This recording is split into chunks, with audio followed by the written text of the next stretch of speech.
and welcome to the second week of the LCK Summer. I hope you had a nice weekend. It wasn't a nice weekend. I hope you had a nice beginning of the week. I'm really happy to be back with you guys and with Dan and Wolf. How are you guys doing? Pretty good, pretty good. I had a nice esports weekend doing challengers, and I'm ready to see how things have changed here with this new patch in LCK this week. Yeah, I'm saying that everything will have changed. You know, Zeri will be gone, Yumi will gone, oh, no. Yay. Oh. No, well, they won't. Guess we'll have to deal with it. We'll see about this, a new patch, but we'll touch on this a bit later. But first, if you guys missed the first week, let's check out how things played out and how we wrapped up week one with the standings right here with Guangdong Freaks leading the group. Surprising here, maybe. Yeah, I mean, they did have the most dominant week, although they arguably had the easiest strength of schedule in week one. So don't necessarily know if they are the strongest team. I would say leaning towards no right now, but their week this week, if they win both of their matchups, we might have to start having the conversation. Yeah, my hearing's a bit off. I just heard Guangdong and strongest team, so I didn't get the rest of what you were saying, but I agree. Definitely the strongest team right now in the LCK. I think obviously a big one is Gen.G 2-0, despite facing G1, and we see the aftermath where unfortunately Valdez is slacking behind a little bit. So I'm new here, so is he usually running it down at the beginning of the split, or is he just scaling? Like, what is the approach here? Kind of, yeah. Like in the early parts, he takes some risks, and then as he knows, okay, like we need to kind of catch up, get this back up to a positive win rate. You know, he normally finishes strong. All right, we'll give him time to ramp up, of course. If you guys missed the beginning of the week, let's check out the player walkouts as some bangers happened here. So this was the good old CV explain Max. to me the context. Yeah, so CV Max was joking about how playing solo queue is like you're trying to as 5 people carry along, but some people carry more weight than others. And DRX were trying to say we're carrying this burden as an entire team. It was a rough spring season for them, but they're trying to bounce back. And then OK Bro with the punch, One Punch Man, maybe the highlight of their week. I don't think this one needs too much explaining. No. But I think it's pretty good. I like the KO man, bringing it in, obviously. I like the fact that players commit. And also after the game here, which champion is this? We think this is Viego. Viego? The W wind up. Yeah, the W wind up for Viego. We're like not 100% sure. Vi, I guess, but it seems more Viego with the way his hand is. Yeah. And then Guma, of course, with headshot. Maybe I love just how casually he did right? it. You know, he just kind of leaned right into it. He was willing to just toss it out there. It feels like a bit of like a Jin shot, you know, which was a bit controversial when he played that last week. So yeah, it was not such a great pick, but T1 Gen.G, guys, maybe one of the best series we had last week. What did you think of this one, and standout players also for this series? There was a banger. There's a lot of back and forth, even within the games. You know, there was a lot of moments where I think, particularly game 3, where it felt like T1 definitely had an edge in the early game, but the team fighting really went in favor of Gen.G, and I think FaZe in particular stepped up massively. Definitely. And in that sense, I think it's time for us to introduce the OPGG player of the week. And you said it, of course. Let's explain the score and how it's calculated. By game analysis platform on OPGG based on one player's skill, death, assist, CS, gold earned, and other factors. And in that sense, it's of course Gen.G's Prodigy on the bot lane FaZe who got it. Let's see how he stood out here. Of course, we're gonna remember the Zeri, but he also played Twitch, which was an expected pick from scrims. 4 games of Draven. But what did you think of his performance? He had a really great week, honestly, and he played very well around the compositions that Gen.G drafted for him. And I think that in this famous game where he was able to pick up the pentakill, of course, it looked pretty doomed for Gen.G, but some good engages from Chovy and Peanut set him up for success. Doran also super low eco on the Jax, and then he's Zeri, right? And he was going to position well. He's going to follow up on those engages. And I didn't vote for him in this particular game. I was the only one. I voted for Chovy, but I thought it was a fantastic week for him. And there it is. OPGG Player of the Week.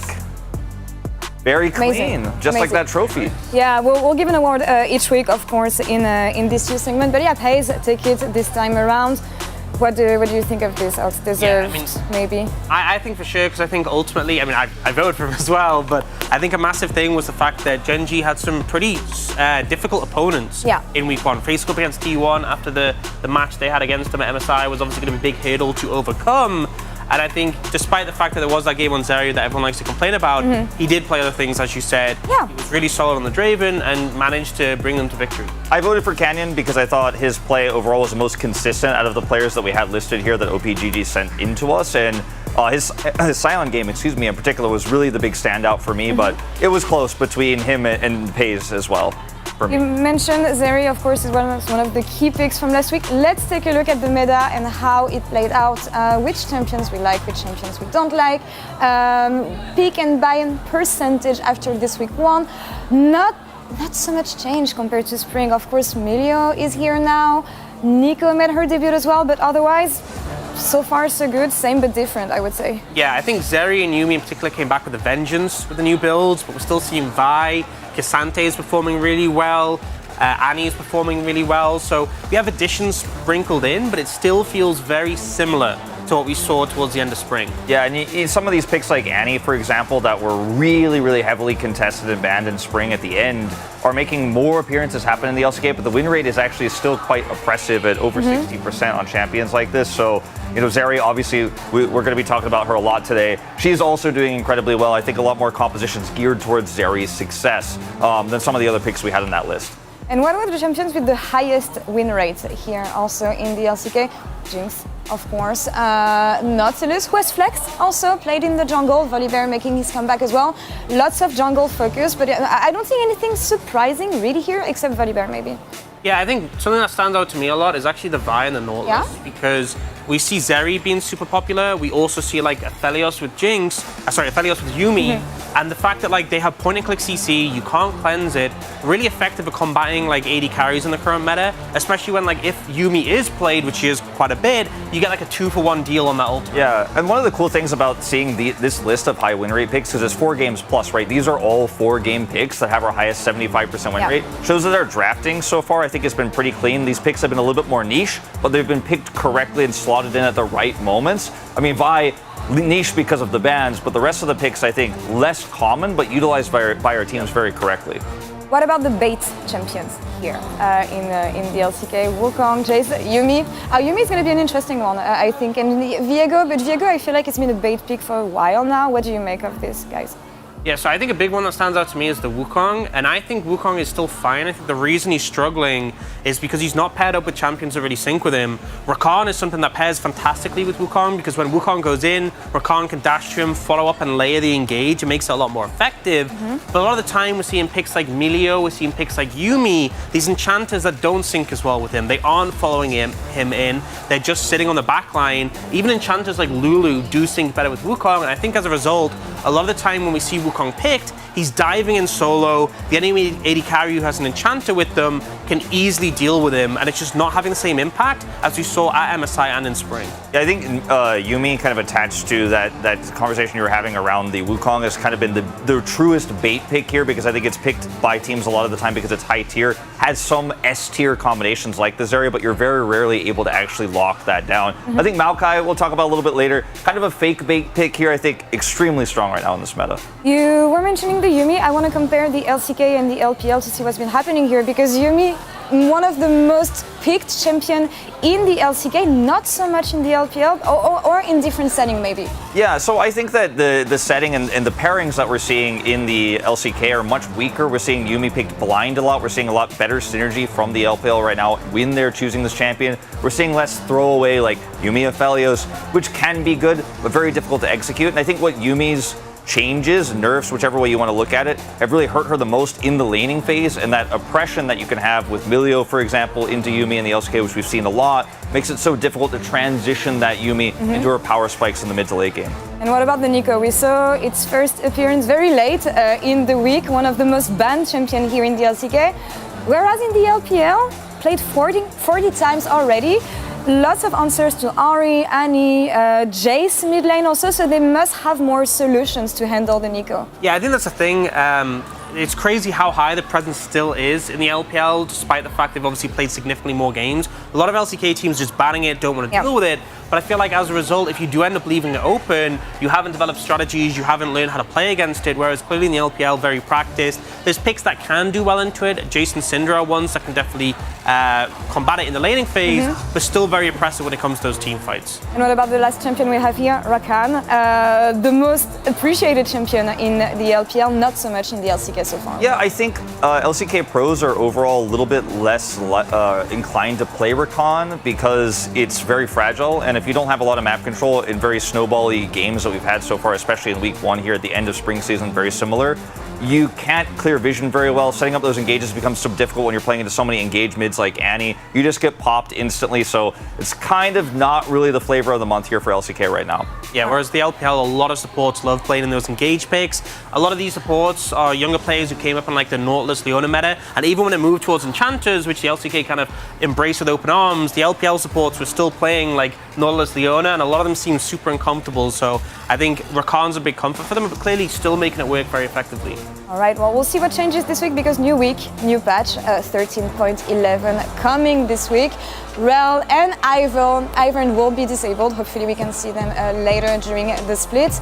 Of course, some champion buff, Rek'Sai and Kalista. We'll talk a bit more about Rek'Sai later. And what about the champions that were nerfed here?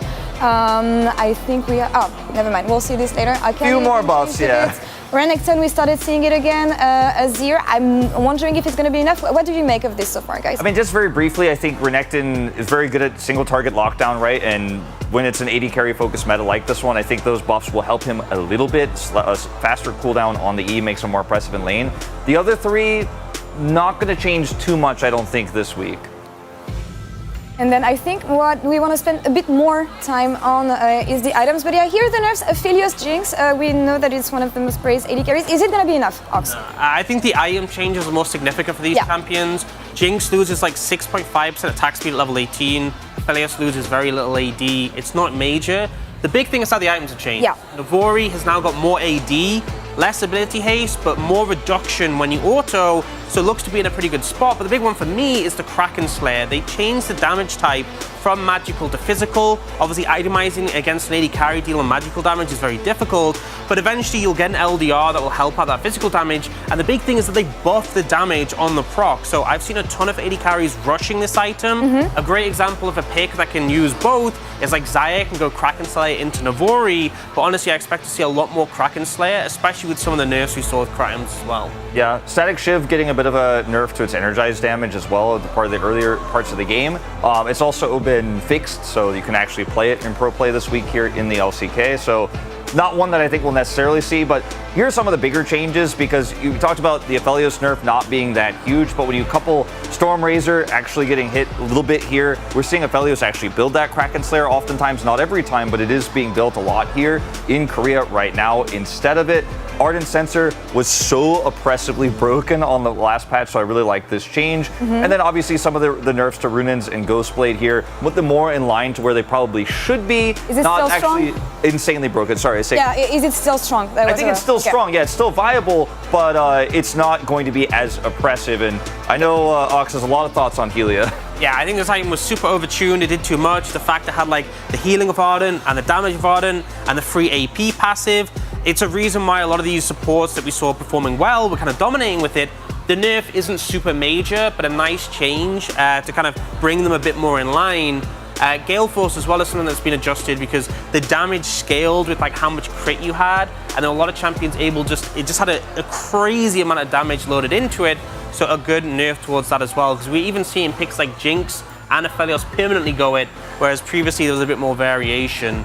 Something I do want to talk about as well is the buff sharing has changed. Something to mention is that on 13.12, so not yet, they've actually had to nerf red buff, the healing and the damage on it, because of this change, because it's so powerful now being able to share these buffs between your jungler and whoever you want.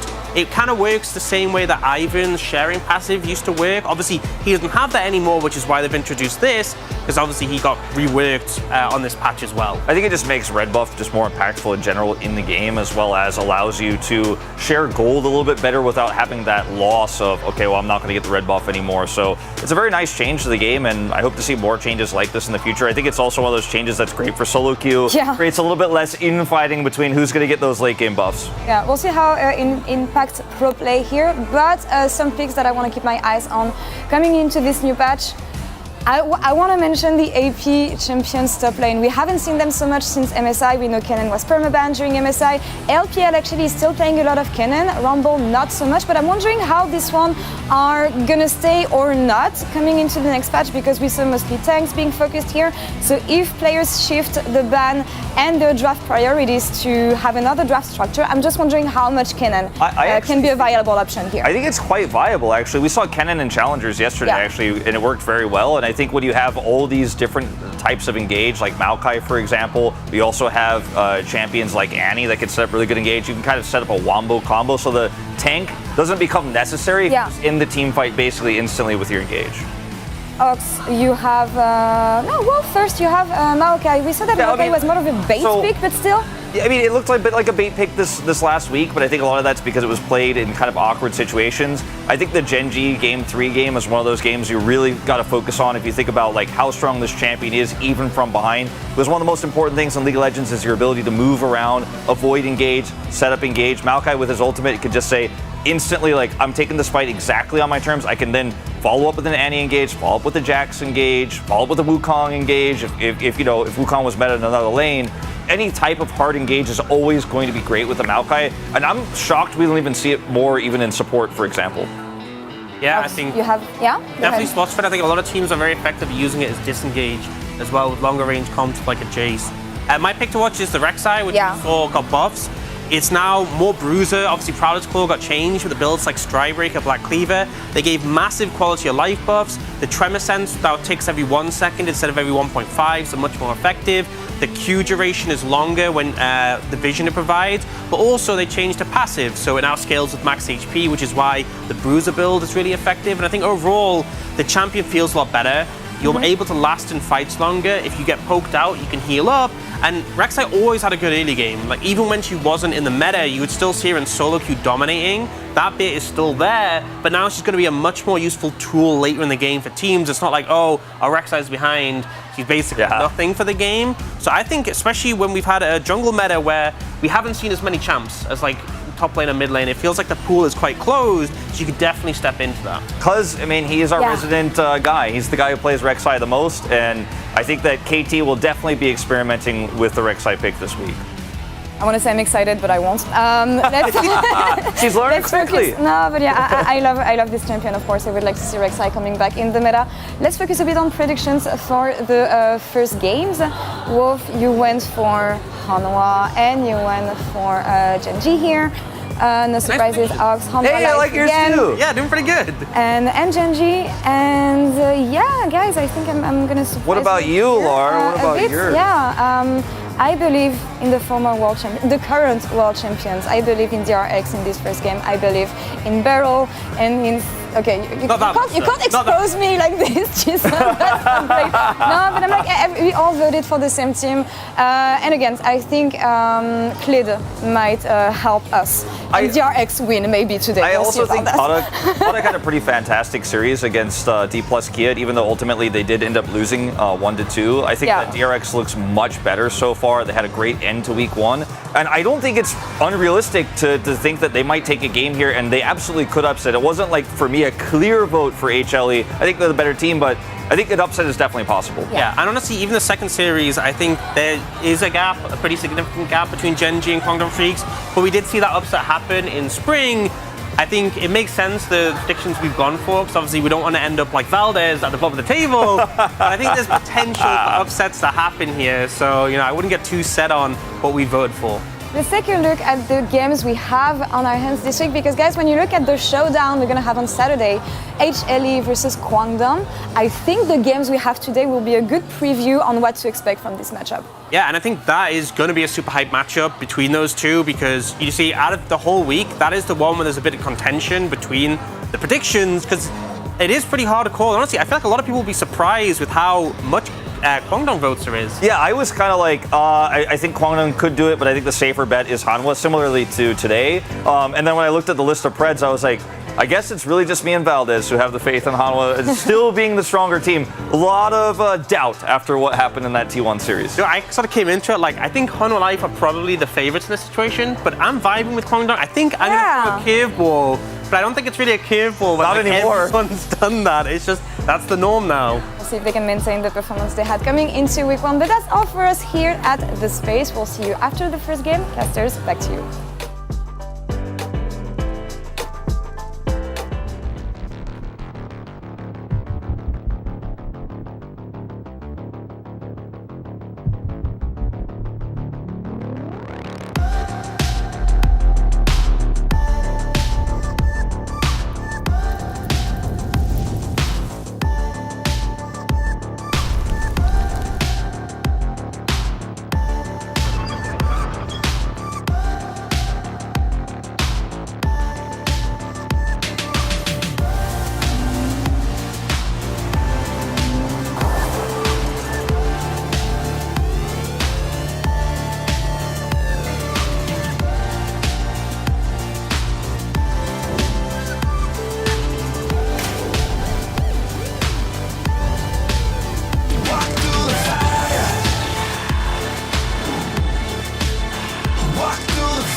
Hello and welcome to another day of the LCK. We got Hanwha Life Esports up against DRX here for our first match in the LCK arena.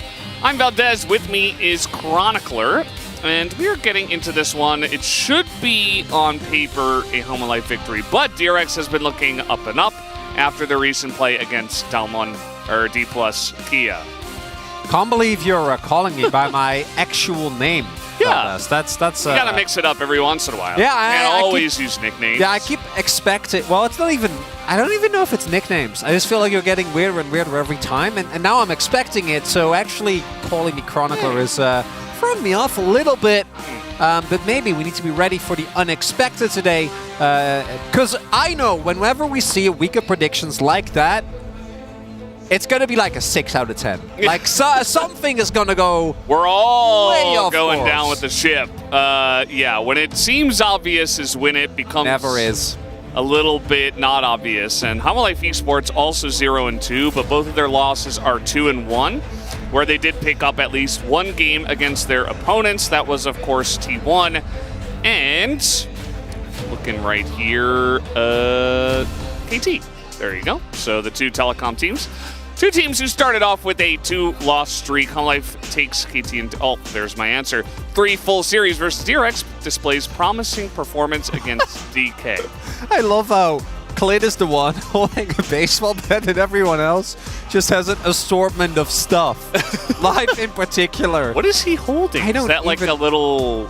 I don't even know, man. I'm not mechanically inclined, but I do like the visual, see. as obviously the amount of experience that we are going to have for Yehu and Paddock is not really comparable, going up against 2 world champions. Viper has been around for a really long time, coming up with Griffin back in 2018, and Zeka, even though he hasn't been a world champion for very long, has been around since I think like 2020 is when he started to come around, was scouted and went to the LPL back then. Well, we'll take a look at this, the head-to-head record between Kingen and Rascal. As week 1, 6-3 66% win rate on the Jax. Which side will the rising tank pick Jax end up in? And yeah, Jax has been a threat. Rascal definitely having some huge performances on that in their recent matchup. And Kingen no stranger to the pick either. So here are our two teams, Humalife Esports. Viper looks like he's about to kill someone. And that's a good look because, you know, you got to be ready and prepared before you get into your match. That's the attitude you need. Because as we saw, yes, D+ was able to beat DRX, but the fact that it was competitive up until the final game was a bit of a shocker. And Humalife, as mentioned, their opponents are good enough that this initial score should not be a clear indication of what this team can do. But the way in which they lost, perhaps more important, particularly the underperformance of some individual members. Clit comes to mind. Not something that I think fans of Humble were hoping for after what happened during the spring season.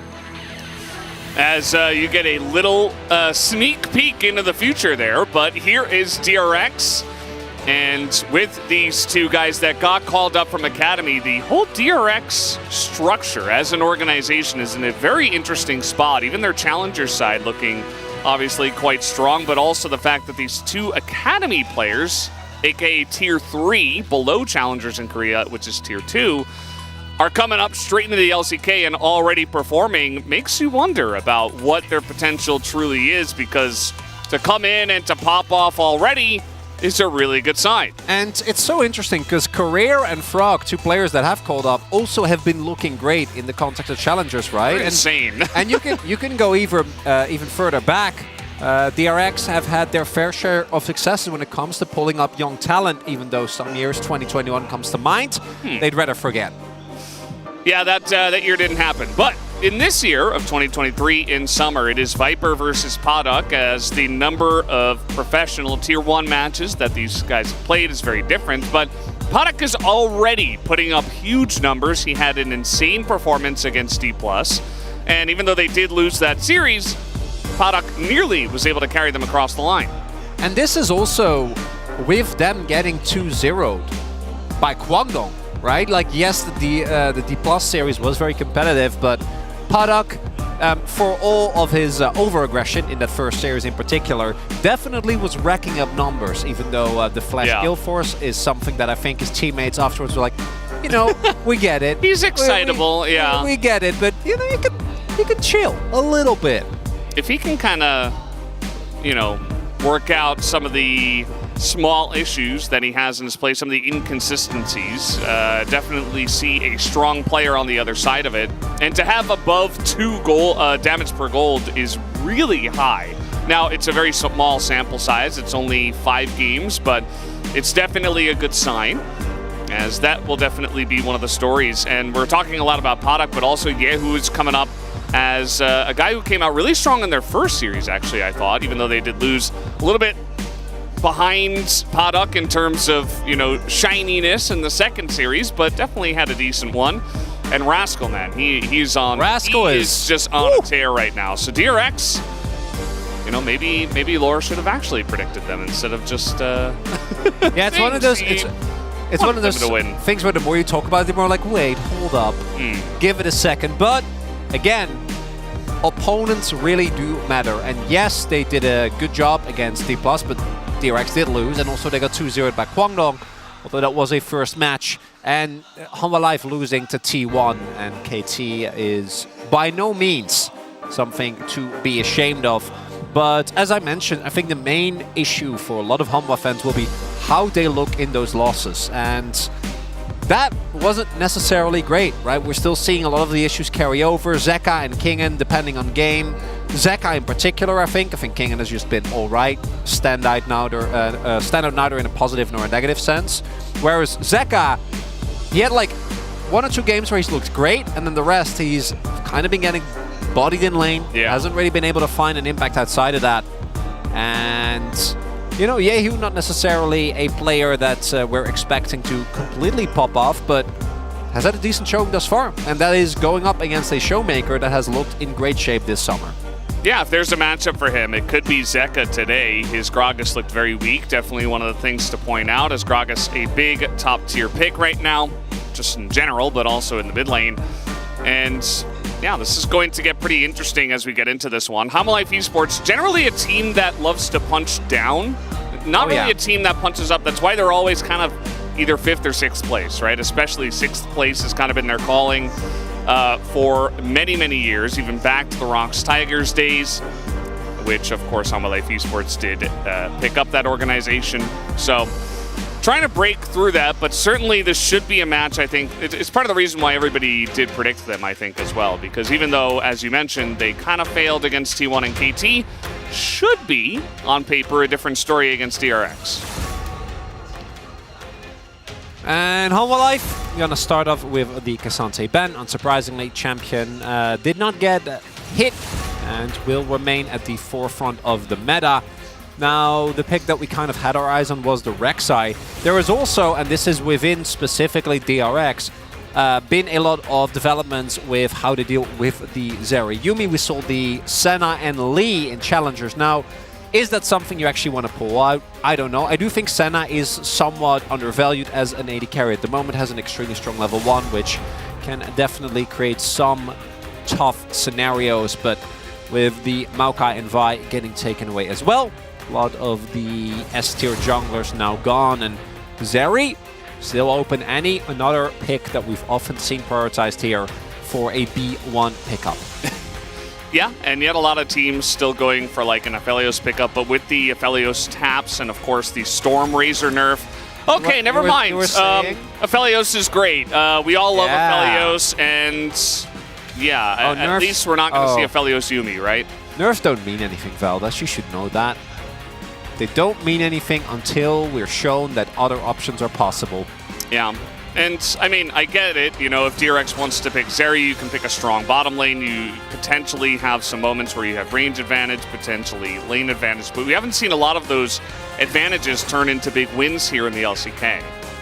And I love this from DRX. I think this is a really good answer into specifically Aphelios. With Rakan and Wukong actually playing the game for Viper is going to be really hard. And as we were talking about Hanwha Life and the performance of their team, I want to be very clear. There is one man that under no circumstances is the problem, and that's Viper, right? Like, want to be very clear. A lot of other players on Hanwha Life, depending on the game, you can have strong words about, even though Life did actually pick up a POG for his Blitzcrank game, which was nicely done. Viper is basically never the issue, and not allowing him to play the video game with Ari and Wukong and Rakan, I think is a great angle here from DRX. Generally at a top LCK level, it's difficult to say, okay, we're just going to counter that one guy and win the game. But if there is one team to do it against, you're right on the money. It's Hanwha Life Esports. It's Hanwha Life Esports, counter Viper, potentially win the game. Renekton ban will be seen here. Rascal definitely a Croc enjoyer in days past. We all remember the days of 2021 Gen G, and every game was Renekton, Azir, and Kalista. All of which have actually been buffed on this patch. And the Ahri we haven't really talked about yet. I do really like the combination of Viego and Annie. I think that the setup for fights is very strong. As we're going to get a live special. You see the Rygrin as well as... I wouldn't have been surprised, right? Like, this is something that does really well into dive. Kench is another example, but Kench right now not at the forefront of the meta. You know what he's going to play is Set. He's going to bring it back. He's like, new patch, same me. I'm just going to bring out the Set again. Can struggle a lot into some of the stuff. We are going to see Xayah Rakan, it looks like, here. Paddock hovering this for the moment, so Zeri just totally ignored. I agree, very bad champion. Nobody should play it. And, definitely. The less we see, the better.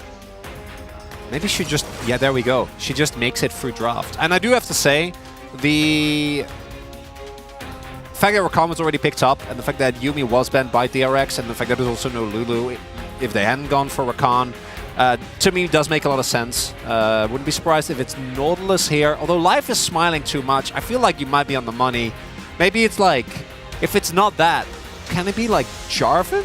It's like the life triangle of silly champions, Set, Zillion, and Jarvan. Yeah. If you lock Xayah down after like a flash, you get a Cataclysm down. Blitzcrank, okay. Let's not forget, he did pick up POG on this pick last time around. I do think into Xayah Rakan does lose some of the efficiency as, oh my god, DRX, you have... I love it, frankly. This is as clear and cohesive of a game plan as you can. The only one that is kind of the odd one out is the Xayah, because obviously Xayah not really able to join the rest of the DRX buddies when they dive onto Viper, and is going to have to mostly fend for himself when it comes to the team fights. And the DRX comp, incredible team fighting and wombo combo, but the early skirmishing for this team has not necessarily been amazing, and I think that's where Humble Life really excelled. The ability to pick off single targets and start setting up this Viego with a Blitz Hook or an Annie stun, be it a Q or a Tibbers, and then following up, getting the kill, splitting up the fight with the Gragas. A lot of power here for Humble Life. But as mentioned, I think Humble Life have looked a little bit lackluster, bar Viper, and the DRX comp is a very clear statement that they're saying, okay, it's just Viper. Yeah. He's not going to get to play the video game. Like, it was already kind of that direction, and then with the Poppy, it would have given it a little bit more of depth, I do think, but the Malphite makes one thing very clear. Yeah, you don't need depth when you can just press your R button and potentially remove Viper from the game. Just press R. That's part of what happens when you first pick Aphelios as well. You don't really give yourself an option to kind of mix and match or respond to anything. So high priority on this pick. We'll have to see if Viper can carry through the insane amount of tools that DRX do have. But obviously, Humble Life have quite a few of their own. So looks like we are almost about ready to hop onto the Rift, as there we go. We're jumping on for game number 1.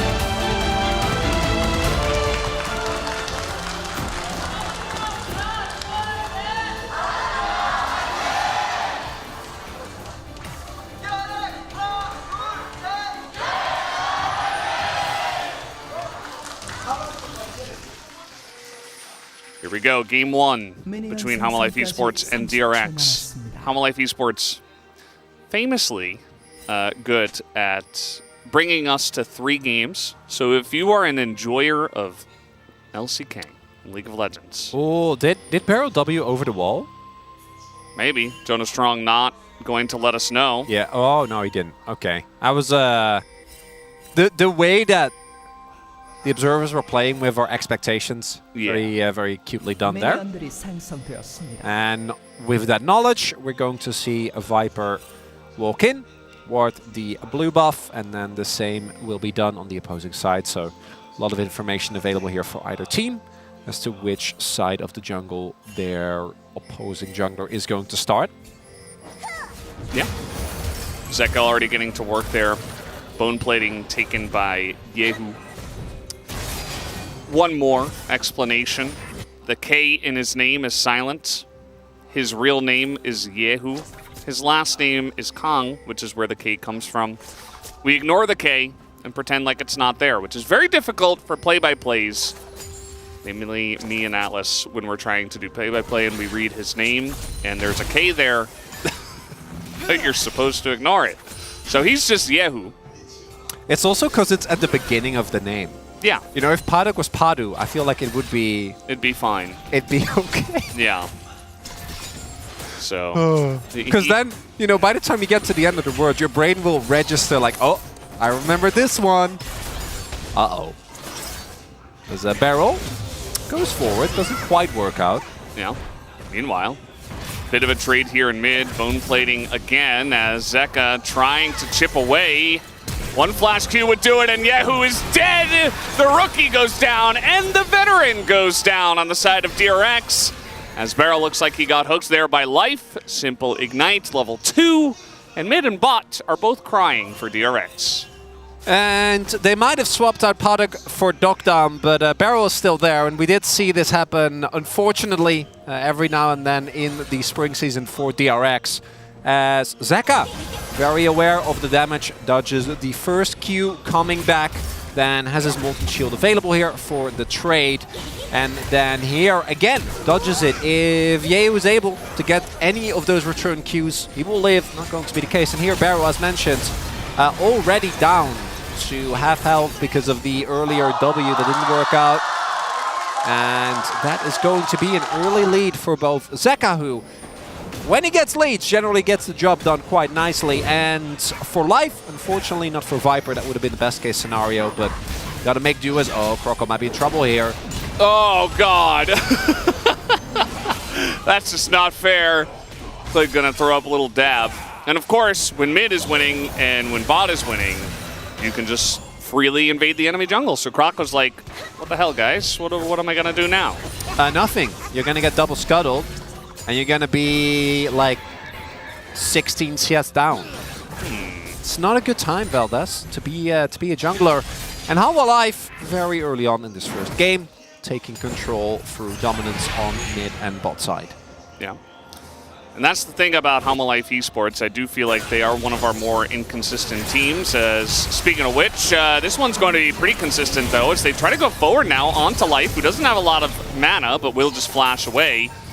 I don't believe he has enough for another Q, but Viper's taking a great trade here on the backside of this. But okay, and now a trade up in the top side. King in, just going to take this one. He's up on mana, as maybe another solo kill could come through. One barrel could potentially do it, but Rascal has the pot ticking, and he will be just fine. But Kingen in a really good spot in this game, as more action in the bottom lane. Viper 1v2, and he is going to take a big chunk on the backside. Oh, he's actually going to get rooted here, as underneath the turret, Barrel takes a turret shot, and there is just stuff happening everywhere. Chaos on the map. Viper ice cold, holds onto his flash, not threatened by his opponent. If Rascal also died, that I don't even know if it would have been necessarily the end of the game. I think their combat potential for teamfights is great, but like as far as mental goes, when every lane is losing, it feels very hard to maintain a sense of pressure as Kingen here early on. The Gragas is expected doing a great job. It isn't until a little bit later that you get to have a little bit of agency here as hello. They can't do anything about it, but yeah, Barrel's on his way. Should be fine. Yeah. Croco just trading his Raptors, desperately trying to catch up. Clid, the most CS on his team currently. He's going to be hitting level 6 very quickly. And we do have this Drake. The timing was decent for DRX, but they don't actually pull the trigger on it. Probably a good idea. Oh my god, Viper with a BF sword on his first back versus Paddock with 2 long swords. Not going to feel the best. Needs to clear out the wave here. And Clid on the bottom half of the map. Of course, a decent awareness here from DRX as they knew that the bot side jungle was up. And we will see some pressure come down towards that area. And we see 2k gold lead just above the 2 kills that were found and the big CS leads that Hanwha Life have been able to generate across the board. Yeah, it's bot lane, it's also mid lane, less so, but still counts as another hook is going to land. There's Gravitum and stun from the Viego. Barrel doesn't get to play the game. It is not fair, as now with Crescendum, they're just going to get to work onto this one as Clid is Rakani. Hits level 6, he's going to land the stun, forces the cleanse. And Paddock's like, man, I just wanted to lane for at least a couple of minutes in this game, but he's not allowed. And Barrel going down there as Rakan into Blitz with Flash available as well. Not going to feel very good. That is going to be the Dragon started up here and there's nothing you can do. Croco, if he was 6, he might have tried and go for a punish play there, but is not the case. And the bot lane for DRX really struggling here. Also credit, right? Life and Viper. Life in particular got a POG in his previous game on the Blitz, and right now he's fishing for more. It's in a pretty good spot to pick it up, I'd say, as they know where Croco is. He's not on the red buff. Where could he be? Kingen is just hunting him down. Mid-prio once again. He throw down a barrier, winning that. So Kingen gonna push Croco off of the Scuttle Crab and save it for his own jungler. He hasn't gotten a Crabbo game. Croco's starving. As, oh, this, yeah. Yeah. What do you say? Not a whole lot. Gets hooked and dies. Particularly being Rakan, you know, trying to make sure that you don't get hooked as Paddock. Nice cold sidestep, not bothered at all. Yeah. He has no flash. He's not level 6. That was probably... Oh yeah. Oh, Viper is 6. Dead. Oh, he was so dead. He was Omega dead, you could say.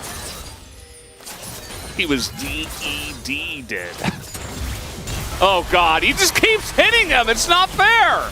This Paddock now, he's super low. He's just gonna get punched to death by the Blitzcrank. And Beryl, finally, he's gonna hit level 6 first. He's trying to help out, but unfortunately, the bottom lane of Life a little bit too far ahead. And DRX falling further and further behind.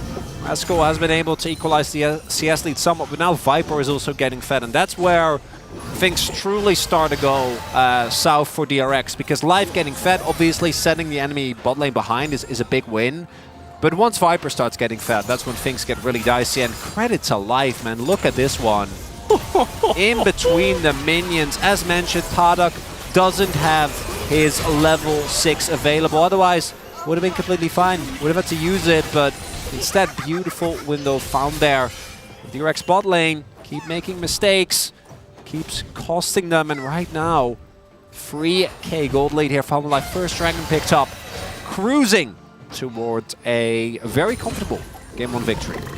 Yeah, I mean, we're not even 10 minutes into the game, and you can say that pretty comfortably. I mean, it's not over yet, but Life have a pretty insurmountable lead at this point. We'll have to see what DRX can get going. I mean, they still do have a lot of gameplay buttons to just press on the Viper.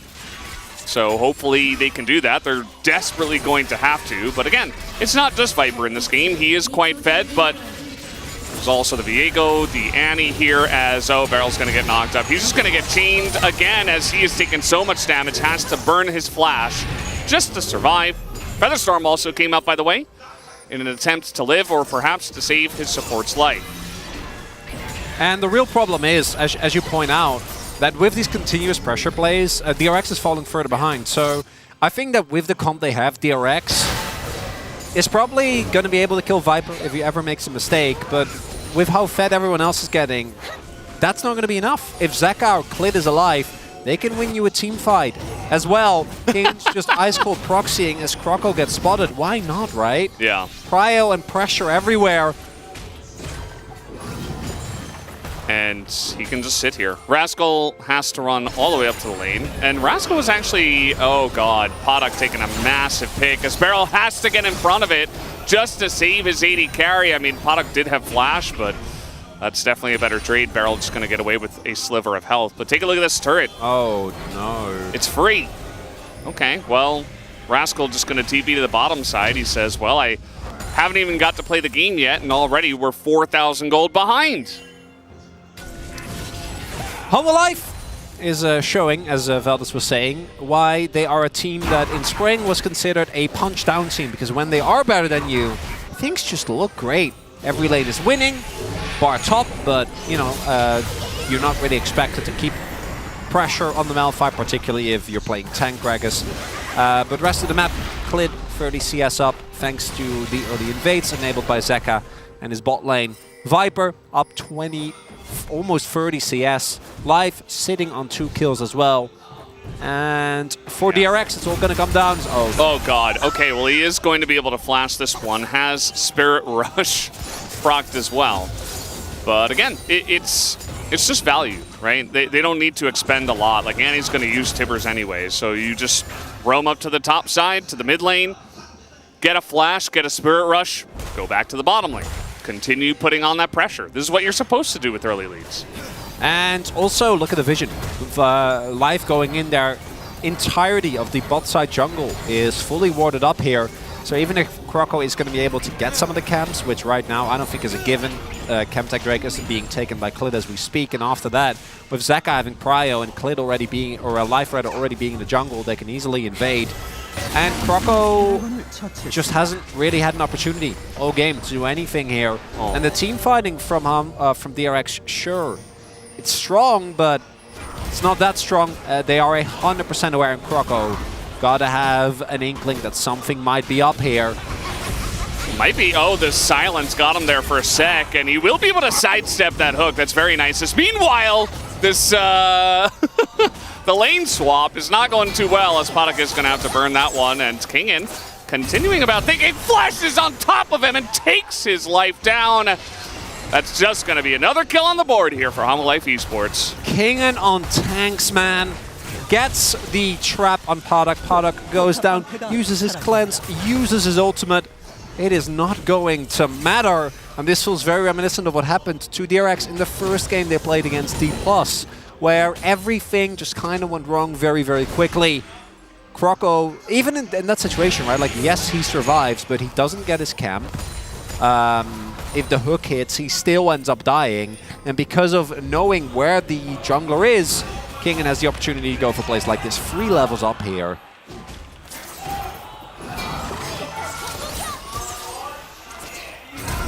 I love the walk away to the left as well to lull him into a false sense of security before he goes back in. Yeah. Because Padak had flash.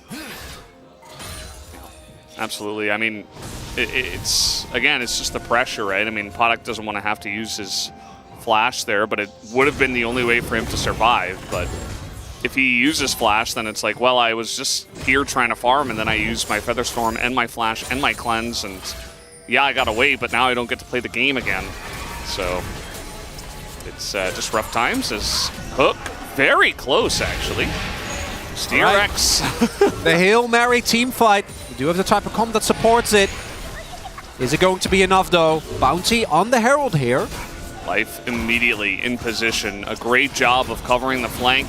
As now, on vision, the charm is going to miss, and the objective is taken here by the side of Humble Life Esports. Croco incredibly low, and he is going to get hit by that Moonlight Vigil. This is just a rout, as it is only 1 kill for now, but still the Hail Mary doesn't quite work out here for DRX, and they will have to run away with tail between their legs. And Rascal might even be on the docket as well. He does have ult and flash, so he should be fine, but again, you don't want to just use those for no real reason, as they're going to drop this down mid right away. And Humble Life, that was the one opportunity for DRX, and it wasn't even really an opportunity. And I want to, again, give so much credit to Humble, because that was also a textbook setup for the fight, right? They're very aware. There's 2 ways we lose this. It is if someone squishy gets hit by Ye, who doesn't have flash, but was still waiting to the side, so it's Kingen that leads. And like, even if he did get charmed, which didn't end up happening, he would have been fine. And then on the other side, the fact that if Rascal gets onto the backline, you saw he actually did a decent amount of damage. If he can find Viper somehow, maybe you're in trouble.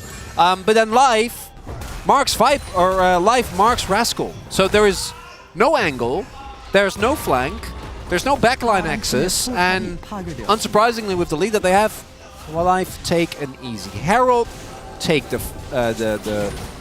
fight win. And like, again, look at the marks here. No one is in threat. Like, both Zeka and Viper are completely safe. They use Kingen, who's very far ahead. And thanks to Viper's ultimate and Guild Force Croco, not going to be able to get out. Rascal got Life down to like 40% though, which... Yeah, great. That was something. Awesome. Doing a solid job onto the Blitzcrank. Yeah, they are so far behind that they don't even get to use their composition. It's feeling that dire at this point. Another turret just goes down for free. And all that Humble Life have to do from here is just play it out cleanly. You know, don't take any crazy risks. Don't have people overextend. As Barrel is... you were saying? Is just dead. Oh, no, he's fine. Never mind. Gets the extra range and able to jump to Padak. Calculated. Not even close, Yeah. Valdez. He also has a stopwatch. Very nice. I am a stopwatch enjoyer. I don't think it's going to help them here. No. We got a Cloud Soul on Atlas's day off. Unfortunate. Bounty? Well, they already had one, as that one is going to hit onto both of them here, as Viego played trying to lead the charge, and Life looking for the hook. That is the Rock. Not necessarily the best target, but still a good one at least, because they are so far ahead. As now everybody on the side of DRX is on the run. Is Clade going to flash forward with that stun? Forces the Featherstorm as Kingen is in their back line, and he is here to stay. As Hook this time is going to miss. Life trying to buffer that ult, not going to pan out. But again, Home Life Esports just quietly sweeping them off the map, you know? Yeah, just making sure there's no shenanigans happening, no bounty being given over to DRX. Immediate collapse does come through, and continuously the only people that are actually at threat of getting taken down are Clade and Kingen, who, in case of Clade, have a lot of survivability just with his ultimate. And Kingen is tank Gragas, so not going to be too bothered. Yeah, Clade, you got the Gromp. Excellent. As now this is going to force an awkward fight. Rascal desperate to try to kill this Viego, but Clade on the run. He will go down, as maybe it was all a bait all along. Here comes Zeka into the bottom side with that teleport, but he is kind of looking to back off, at least away from that one. His life is just taking names on the backside here. As grabbing him now onto Rascal, he's also dead. So Home Life Esports will at least trade it 2 for 1. Yeah, when the best case scenario you've gotten all game is the bounty 1 for 2 trade. Yeah. you're not going to be feeling great. As Clit is definitely very far up here. Feels safe because Kingen and Viper are all here. And yes, he ends up dying because of multiple ultimates being invested. But then crucially, Zeka has TP. So Rascal has no way of getting out. Love this from Life. Obviously, with the ultimate, there's no counterplay for Rakan. Can't get away as he is silenced. Just dies straight up. And oh, we missed this because we went straight into the replay. But it looks bonus like kill. Yehu also died there to Kingen, who is having an amazing game and really would be my frontrunner for POG if not for the fact that... Yeah, it's Life. It's Life, yeah. That's Life. That's Life. Yep. But so we'll probably get at least 1 or 2 votes for Viper from media, but that's unavoidable. You know, Kingen on a tank, man. Just hits different. Oh, I'm not voting for Kingen. Don't get me wrong. Okay, good. But it is good to see. Sure. Sure. Absolutely. Who is trapping who? Oh, I think I know the answer to that. DRX are still thinking. Now. Oh, no. All right, Hail Mary, all or nothing.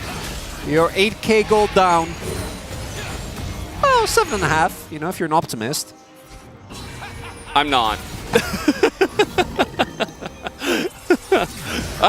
Not in this series. Sometimes, but not right now. I think that's a good call, though. Okay, well, they are going to chain onto the tank Gragas and group up for the Tibbers. Okay. Well, Kayu's going to get hit. Oh, Yehu, I did it again. He is going to get away, and this should be the end of the game if Home Life Esports will have it, as that is going to be 2 more kills on the docket, and they're going to push forward through the mid lane. It's only 21 minutes in, so maybe they can't end it here, but at this point, as we all know, we're all on the same page here. This game is over. And Home Life do decide to go on. Wave is just now, or what remains of it is coming in. There are only 2 minions though, so I don't think they can end on this wave. Need to be a little bit careful. There's a lot of bounties. He is okay. Yeah. That's fine. They're okay. Worth. Snow Dragon on the map. DRX can't do the Baron, so they say, why not? You know, might as well. We can always take a fight. And again, like, it might look like Kingen is getting caught, but this is bait. Oh no, not again. That is just, oh god. And Life gets it with Ignite. Might as well. Okay, well that's another kill in the jungle. This game is getting messy now. Cover the eyes of all the children in the chat. It's probably mostly children at this point. But yeah, Home Life Esports, that is a flash charm from the jungler. Clit going to try his hand at the Ahri, and in fact, they're not going to let this game go much longer. Home Life Esports will take it down. Rascal is dancing in his own base. Okay, there's a hook and the cask and oh, nice body slam. That was pretty cute. Rascal says, well, at least I'm not going to die. I will only die 1 time in this game, unlike my allies. 17-1. Home Life Esports take an incredibly fast game 1. And off of leads in bot lane, as we get the immediate live zoom in. Like that, very deserved.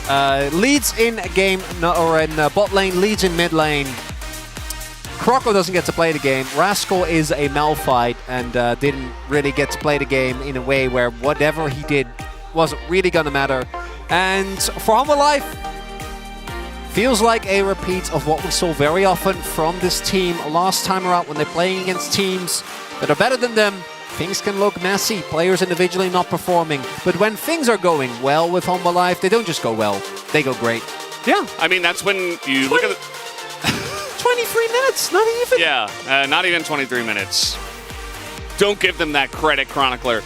No, I mean, Zeka is going to get most damage, most of that is Tibbers. And yeah, Humble Life Esports, they're great. I mean, when they hit their high highs, you look at this roster, like, you know they're capable of it. Now, what I'd like to see is Game 2 look similar. Oh, yeah. None of this, like, okay, we're great, we won one game 2. No, none of that.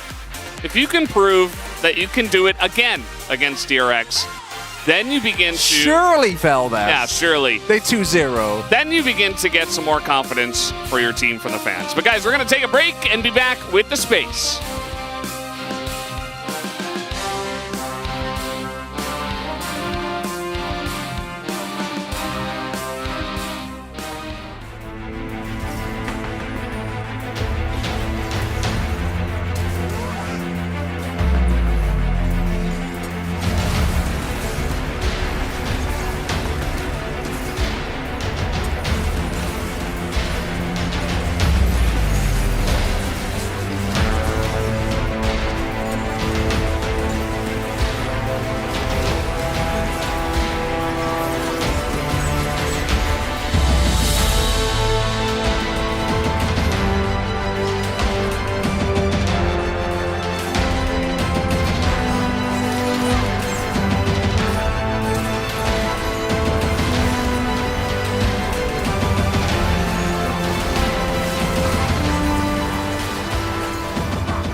그래프 한번 보자. 마드 한번 박아줘라. 여기 아래쪽에 핑어 있는 사람. 태민, 정민이 형. 잠깐만 여기. 아예 싸우고. 어디? 여기. 여기 있나? 여기 바로 들어가자 그냥. 바로 갈래? 바로 들어가자. 여기 안 보고. 끝낼까? 끝내자. 들어가자. 나 말패트. 아직 그거 없을 텐데. 10초 그래. 이란이 3개로 탱해라 형아 그냥. 3드라. 반응이 신인데? 벌수 있어. 기다려. 왜 여기 걸리는데? 가야 돼 이거.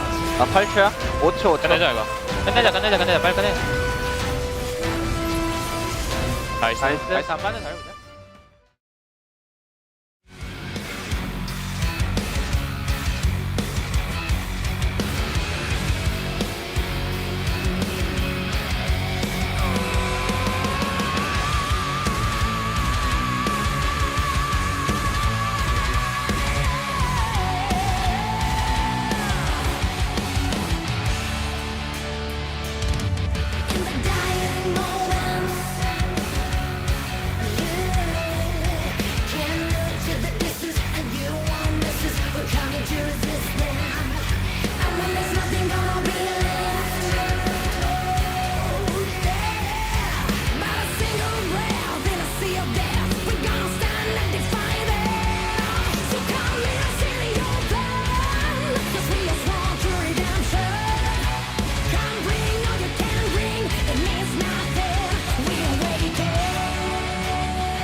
Hey, welcome back to the space after this shot that perfectly makes sense given the way the game went here. Really one-sided victory on the side of Hanwha Life here, guys. Yeah, which is honestly kind of a disappointment because I actually think the draft went good for DRX. Like, they have all these good engage components to dive onto the enemy Aphelios. They have Desire, who's very self-sufficient into things like the Annie. Like, the draft actually made sense. Like, I think we came out of it being like, this looks pretty positive. I mean, I think when you consider the Malphite can push through a lot of the peel here between the Gragas and the Annie, the Malphite ultimate can always consistently land on top of the Aphelios. We weren't a huge fan of what the Blitzcrank does for this compositionally necessarily for this Aphelios. Obviously, in reality, it worked out very differently, but when you have an Annie who could reposition to actually get past that peel, the Rakan as well, like, this draft is actually quite robust for DRX, and we were walking into the game feeling like, damn, they got the better draft. Yeah, and especially when you think about the performance they had against D+ last week, we were allowed to hope here, but then Ox shenanigans happened in the bot lane and things just unraveled from here. Yeah, and I have to be pretty critical of Beryl here because this matchup should be good for Rakan because your mobility makes it really hard for the Blitzcrank to actually catch you out with the hooks, but we saw it just happening constantly, and like here, he gets grabbed, he gets CC changed, and then he uses mobility. It's like you need to be dodging it beforehand. I mean, beyond that, like, he's spinning around instead of just standing behind the minions. You're not going to engage there. You don't have any vision of the enemy jungler. This play as well, where he tries to save it. Obviously, Product nearly goes down from the turret damage alone, and Beryl is not able to save him. There's a lot of big disasters there on the bottom side of the map. Not to mention that top side was going very horribly for Rascal. Mid lane, Yehu was solo killed, and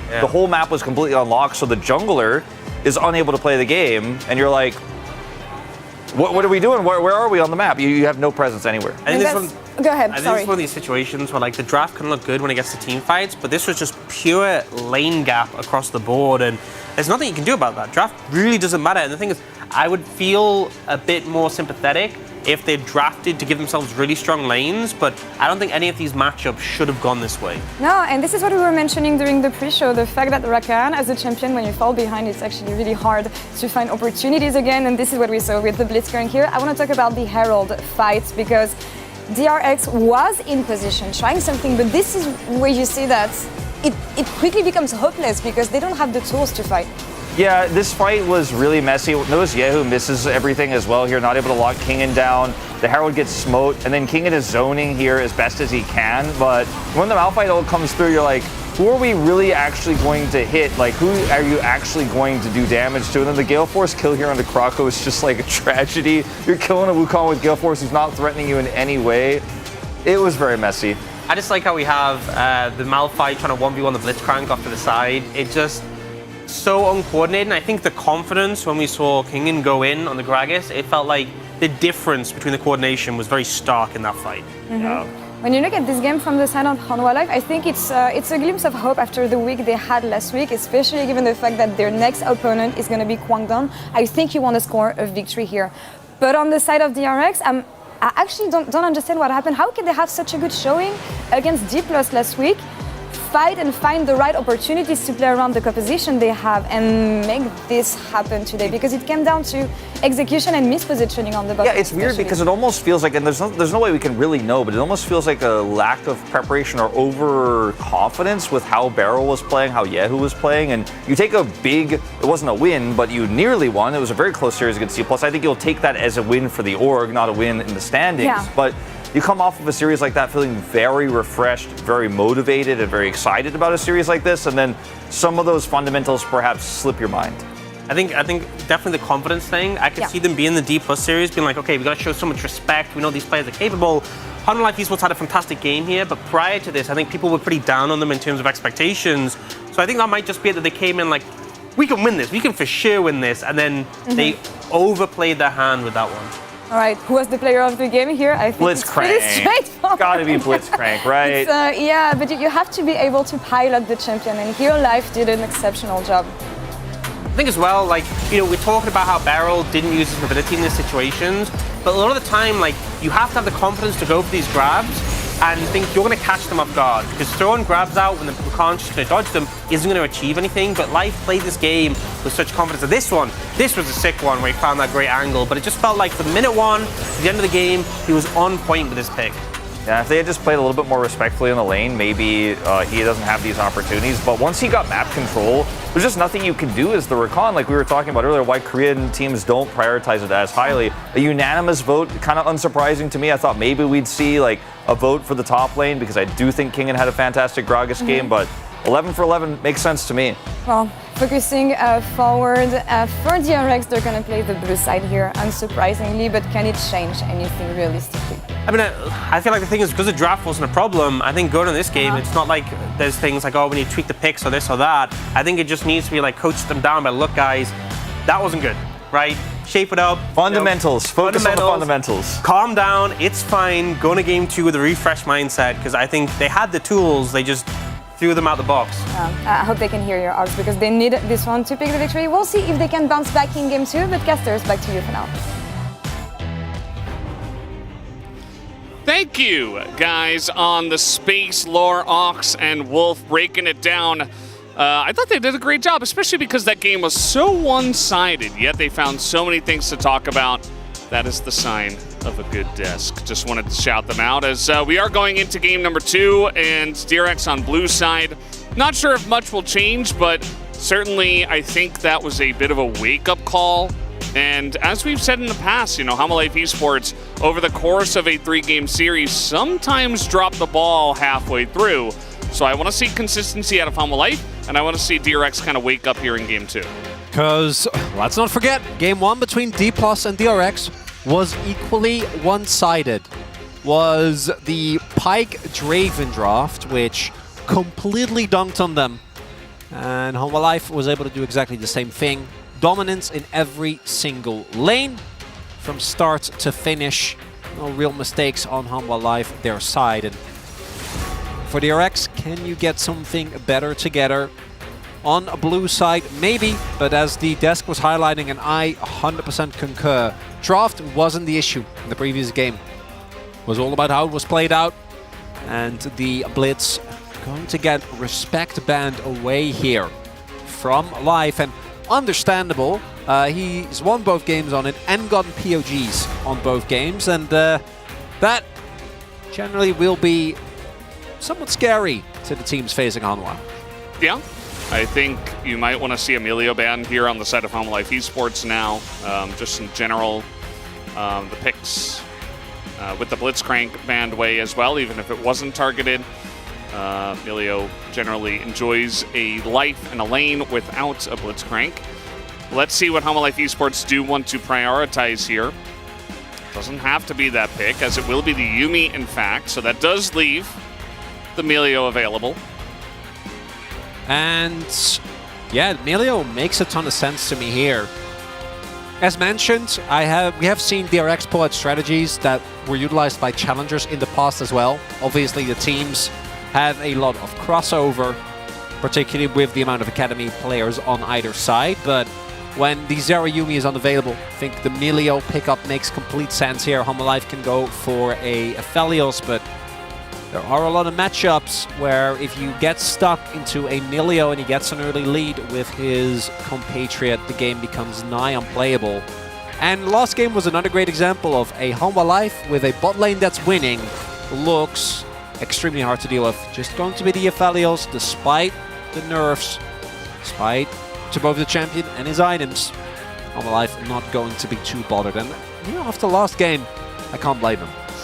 Yeah, I mean, the champ essentially does the same thing, right? It was just taps to Aphelios himself, and you don't have to build Storm Razors, so you can still make it work. Ari going to be the choice here. That has been supreme comfort for the side of Yehu, even though, as we've seen, it's kind of been off and on. He hasn't been dominating with the pick, but he has played it quite a lot, so you steal it away, and plus Zeka's a great Ari, and so that will be the choice there. Wukong being hovered here. I'm also very curious about what this bottom lane will be. Don't necessarily have to pick it up here with a lot of choices still available. A lot of things have been played with this Emilio. I would not have minded the Maokai, but Ari Wukong is a quite strong combination. And Emilio in particular does struggle. And as the Gragas gets locked in, that gets even further confirmed. Struggles playing into specifically knockups, right? It's the only thing that he can't reliably cleanse. And this is a read from Hanwha. We've seen this hover. I actually think Aatrox is in quite a good spot at the moment. We also know that obviously Kingen plays it.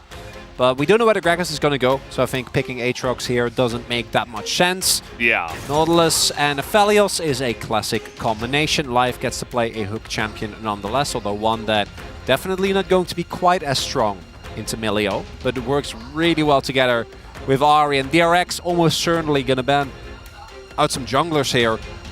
Viego is, in my opinion, a must ban, but we'll see whether they want to go and also ban away the Maokai, which thus far has not been picked up yet. Lucian also going to be taken away. Note that DRX have not picked up an AD carry just yet. And I was saying before, you don't have to pick it in the first round because there's so many things that can be played with Milio. It really opens up your champ pool potential. You can play Lucian, Draven, even Kog'Maw. Jinx has come out with this, even though she also got tapped on this patch. There's just so many different options that you can just play with this. You can even play Zeri if that's something you want to do. Viego banned away, as you mentioned, not too surprising there.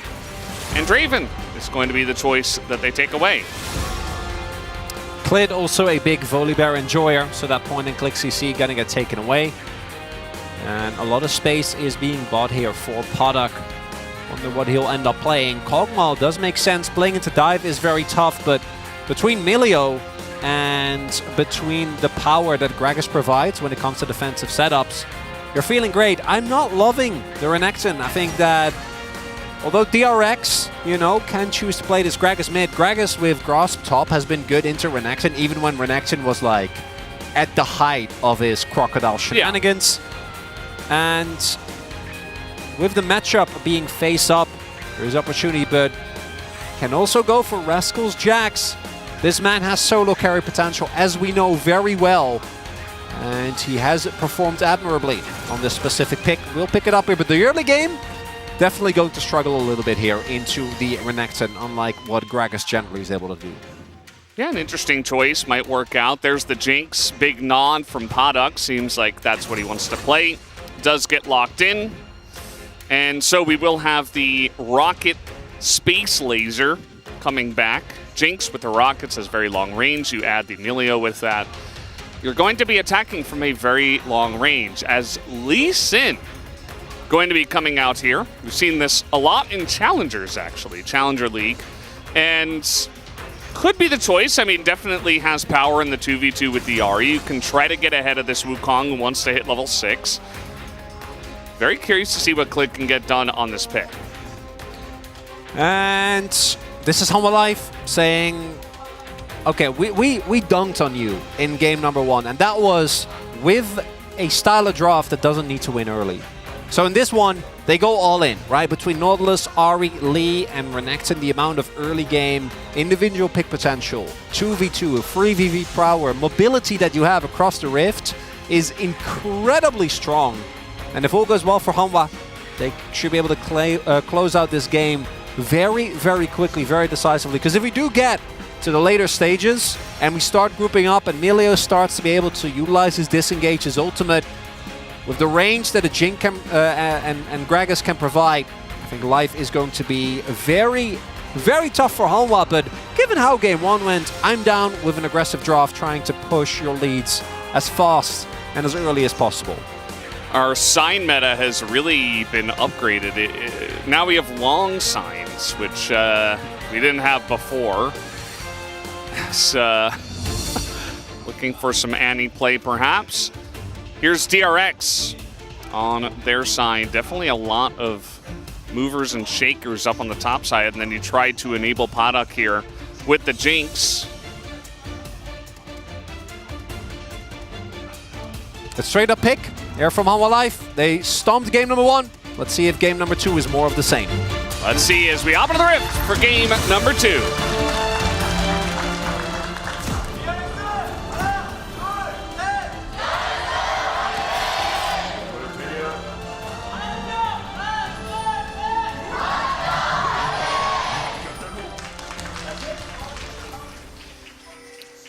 Off we go for game number 2.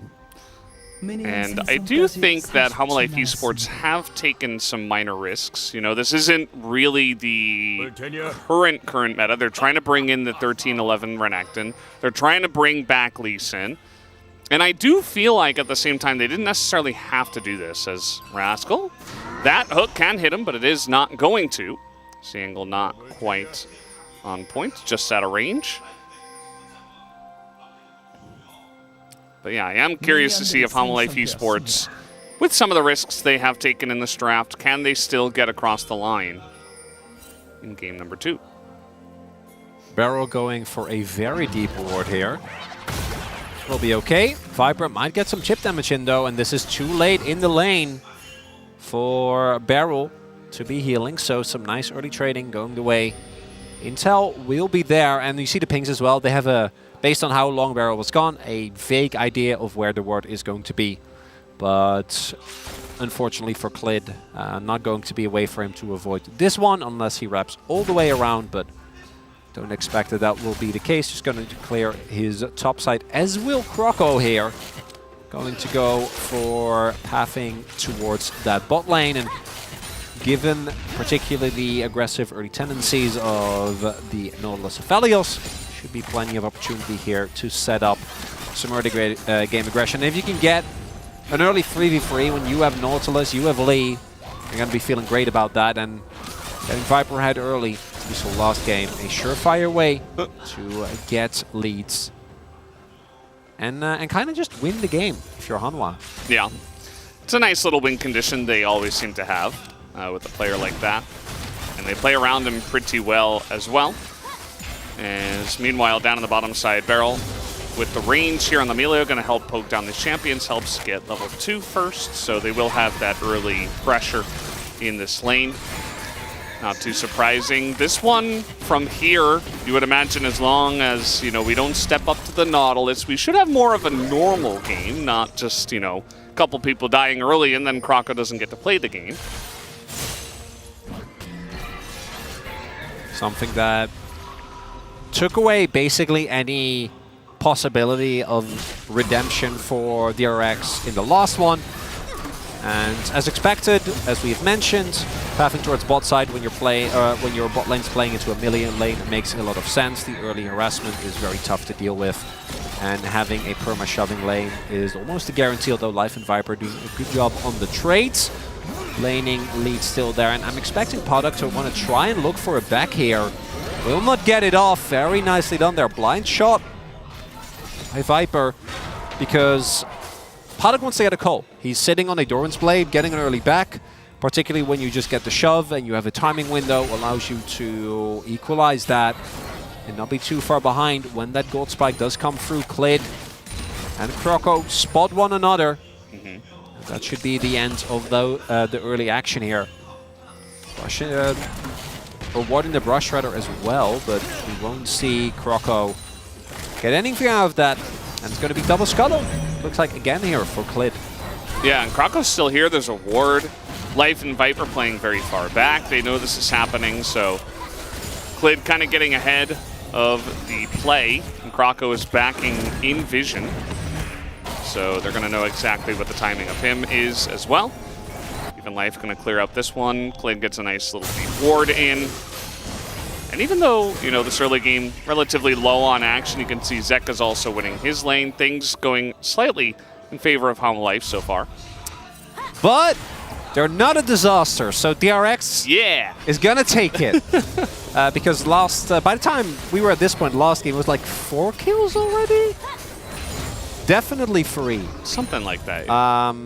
With Barrel getting pummeled very early on. Paddock then also being put on the back foot, and Croco is behind once again, but situation is still better than it was before. And Klid has Life looking for the hook. Well, that was pretty straightforward. Grabbing him does come in as well. Life just trying to run around the chompers, and he does have to take a little bit of extra damage off of that, but still a good trade here for Life Esports' bottom lane. Meanwhile, in the top side, Rascal already getting a turret plate on the top side here when back picked up a Sheen and started winning that matchup.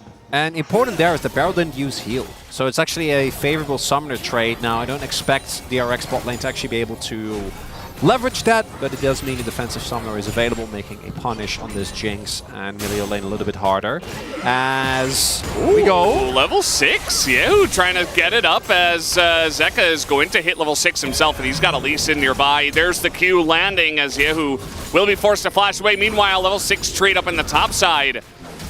Pingen is going to get the better of that. Here comes Life and Klid trying to pressure into the jungle after winning that mid trade. Now Kingen continuing to be annoying in this top lane. A lot of action back and forth here, but no one going down just yet. Flash forced there by Yehu. Nice timing from Klid. And with Ahri, with an ultimate, a flash, and a Lee, almost level 6 available, that's going to be a big boon here. If DRX were thinking about contesting, but based on the back timers, don't think that that is no Counter-Strike available. Rascal just hopping away. He's not scared. I would be. He doesn't have teleport. I mean, he's taking these rough trades trying to hold the lane in a good spot, but you're just going to get pushed out eventually. Like, this is not going to go well for Rascal. No. And the one fortunate thing is that Rascal was substantially ahead, but now will be equalized. So Early Dragon does get picked up. And Kingen shoving in this non-cannon wave, which is also why I think Rascal was so desperately trying to hold on. If he can get to the cannon wave, then back doesn't feel as bad, but now lead that he had kind of evaporated. Kingen on the steel caps, extremely strong into a auto-reliant champion such as Jax, particularly early on. Yeah, and Kingen went back. He picked up, I think just like a refillable and an extra Doran's something. Very much a cheater-style recall, although not exactly. As Beryl trying to go for a ward here, does have the Q, and will push Klid away, but now he's going to have to flash like 100% here as they just threaten him, and that's Beryl down a flash and trade of a ward. It is a pretty nice ward, but it's also a control ward, so Klid could have just checked that and cleaned it out, but it's going to stand for now. And HLE is doing a lot of table setting for when we get an actual fight, right? Between Yehu not having flash available, now Beryl not having his flash available. This style of composition for HLE that really heavily relies on find one target and kill him real good and then kind of go from there. Yeah. Is looking great, particularly with how DRX has looked pretty shaky when it comes to the setups around objectives. But on the flip side for DRX, if this is the only deficit that you're going to be in, you know, played left or right, some flashes that are down, giving up an early Drake or two into the HLE comp, that's a win. But you gotta, you know, you gotta keep losses to a minimum for like the next, I want to say 15 minutes. You know, 15, 20 is kind of the window where this composition really has a lot to say. And I'm expecting HLE to just keep the pace up as we see Herald started here, Prio in topside. And this is what always happens with Renekton. Once he gets some levels in his queue, it gets tough. Pressing ultimate abilities, Paddock is going to get locked up as Beryl trying to block here again. He doesn't have flash, but he's got a lot of melee things and the heal, so he will just barely survive. Still a nice aggressive trade here for Viper and Life as they're really trying to push Beryl and Paddock out of this lane. And nicely done there by Beryl and Paddock, was really cute. Paddock put down his Chomper so that Viper could only walk one way as Croco and Yehu sitting in a bush. Yeah, not gonna do anything. But basically Viper was forced to walk upwards, so Beryl had a guaranteed Ultra Mega Fire Kick, I want to say. Yes. I think that's the name. Absolutely. He kicked a fireball in Viper's face, and it worked. Very nicely, I might add. That he did. No kills yet. 10 minutes in. Very different. So Klid must have seen that Beryl went in and placed a ward, but he still has not checked that brush. I find that pretty surprising. But yeah, so now he's going to be spotted on his own blue. They're going to know exactly where Klid is. Meanwhile, Beryl rotating up to mid, just in the interim between laning position in the bottom side. No Herald or anything to really contest. Summer Life Esports got both with the Prio in their lanes. Just a pretty natural lead this time around. You're still going to feel good about that. As meanwhile, underneath the turret, the W does come in. Kingen takes a big trade. Oh. Underneath the turret, still Dominus and Flash available for Kingen. No Counter-Strike, Rascal immediately going to have to run away from this lane. I wonder if Rascal almost has his Sunderer, because that's going to make a big difference here in how this matchup plays out. The extra sustain. And he sells everything, but he does actually get a TP straight back in. King will get the plate, going to further his lead, but from here on out, it should be a little bit easier. And it gets easier and easier as we get deeper into the matchup. Okay. As maybe they can deny this. Do they have Smite? Oh, the Charm comes in and not quite able to get the damage in even with the Smite. Goes down to like 51. Oh, and the Q nearly takes out Croco. But it's still a very desperate attempt to stop that. As meanwhile, down on the bottom side here, can all the Melio abilities keep him alive this time? Podok's going to have to flash away. Barrel, still no flash, but the damage not quite there. Again, another very favorable trade here for Humble Life Esports, but still no kills. Things are looking dire here. Not the best ultimate there from Barrel. Using it on the knock-up, which the heal will still come through, but obviously CC Cleanse doesn't do a whole lot, allowing Viper to set up afterwards with Gravitum. And yes, they don't get killed, but it's a still plates going over, and this is kind of the story of this game. Humble Life getting a 2k gold lead just by winning favorable skirmishes. And right there, that charm from Zeka was actually the difference, right? It was 50 health on the Herald, I think just before she crashed in. Yeah. And could have been a really big win for DRX. Not going to be the case. And if Yeo doesn't get that body slam as all the cancel. Oh god, that was last second.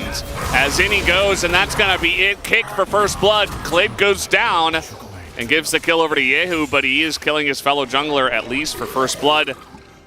And yeah, I don't know about that one. Obviously, when it comes to gold, it's not the end of the world, but now DRX know that there is no jungler and should be able to use that at least for a little bit here, as we see Podok and Barrel go for some early trading, and Yehu gonna be feeling a little bit better about his state in this game.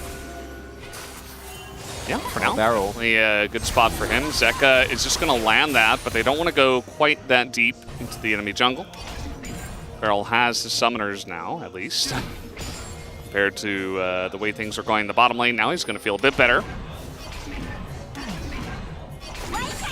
And that control ward finally got cleared out as well. So might have a pretty nice setup here for Humble Life Esports with the Pride on the bottom side to go for this second Drake again. Also, thanks to the early cancel, Podok was never able to actually pick up a call. Don't know the 100%, right? Might have just wanted to buy a longsword, but would have made a big difference. And Viper has finished his, has Guild Force. Second Dragon surely going to be gone here. I don't think it would have been enough either way. Zeka says, okay, I'll take it. It's fine. Obviously not on purpose. Here goes in onto Podok, but a teleport comes in. Life takes 2 turret shots. He is so dead.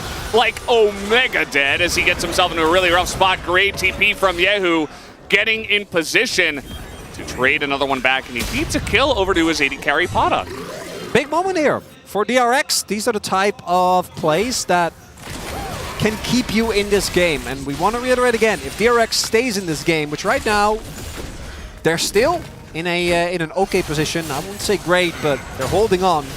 You can win the game. Melio Jinx is one of the most impressive combos that we have available. As Barrel. Yeah, the Q misses, and all of a sudden, Viper's going 1v2. Gale forcing in onto Barrel, but the ult is there and is keeping Barrel alive. And now Viper has gone way too far, and Podok is going to win in the 2v1 and picks up his second kill. Oh, and things are suddenly starting to look dire as Hanwha Life. We talk a lot about the Hanwha Life game too, and it's moments like that that make us feel a little bit validated in believing in such very validated, silly actually, things. not very. just a little bit. Yeah. Okay, well, fellas, I'm a man of nuance, but no, that was not good. And going for a play like that, when your game state is perfectly adequate, is not necessary. So this play is different, because this is just a really well set up play here. The chompers again block it off. The teleport invested means that life is dead.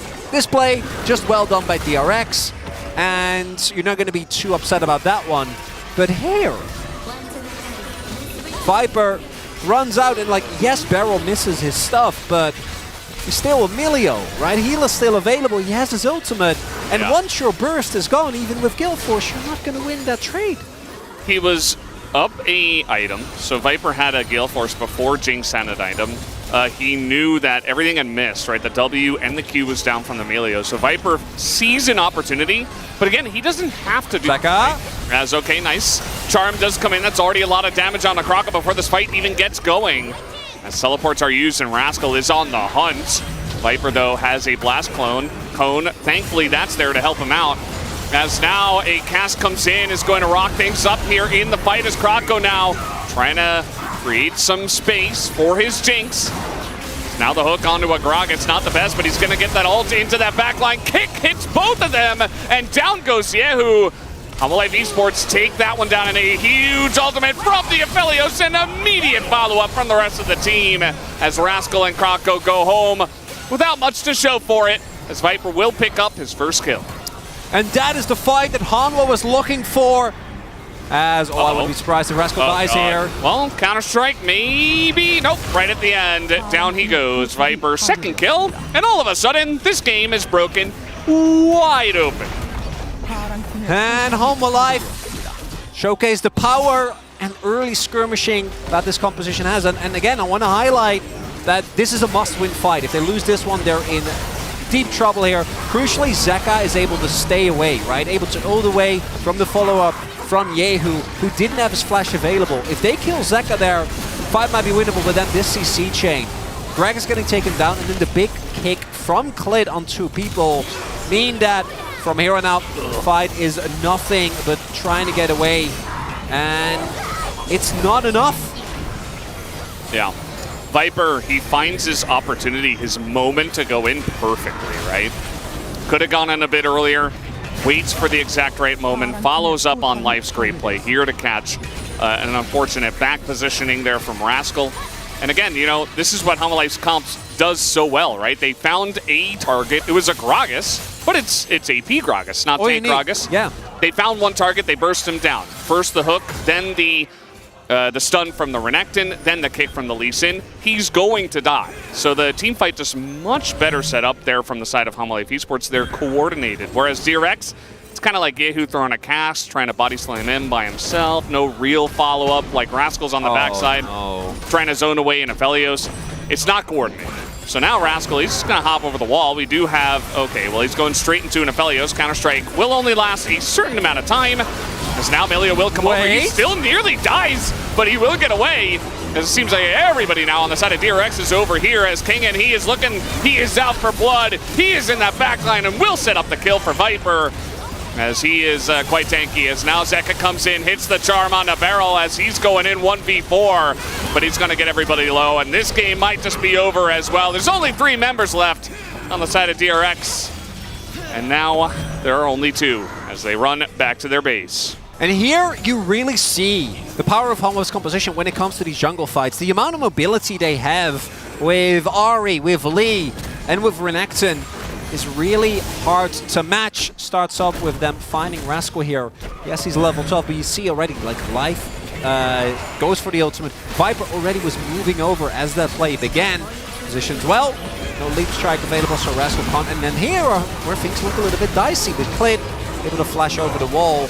And then here, crucially, we do have the cavalry arriving, Kingen in the front line, and then Zeka on a big flank, making sure that Paddock goes down basically immediately. Elongates the fight. This is the type of scenarios where the HLE can completely run over their opponents. And now, took them a little bit longer, but HLE again in full control of this game. Yeah. At the end of the day, you know, you're very good at blowing up one target, but if you get a huge lead like they did on the Rift Herald fight, the Ahri's just going to be able to run amok. The Renekton's going to be able to run amok, especially onto low targets that are just running away without many cooldowns. So HLE just easy pickings for them and all of their pick champions, and they do an excellent job of it. Wasn't the best like setup 5v5 like old Revolutionary War style kind of fight, but it didn't matter. It was still good. They still got the job done. And now HLE Esports over 7,000 gold in the lead, and took a little bit longer, but it's looking more like game 1 every second that passes in this game. And Homolife in the last game played it out very cleanly. If I remember correctly, didn't even end up going for Baron, right? Just went for a shove at about 20-something minutes and then ended it on the one afterwards when DRX was aggressively contesting. I'd be surprised if this time around we're looking at more of the same as King and... I don't know if Rascal... Okay, he's trying to get this kill. He's sticking around. He really wants to get it. Counter-Strike is back up as, yeah, he's going to take a couple turret shots. And Rascal not quite able to extend that into a kill. That is going to be unfortunate. Rascal getting a kill would really improve the morale, I think, on DRX, who have just been losing play after play and maybe create a side lane threat. Going to be the case here. Somebody's got to check the Baron. Those rockets haven't had a lot of value in this game. Actually, Viper did a really cool thing earlier on where he didn't even know it was coming, but he expected it to, so he changed his backing place after he had started it, even though it was off vision. Or I guess it was like right on the edge of vision. Either way, the rocket has not done much, as now that is Beryl, who has to use everything onto himself, and he's going to die, I think. Last tick, no, just barely going to live. Not sure how that even managed, as that's not what Emilio is supposed to do.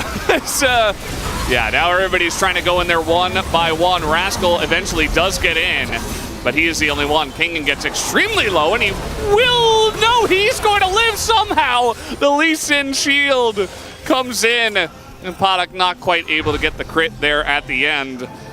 And so that is a 10,000 gold lead. Rascal still on the run. Oh, no. And the Baron buff as well. What don't Homolife Esports have at this point? Yeah, this one is very, very over as, oh my god, Kingen. Killing him would have not have changed anything. Let me be very upfront about that, but not getting him, it makes them even more sad. It's gotta feel so bad. Beryl walked up to try and check Baron because you have to. Then Croco does the same thing and understandably gets almost hundreds to 0. And then right here, so desperately trying to just get... Oh no. Oh god. Oh. Maybe we should have just stayed on the replay. Yeah, I think staying on the replay actually was better. I think we needed to see that. Let him have it live. Come on, man. Give him something. Oh boy. This one You went... can share that buff now. This one Hey, went come on, from- Beryl, go in. You can get the red buff. You share buffs now. It's the new patch. From pretty playable to... well, Homolife isn't going to beat the record from last game, but still not going to be very DRX, long. they beat their record from the first game. They have survived now almost more than 40 seconds compared to the last game. So they're playing tower defense, and they're just looking to improve their high score. They have extended their alive time. You know you're going to game lose. 2. That's the point of the game. Yeah, you're just staying alive, you know? Yeah. They won through the early game a little bit longer. They optimized their early resource allocation, you know, and it went a little better. I hope they're working on their economy for the future matches, because they're going to need it. You can't overinvest. Can't use this economy for the next ones. Well, trying to get something going there, but life is not going to be knocked into the team quite by that cask. And with the Baron buff, Homolife Esports 13,000 gold to lead now. A lot of very one-sided games currently in the LCK and in Korean League of Legends. Okay, you're going to have Croco kind of getting in there. Viper is isolated, and Rascal with the counter-strike, but the Nautilus ultimate is enough to get him some space. Clade immediately comes back, and that's all you got to do. Just peel for Viper, and you will win the game. And that is exactly what they will do at the end of the day. Oh, God. Yeah, there is a very scary Croc in your back line, as now, oh boy, the charm is going to land onto Gragas, and two of them will live. They can elect to live for the rest of the game, but this game is over. Homolife Esports will end it in slightly longer time than game number 1. And DRX here today, not the full Oh God, force. wait. He doesn't even get a kill. Yeah, it was an execute. Oh no. Okay, well the Nexus is gonna go down as they are desperate to try to get more kills, but DRX will not allow them, as that will do it. Homolife Esports, they punch down, and they punch down hard. 2-0 stomp victory in game number 2 and game number 1. Zeka will get the focus this time. And this is a game where truly Hanwha Life say, hey guys, yes, we lost. It was against T1 and KT. Give us a break. Give us some credit. And we did. We all voted did. for Hanwha Life Esports. We did, yeah. As any Kwangdong predictors, myself including, might be feeling a little bit more scared. Yeah, me and Wolf are sitting pretty right now. Yeah, you guys are feeling great. Feeling good. Hanwha Life Esports looking pretty strong against teams that they are higher on the standings against. And this is what makes Hanwha Life to me one of the most interesting teams that we have in the LCK, because when they look good versus when they, like, it's so night and day. It's so unrecognizable. Because this man right here, I think, had an amazing day. Like, literally, he went for the early 1v1 trade, right? Like, he died when he got the kill. And then from afterwards, he was making play after play after play. Him and Zeka showing up immensely here. And King had a great series. Viper had that one oopsie that didn't end up mattering at all. It's like, oh yeah, I shouldn't have gone in there. I know, guys.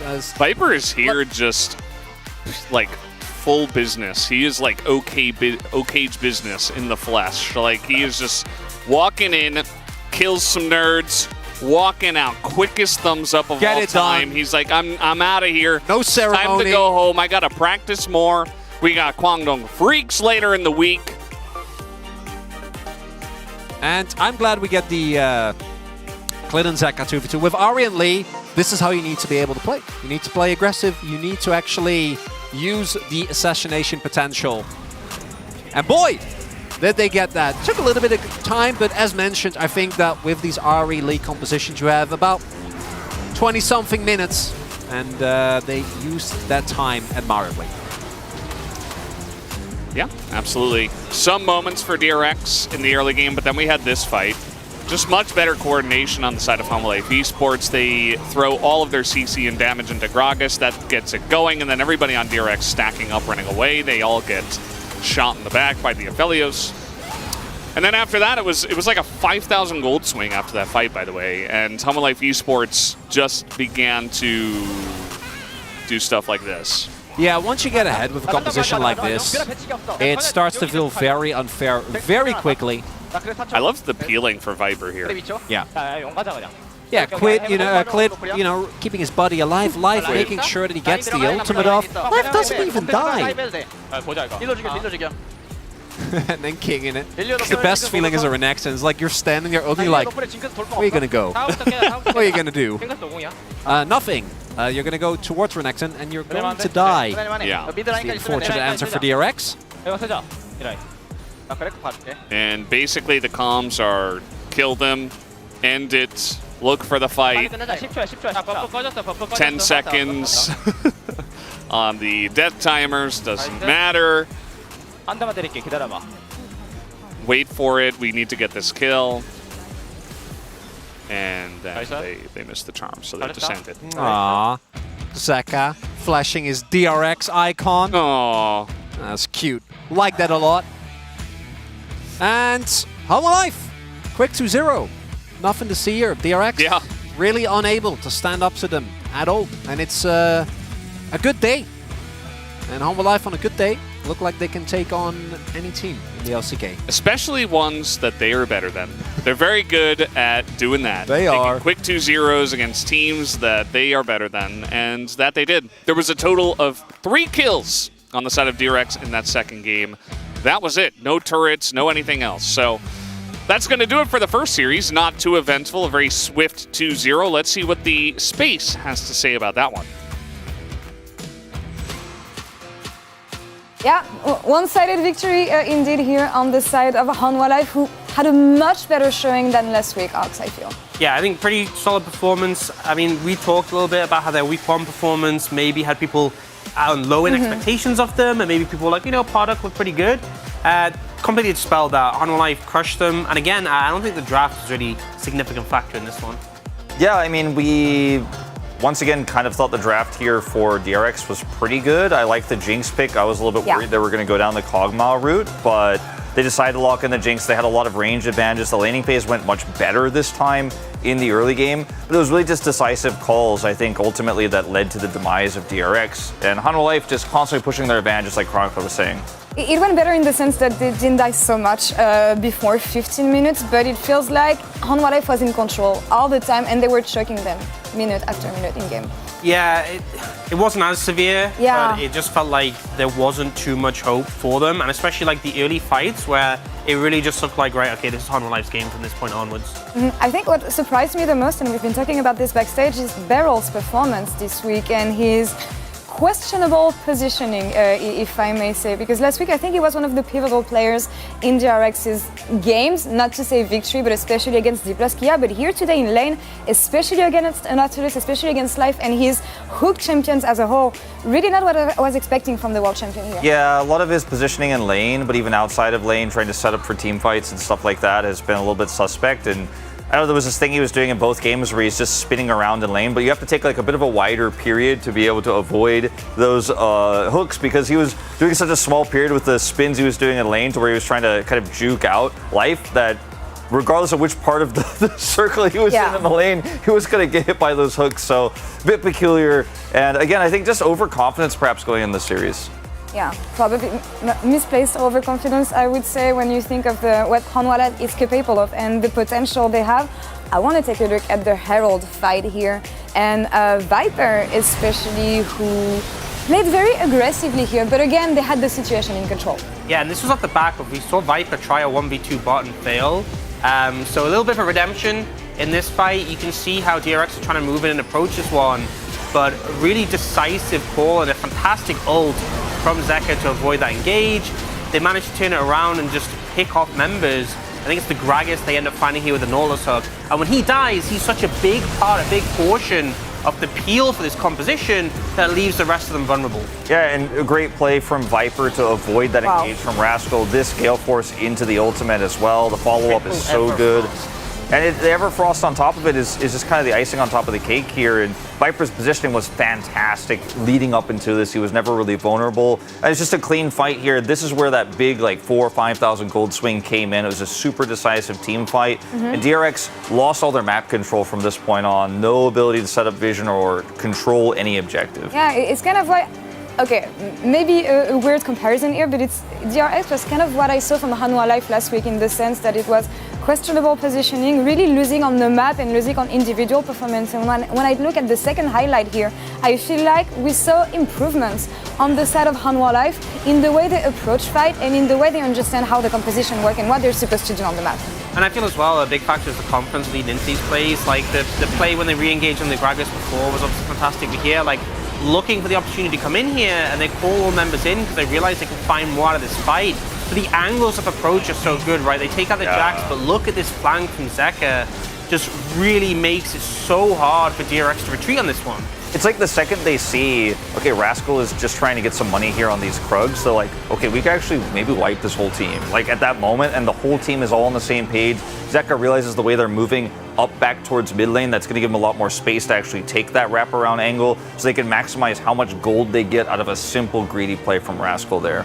Looking at the man of the hour, the player of the game here, Zeka we chose, I believe, here, but let's see what the rest of the panel chooses here. And of course, it's Zeka, who had a much better showing than in week one. Yeah, I think no real mistakes at all from Zeka in this one, and super consistent with the charms. I think this is huge as well, because it's so rare you see an Everfrost route like 2 people, let alone 3. The setup obviously from Viper was really fantastic, but it feels like this one as well, cutting them off, but also a big Everfrost once more there, landing on the multiple targets, but then repositioning so he can't be punished, he can't be collapsed on. Yeah, his side laning was good. He gets this pick here onto Podok as well, just kind of felt like insult to injury at the end, but his laning was good. Like, I think that it's not really Zeka's meta, and it hasn't been since Worlds, so we see a bit of a split vote. New media would go for Viper here, but I really thought that, like, what we've seen from him on Ahri so far this season has been his best champion. It has been very comfortable for him. Definitely really comfortable. But when it comes to Hanwha Life as a whole, I know we were really disappointed in spring, given the expectations we had for this team, the decision making, players around the map and everything. Is this the series that will let us believe that Hanwha Life is finally on the path of recovery? Look, maybe when they win Worlds, I'm like, okay, I'm confident in it. I feel like this team is just, there's so many factors in it. Like, I think Viper, for the most part, is very consistent, but like King and Zeka, like, can flip-flop between best players in the world to not. Yeah, I'll kind of echo that. I think if they 4-0 this week and beat a DRX that had a nice finish to week 1 and Kwangdong, who are on a roll, currently first place in the standings, then I'll be leaning towards we could start to have that conversation, but I do think it is an easy strength of schedule for them this week. All right, well, let's see how the players feel about this victory and what they take from it as we head to the interview. We'll come back after that. Thank you very much, guys. This is Ji-sun for the PUG interview translation. Today we're joined by Zeka and Life on the side of Hanwha Life Esports. Congratulations one more time. How do you feel about this win today? Life. We lost the first 2 matches. We were really shaky, so we were on a losing streak. But today we were able to showcase a stronger performance, so it feels amazing. What about you, Zeka? Yeah, I mean, our first week was up against KT and T1, and we didn't manage to get a single match win, but we were able to learn a lot from those, schedules. So I think those kind of kicked in today, and we were able to display better performance. Then tell us more about the lessons that you guys learned from that losses. For example, like our comps, we wanted to actually adjust our drafting so that we can play better in the early game around early objectives, and then we can have a smooth connection into the later phase of the game. Life. Well, last spring you were not able to win a single POG, but you are starting off the season with the first win of the season, and you're winning the POG on Blitz. Is that one of your comfort picks?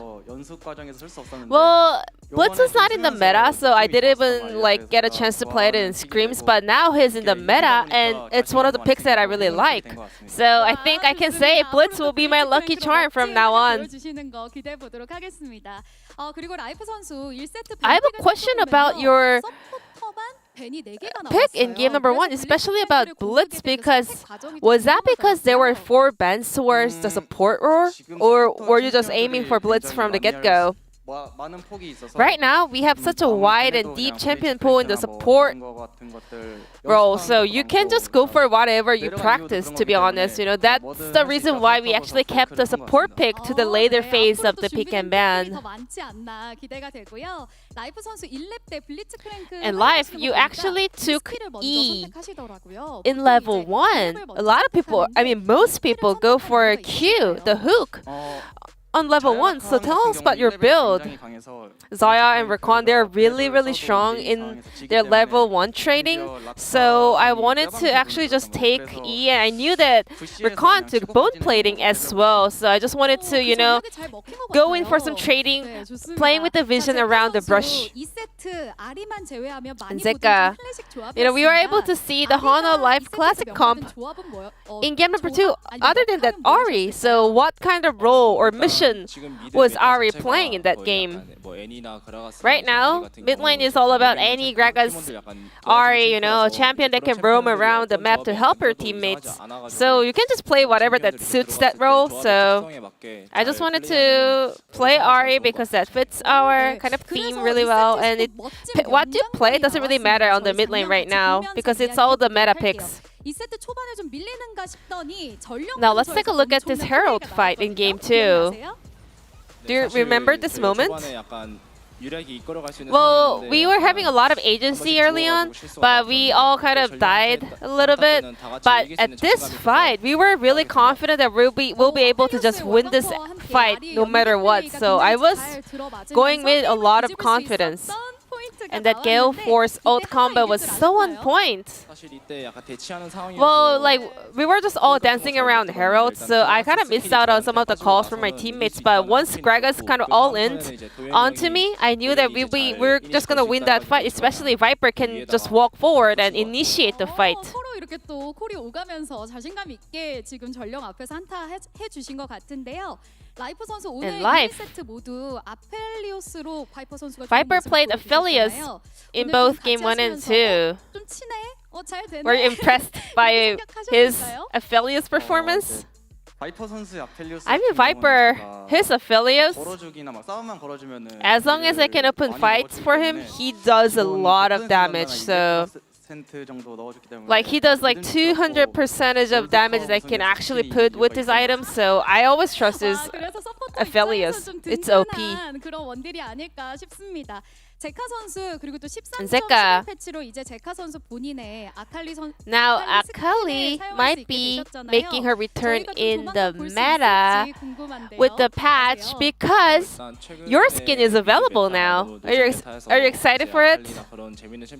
So, I want to say right now the mid lane meta is no fun. I'm looking forward to seeing some Akali in the future. She got some buff in this patch as well, so if we have the comp that actually allows me to play Akali, I might be able to do it.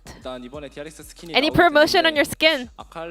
So yeah, our skin is released. You know, DRX World Champion skin is released. Not only Akali, but the entire skins are so adorable and cool. So hope you guys like it. And Zeka, I was actually on the content of your team. Do you remember that? I made you a squid pajon. Remember that? Do you remember me? Was it good? Well, I mean, because our players really like that seafood pajon, the pancake. We really like it, and then everything tasted the same, so I couldn't really recognize it was your pajon. You know, I just recognized. I thought it was from our chef because it was so good. Yeah, it was really good. Life, what about you? Was it? Did you like it? I don't remember. 나중에 또 기회가 되면 가서 맛있는 거 해드리도록 하겠습니다. 자 그리고 제가 영상을 봤더니 라이프 선수가 Life, I was able to see an interview from you, and you said, "I just want to become a really, really good player." What is your personal goal for the season? For me personally, I have this idea of the ideal support, so I hope I can become that player. And as a team, I hope we can perform at the best level as a team, five of us together, and win the Summer Split and also win Worlds. And Zeka, finally, Hana Life Esports claimed the first match win of the season, and your next opponent will be Kwangdong Freaks, the current first place team of the LCK, and it's gonna be the Saturday Showdown. How are you feeling about that? I think KDF was our first opponent in the spring season, and they said, you know, we scale so well, so the later you play up against it, the harder it gets. So I'm looking forward to playing up against the Summer Kwangdong Freaks. I think they're on the up and up. But I think we did improve compared to our previous matches, but still we have a lot of room to improve, so I hope we can keep working hard in order to do our best in that match as well. And this will be the end of the interview from Zeka Life, and I'm going to pass it back to the space. Thank you. Thank you, Jason. Wonderful translation as always. And here, Hanwha Life Esports scored the first victory here in the Summer Split of the LCK. And let's take a look at the standings to see what it changes. Not so much so far. Yeah. But again, I really want to see the next matchup to have a better preview of the Saturday Showdown we're going to have. Yeah, because I think based on this series alone, I mean, DRX obviously didn't put up too much resistance, but Hanwha Life looked better. And Kwangdong Freaks, you know, I feel quite positive about them in general. Yeah, and like. What, I mean, we're about to find out, you know, where that power level's at. I think that's fair, right? You know, Hanwha Life compare them to DRX and Kwangdong compare them to Gen G. That's a fair comparison. Yeah. Well, whatever you say, Ox. I'm looking forward to how this one is going to go. I do think that it's definitely going to be Gen G favored, but I'm hoping that Kwangdong put a good fight. We'll see if we can have a more competitive series than the one we just had, as Kwangdong Freaks will take on the spring champions Gen G in our second series of the day. We'll see you in a bit. Real.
진짜 미쳤는데요. 엄청난 경기력과 발전 양상을 보여주면서 지금 스프링이 아쉬움을 씻어낼 수 있을 만한 팀이 바로 이 하나생명 e스포츠입니다.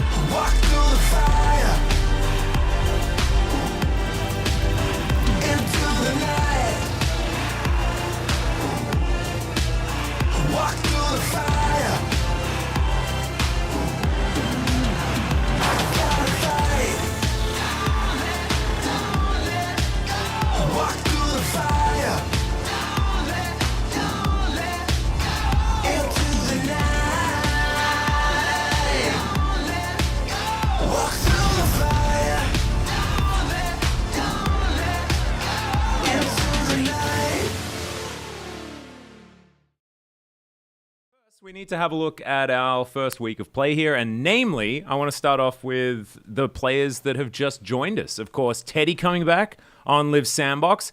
Did he pass the eye test? Because I thought in the first series, the answer was a big resounding no. And then in the second one, I was like, ooh, Teddy still got some of it.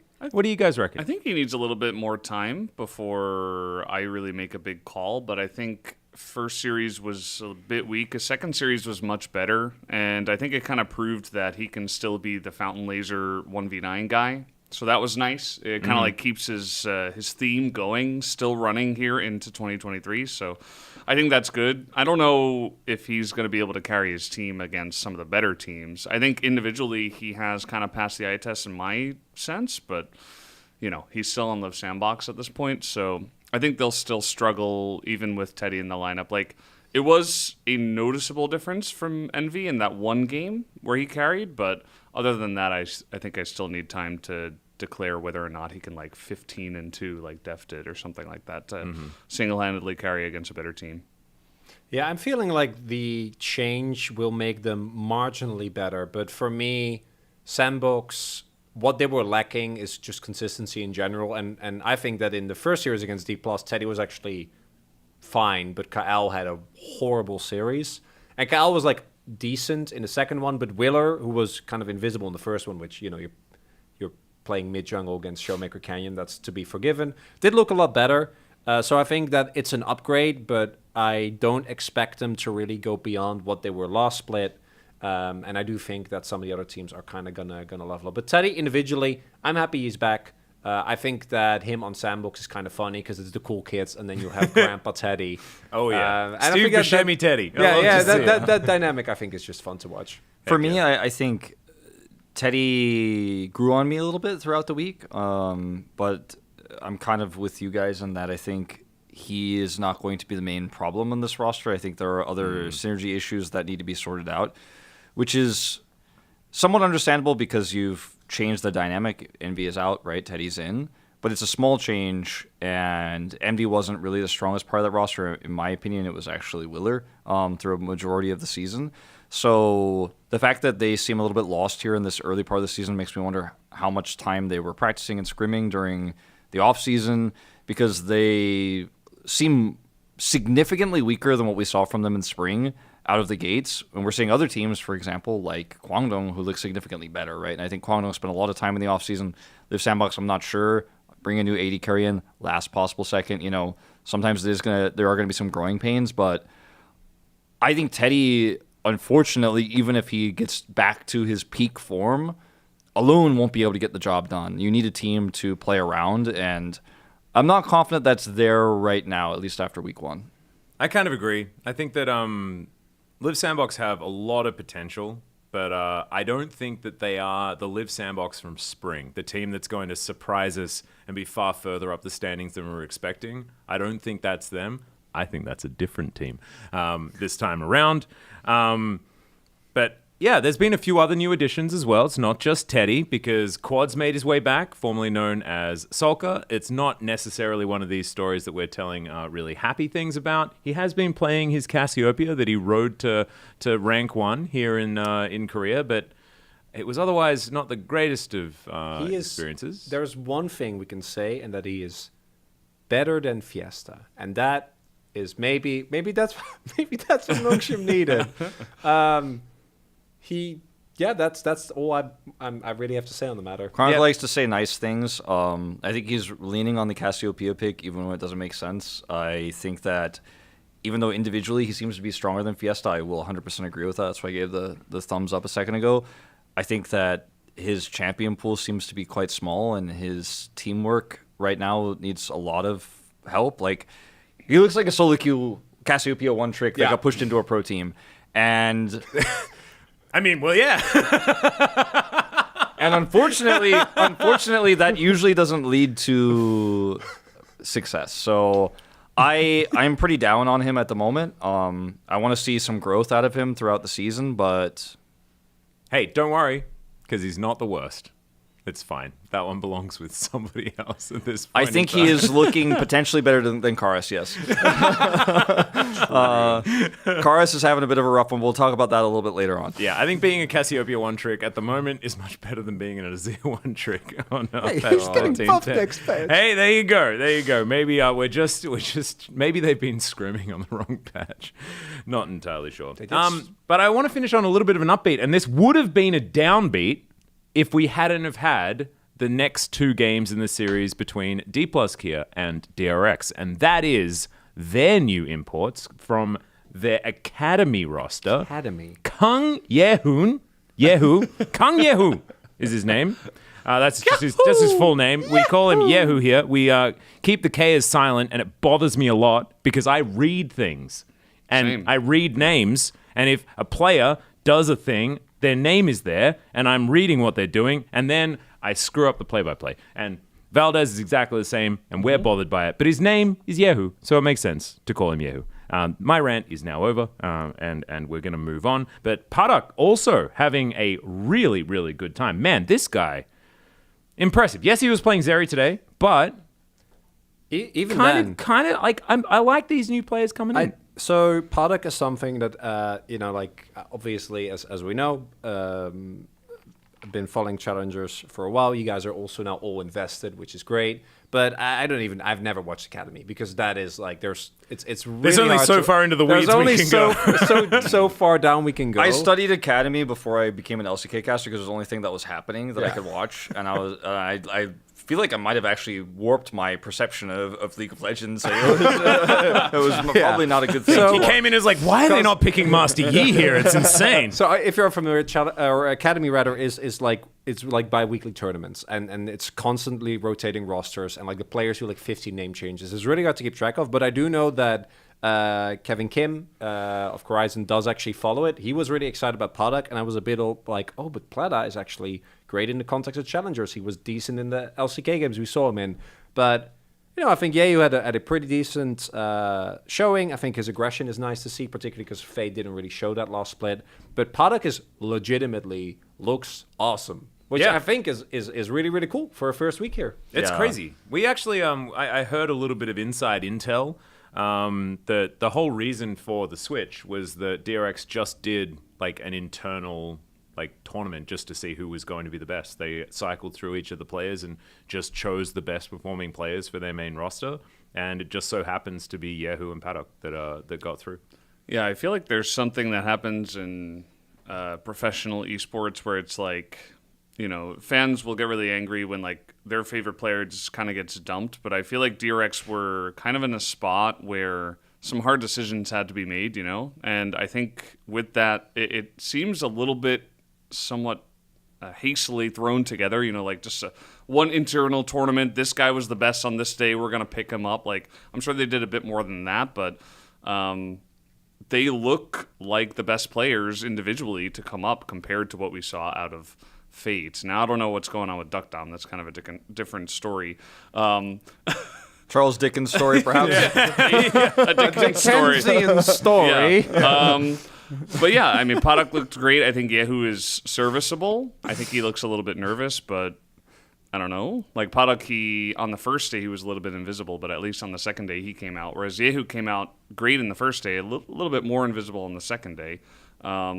but in general, I feel like they had to make some hard decisions, and they did. So I'm kind of for it for DRX, given their spring, which was really bad. It was just really bad. So, I mean, yeah. it was a tale of two ducks, so to speak. We had Duck Dom, and then we had Paduk. And Paduk has come in to me as a player that I had low expectations for. And then tonight, they were really heavily broken because he played incredibly well. His positioning in particular was what was most notable for me. He was playing against Canyon's Wukong and just not getting caught like ever. Always avoiding the Cyclone engages. Very good positioning. Knows exactly how far to stay back and then to go in as Zeri. I mean, yes, Zeri things, but still. And we've seen greater players than him get caught by these types of engages. And it's both that he's... The best thing about him, I think, is a lot of these younger players are playing with something to prove a lot of the time. I have to prove that I'm good, or I might get pulled back, especially when you're competing with Duck Dom and Pleta, got MVP of Challenger Spring. You put a player in this position and they often try to overachieve, like we see in Challengers oftentimes when you're in Challengers. I'm trying to prove that I need to go up to the top roster, but I feel like he's just trying to win. He's just playing clean, standard League of Legends, and that's what's the most impressive thing. He's super young, super clean player already, not nervous, not overconfident.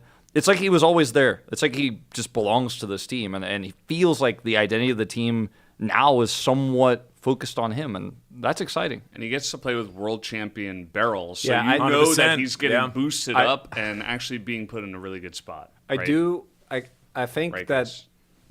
Another one. Yeah. Yeah, I wanted to, because we might not see Dogdom. Obviously, he was dealing with some health issues as well. But to me, Dogdom was never necessarily the problem with the Dogdom Beryl combo. Beryl looked much more egregious when it came to the 1v1. Oh, yeah. But regardless of who you feel like was to blame, they clearly didn't work well together. So in that light, I really like the Paddock change. I do think that in the first series, he did have that was him, right? Like the Aphelios Flash. Yeah, the Flash Gale Force problem. I mentioned that today. That was the Yeah. one. It was- But yeah. He pulled a Henna. it happens. Or a Vital the other day. That was cool. Oh, too. yeah, Vital did that, like, the 3 1v5. Yeah. Fun times. But I am just happy to see that a team with Beryl and Croco has 2 extra psychopaths that are ready to just go in. And it might not work, right? But I do think that the team looks like they are at least on the same page. And Rascal looks just incredible. He's just insane. Yeah. Yeah. Oh God! It's the fact that it's like Rascal and 4 psychopaths. That's the team, and it's. I love that. It's almost working. We're talking about a team in like a really positive light that's now 0-2. Like they're not doing great. They're currently last. But it's a good last. It's not a really bad last. They had tougher right, opponents guys? than some of the other... Yes, I would say that. Anyway, that's a bit sad. So let's talk about something a little bit more happy, shall we? And that is the fact that in the first week, we've actually seen a lot of diversity as far as picks in the jungle are concerned. We've seen the Volibear come back. We've seen the flex of the Scion jungle, which happened today from Canyon, which I think was out of necessity, but it was a beautifully executed necessity that obviously had a plan behind it, executed very well, very, very cool. Saw the Nautilus, the Kanabi special, come in today as well by Croco, and he actually looked fantastic. His snipe hook that came out onto Deft in Game 2. Oh, baby. Sorry, I'm just trying to open the water. What's quietly, happening? But it was really hard. It was really hard. You like that? You like that guy trying to sneak in, but like it's a creaky door, and so instead it's like as loud as possible by going. I'm trying to open up potato chips in the movie theater. Yeah. You know, Yeah. No, sorry, everyone. Yeah, well, You're fine. Completely ruined my entire intro of explaining all of the jungle picks that happened, but that's definitely been a cool thing of the meta. Does that survive the patch change as we move towards 13-11, gentlemen? I think so. Yeah. We also had For the next couple of weeks, at least. I think so as well. We had the same thing again today, or after in the T1 series as well, where they picked Jax and then flexed the jungle, and they got the Malphite. Didn't win the game, but the Malphite did work out extremely well. And I wouldn't be surprised if we see more of this. I think Zeus worked out pretty well Yeah, in the Zeus 1v1. Zeus has been looking great. Yeah. He's not great enough to here win. in the regular season. Always is. Yeah. I mean, I think he was fine at MSI as well. But that's like a whole nother... Okay. What's MSI? It's fine. We don't talk about sorry, that. I We don't forgot talk the term about that doesn't here. exist. Ian, but- cut this part of the video. Okay, continue. Jungle pick diversity to me is in a decent place. I think it was Wolf who said it earlier, because there's like Vi and Maokai basically are always banned, because those two are very far ahead of the curve. But then after that, we still have Wukong for like, how long have we had Wukong and Viego? For like a year and a half? Yeah, at this Viego point. took like a timeout. Viego took a had little some rest, time out, and then he came back. But like he was since his release in like 2021, he was meta for the entire year, and then he had like one split off. I think he just take it easy. Doesn't want to get You burned guys out. remember Silas? Do you guys remember Xin Zhao and Lee Sin? I mean, I'm glad that they're saw out Lee for a Sin. while. we saw I'm Lee. empty. Yeah. Well, Yeah. That happened. unfortunately. I think the pick diversity is always going to be a topic. I don't think it will be, outside of AD carry specifically, it will be as bad in the regular split, because I think especially a lot of our better teams are happy to experiment with stuff against weaker teams. But when it comes to, the playoffs meta and the international stage, I think it'll be basically the same as I think it's in a pretty good spot. Like, I feel like I remember a meta past where like Elise was perma-banned on red side, but then you'd always get like Lee Sin Wukong every single time anyway. So I feel like now, even though we have like these two junglers that are way ahead that sometimes squeak by because a lot of things are OP right now, we're still also getting a lot of different crazy picks that are coming out. And I wonder what the real reason for it is. Like, what is the driving force behind it, Behind what? Sorry, I missed. I missed. For all of this diversity, like, is it just a need Oh. for flex picks with like the Scion and the Jax and stuff like that, or is it like they just feel like it's pretty wide open? I think it's how broken bot lane is. So like you basically end up very often, you have to prioritize bot lane no matter what. So you get to the second tier. Like junglers very often, because of Annie and Ari and Nico and whatnot. You pick like bot lane and mid, or sometimes. So it's top. about draft and then positioning. Exactly. like then where you it get to the gets second picked. half. Yeah. I think part of the reason why we have the junglers that we do, outside of Maokai and Vi, which also fit what I'm going to say, but they're like almost always gone and have incredibly high win rates when they are played because they're so busted, is right now it's a meta where you just need setup CC. You either got to kill the enemy AD carry, or you got to get your AD carry ahead in the bottom side, and then you have the two main mid laners, Annie and Ari, both go very well with any sort of setup CC that's really easy to do pre-6. Wukong is kind of the exception to this, is like the one jungler right now that doesn't have setup CC. But you look at Jax and the Scion even are like, well, fits the bill. And they're top laners, but you can put them in the jungle, and what do? They do CC, and they can get you ahead, and they can put your bottom laner in an advantageous position. And so it's just really easy to say, well, these picks are viable, they're strong. Maokai is like, I have the best setup CC because he has multiple ways to CC people. His ultimate can CC half of the map. So Vi can point and click on somebody, and then that's the end of that. Vi can lock down Zeri. I think that's actually... So can Nautilus from the jungle too. Yeah. Also another viable pick. And we're not seeing picks like Lee Sin find the same sort of success because they don't really, their CC is so conditional. It's so difficult to pull it off. They require more finesse. Yeah. It's not like I point and click and win. Also, like, Lee Sin doesn't have the fight longevity. meta. Because he just becomes a kick in the late game. And, like, I think that there's that. There's also the argument of, like, jungle matchups seem to be important as well. So we have a lot of pivoting towards making sure that, like, 1v1s from the jungle are kind of, like, okay, which is, like, why Viego makes his way back in again, because he can, like, win some of these skirmishes. And fighting over camps seems, like, far more important. Like, we saw, like, the masterclass that Canyon's been able to demonstrate with just eliminating the enemy jungler out of experience. KT and Cuz as well. Yeah, Cuz has been very good at it. I think T1 did a bit of it today as well,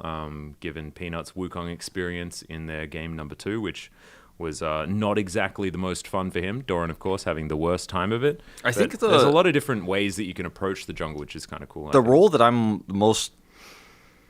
And this is going to sound strange because we do have like Zarya, Aphelios, and Yumi and all that stuff. The role I'm kind of most disappointed in terms of watching and casting drafts so far has been mid. Yeah. It's like, it's Annie versus Ari. It feels like 90% of the games. Some people have tried to do some other stuff. It's really fallen flat on its face oftentimes.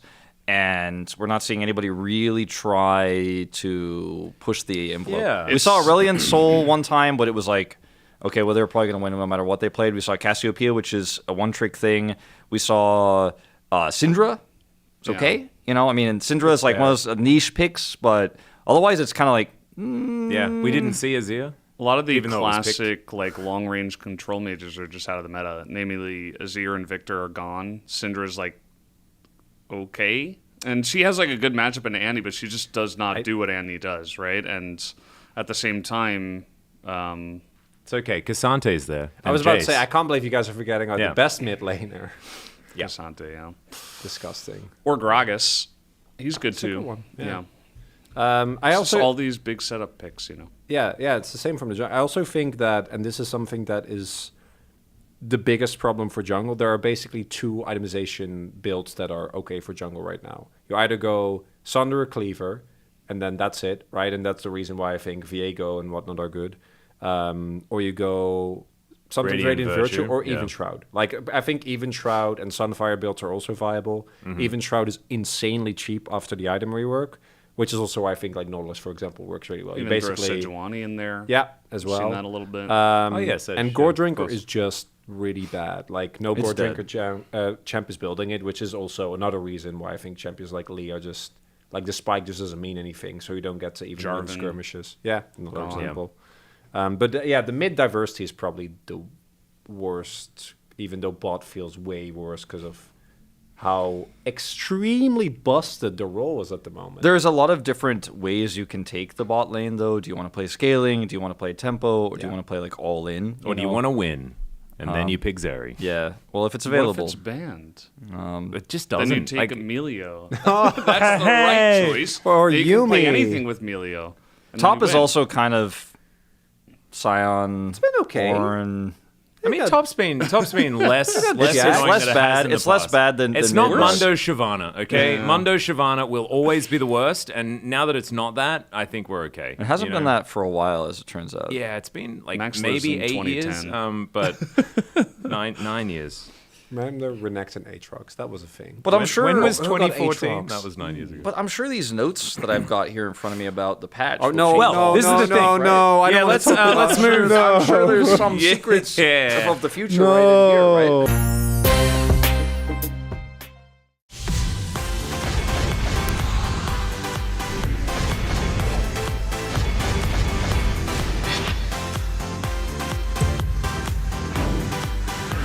Forcing them away from the farm here as the lead crashes. Canyon has to come down now. Ooh, Hook going wide there. Well, hoping for a different juke as in goes Canyon. Oh my goodness! That is a journey you can go on as the sky descends on top of the cool kids as Closer having to run away now, and Showmaker just says, no, that's no more winning for you. Getting cold momentarily as he will get knocked up as well. Finally, we do. Oh my god, the damage!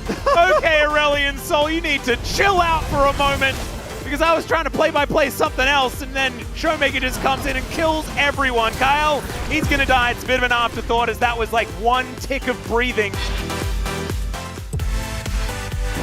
DRX are doing a decent job with their Elder, or rather their Baron buff, as Yehu really playing with fire here. As he is going to get knocked up and pulled all the way through the wall. That's going to be Spirit Rush. He goes into the tower as now he is just on the run. I don't know if he's getting out of this one as, flash in from Dudu.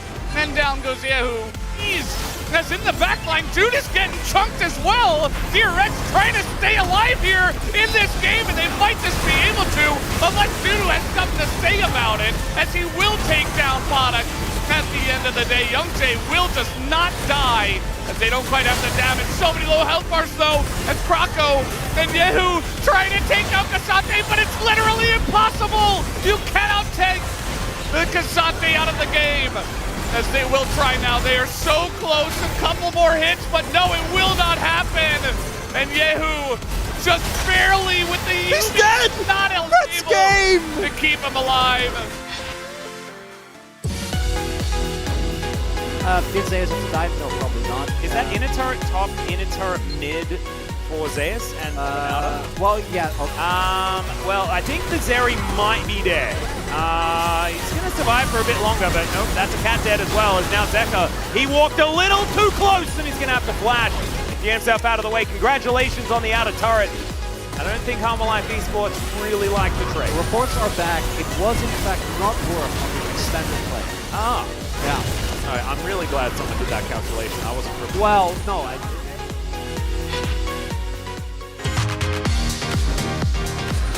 Well, they're just going to say thank you very much for the leash, I guess. They look to get this one started. Faker with his stun ready. That is going to be Cloud going to T1.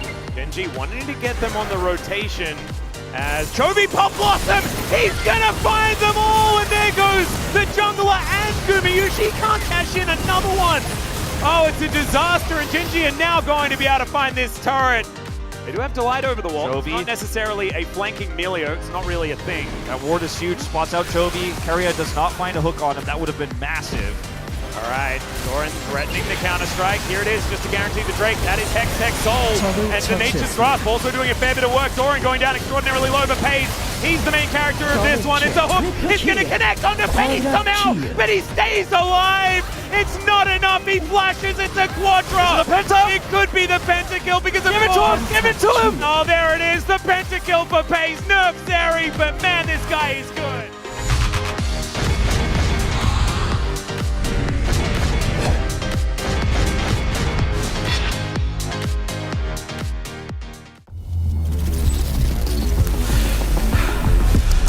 マスターズには秘密がある。ここ東京で世界が見つめる中、その全てが明らかになる。解き放たれる才能、暴かれる秘密、全て出し切るか、無に帰すか。精鋭たちが限界に挑み、新たな可能性が生まれる。想定が覆される最前線、最高峰はさらなる高みへ。全ての試合、全てのラウンドで、それがマスターズ東京。目撃、プレイ、そして高みへ。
and welcome back to the LCK. We're here for the second match of the night. The first one didn't last very long. It was a 22-minute game, and then we had a 24-minute game. Yeah. Now we're getting into Gen.G versus Kwangdong Freaks, which Kwangdong on a bit of a roll here, but Gen.G on paper the stronger team.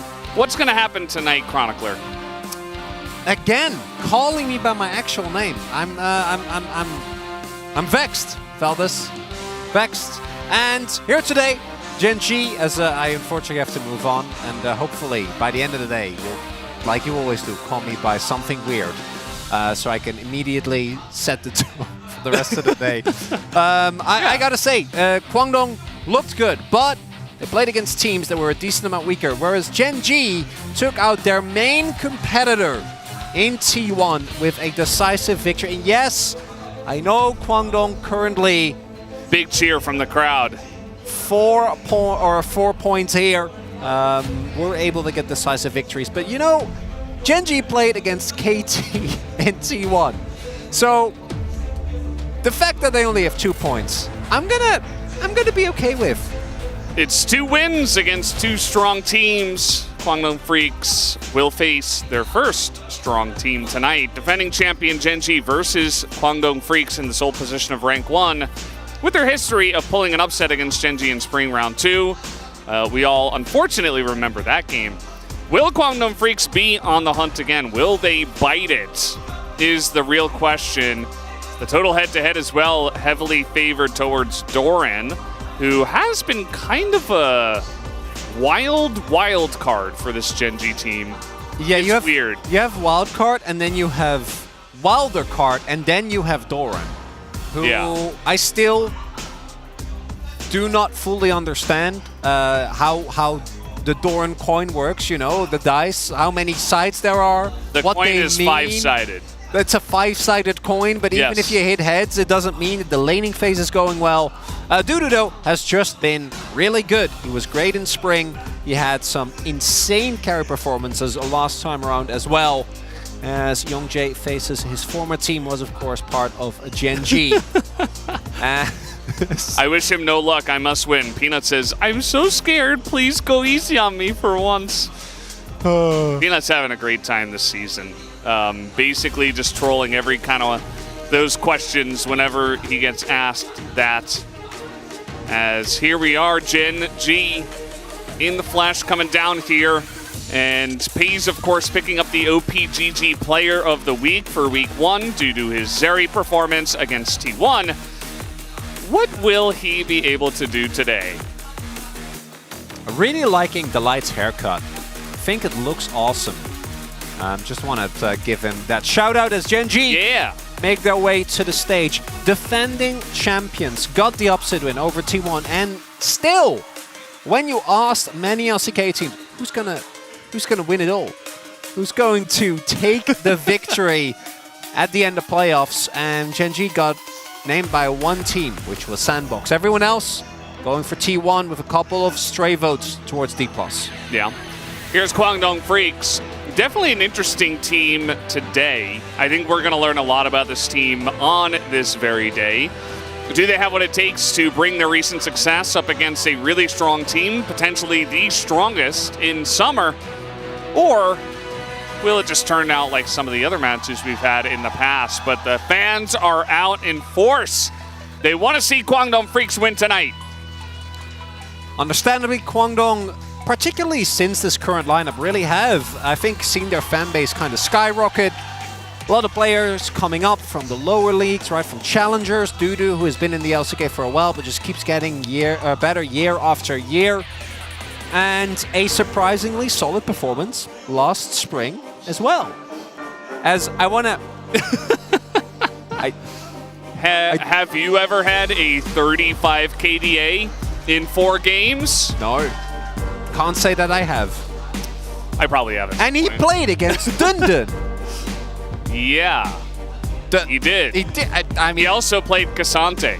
But definitely a key player matchup, especially because Doran has been such a wild player in these first couple of matches for Gen.G, whereas Dudu has been the solid rock of Kwangdong Freaks. Actually, he's even more impressive because I was wrong. He didn't play Dundun. He played Morgan when they played against Brion. Yeah. So True. Yeah, and we joke, because obviously a KDA like that is kind of ridiculous, but say what you want, his performance in week 1 was a large reason of why this team is 2-0, and Dudu has looked better. He's had carry performances over the last years, but he's stringing together more and more of them. And it's going to be a big factor here today, because for all of Doran's strengths, right, his willingness to sacrifice himself for the team, his team fighting, which when he is looking good is absolutely top tier. His laning phase never has been really the strong point. That Chovy is just... Speaking of biting it. He was yawning. You bite when you yawn. Oh my god, it's the meta! Wow, Faker is really shaping the meta here in Korea. Again. What do you do before a game? You gotta... You know how Sleep kind of like takes out all the... What is it called? The edges? No. Clears your memory? Like, I have no idea where you go. Yeah, it like kind of sorts your memory, like sorts everything out. It like takes out all the bad stuff, basically, from the brain and the body, and kind of prepares you for the next day. That's why sleep is so important, because it can back you up and really be rough. So these players are all getting a little bit of shut-eye right before the match. And maybe that'll help. Here is a guy you may know. Possibly. He is a little bit famous here in Korea. Just a bit. So happy Score came back, and he has been extremely successful in his tenure as a coach, right? Came back the Here's beginning. Another guy who's also famous. Yeah. For many reasons. Came back last year and was able to win 2 out of the 3 LCK championships that he has coached this team for. It's a pretty good track record so far. Ain't bad. Yeah. Ain't bad. And Score obviously also a player that had an incredible amount of time passed before he was able to get his first LCK victory himself. Very fitting that he helped most notably Chovy and Ruler pick up theirs last summer. Absolutely. Well, we are just about ready to hop onto this. Gen G is the home team tonight. That means they will select the blue side. They get side selection for the first map, for the first game, I should say. Cassante is the very obvious first man against a lot of teams, but especially against Dudu. You're not going to leave that up. Very good choice, as wow, we are speed running the bans here. Kwangdong, having seen what Pace did to T1 and what Zeri in general has done, opt out of that. The Lucian, though, is interesting to me because Gen G are one of our best teams that look the most underwhelming with Lucianami. They have not really been able to utilize that to the same efficiency as teams like T1 and D+, but still going to get taken away, or Nico, unsurprisingly, off the board as well. But now, Annie still open. Milio, really the one at the forefront of our minds. And if it is a Milio ban, like we're expecting, oh my god. So, I'm assuming you're expecting... Okay, never mind. It is even with the nerfs, we're still just B1ing Aphelios. Yeah. I mean, at the end of the day, we saw Hamalife Esports also first picking Aphelios on blue side, and that was without 380 carry bans. So now Kwangdong Freaks, they don't have a Draven or a Zeri to answer with. It's not necessarily what they wanted to answer with anyway, but it does mean that their bans kind of leave a lot of OP stuff open, right? The Annie is here. They get trades for giving over the Aphelios first, and especially with a lot of stuff open, you know, going for Aphelios first is another question. I wouldn't call it questionable, but it's definitely a choice you can make. Annie and Yuumi, definitely a choice. You could look at Maokai, you could look elsewhere. I don't love the Yuumi specifically, because then Gen G is going to get Milio Aphelios, which I think is really good both into Annie and in general is an extremely oppressive lane. Between Calibrum and the Cozy Campfire, the amount of pressure you're able to put out in that lane is kind of nuts. I think Milio absolutely should have been taken on red side. Yeah, Annie Milio is a great opener, and yes, they get Yuumi, but woof. Did you just woof? Yeah, no, oof, as in oof. As in, that is, no. Are you saying that Ogma is going to be picked here? They actually could. I wouldn't even be surprised. if Taeun, and actually it would be. I don't think Hog Yumi is really the lane to go for. But it was an oof, because giving over Aphelios and Milio is a combination that is very tough to deal with. And then Sejuani is one of the junglers that has an incredible early game, and then also, when it comes to CC setup and skills, extremely well, as the Azir buffs have led some people to believe that Azir is back on the menu. And we have in fact seen it banned a bunch of times, even picked in challengers as well. And it looks like we are going to continue that trend here. The Renekton. The Azir. You're quoting someone? No. No? Just calling out the bans, yeah. Okay. Just making sure of all this. It's not... Oh, no, I'm not going to do that to you. I'm not going to do that to you. You should have. Would have been good. Nah. I'm feeling nice today. Aw. Well, Azir taken off the board. Definitely an answer into Annie, who won't necessarily just get free trades. You can kind of trade back at least a little bit, especially with Azir getting some buffs. I'm not sure exactly where the Azir is at. Ben Malphite here?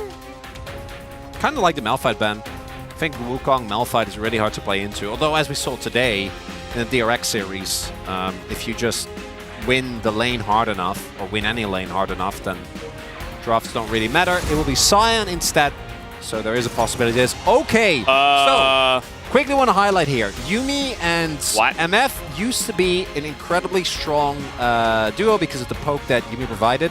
Now, Yumi obviously in lane has really been nerfed, but MF is one of the best matchup into Aphelios. The range is really hard for him to deal with, and between Annie and the Wukong, there is actually a great amount of setup here for the Misfortune Ultimate, as Gen.G, not really big surprises here. They continue the prioritization towards the Tristana, and Doran gets to pick up his Jax, but this is blind into Dudu, and Dudu, a Poppy would be very much in line with what we'd expect. Malphite would be my other option, not necessarily for the match with the Jax, but just to make the life of Pays a lot harder. Kind of would have liked the Jax for Dudu, actually, into the double AD carry, but instead it gets taken away. Maybe part of the reason why they did go for that, but yeah, does give Dudu the counter matchup with the Poppy. Oh, God. Tristana and Aphelios both. Yeah. Like, combine them with Emilio, that doesn't seem very fair. But I do really like the Kwangdong draft. I think the main issue that I have with it is that with adding another AD carry, the damage profile will be extremely one-sided, obviously, particularly with Kraken no longer dealing magic damage on this patch. So Dudu can build full tank and will be basically unkillable. But it also means that, and I think that might be why we see the Poppy as opposed to a Malphite, just killing Pays isn't enough. There's two insanely big threats that you need to deal with. Yeah. And I think the tools are there to deal with one of them very well, but as long as Pays and Chovy spread out well enough, as we see a little bit of, that's the new Jeans Bunny, if I'm not mistaken. Yes. Yes, it is. I'm glad you're backing me up on this now. Yeah, there was a sign that said, "Young Jay, don't." Well, literally, it's like don't torture, don't bully, basically, don't bully Peanut. And you know, I think it's just a little bit of playful words back and forth, but it's kind of funny we get to see Peanut versus Young Jay once again here. I think that Quantum Freaks are absolutely taking a chance with this one in game number 1. We'll see how it works out as we hop onto the Rifts.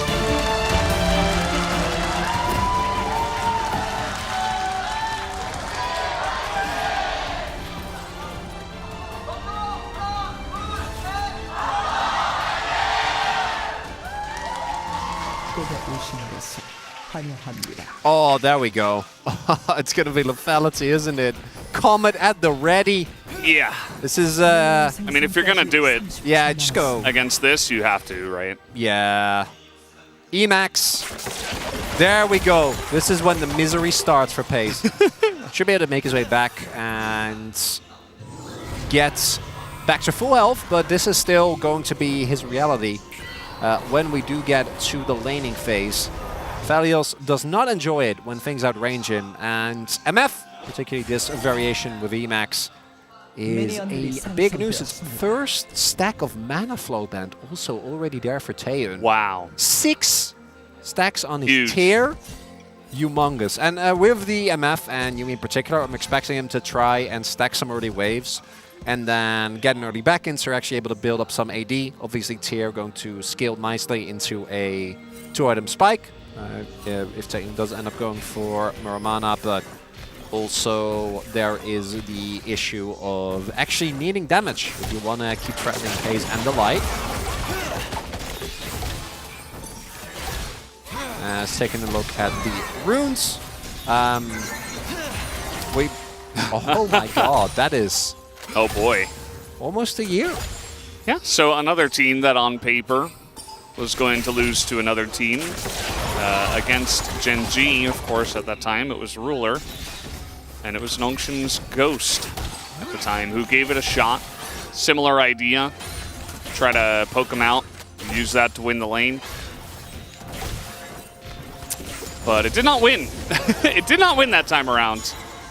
And doesn't mean that it's not going to win this time around, but it certainly does mean that it's not like a free trap card in the draft. And I still do think that it's, you know, relatively untested in pro play, and I'm not sure how well it's going to go.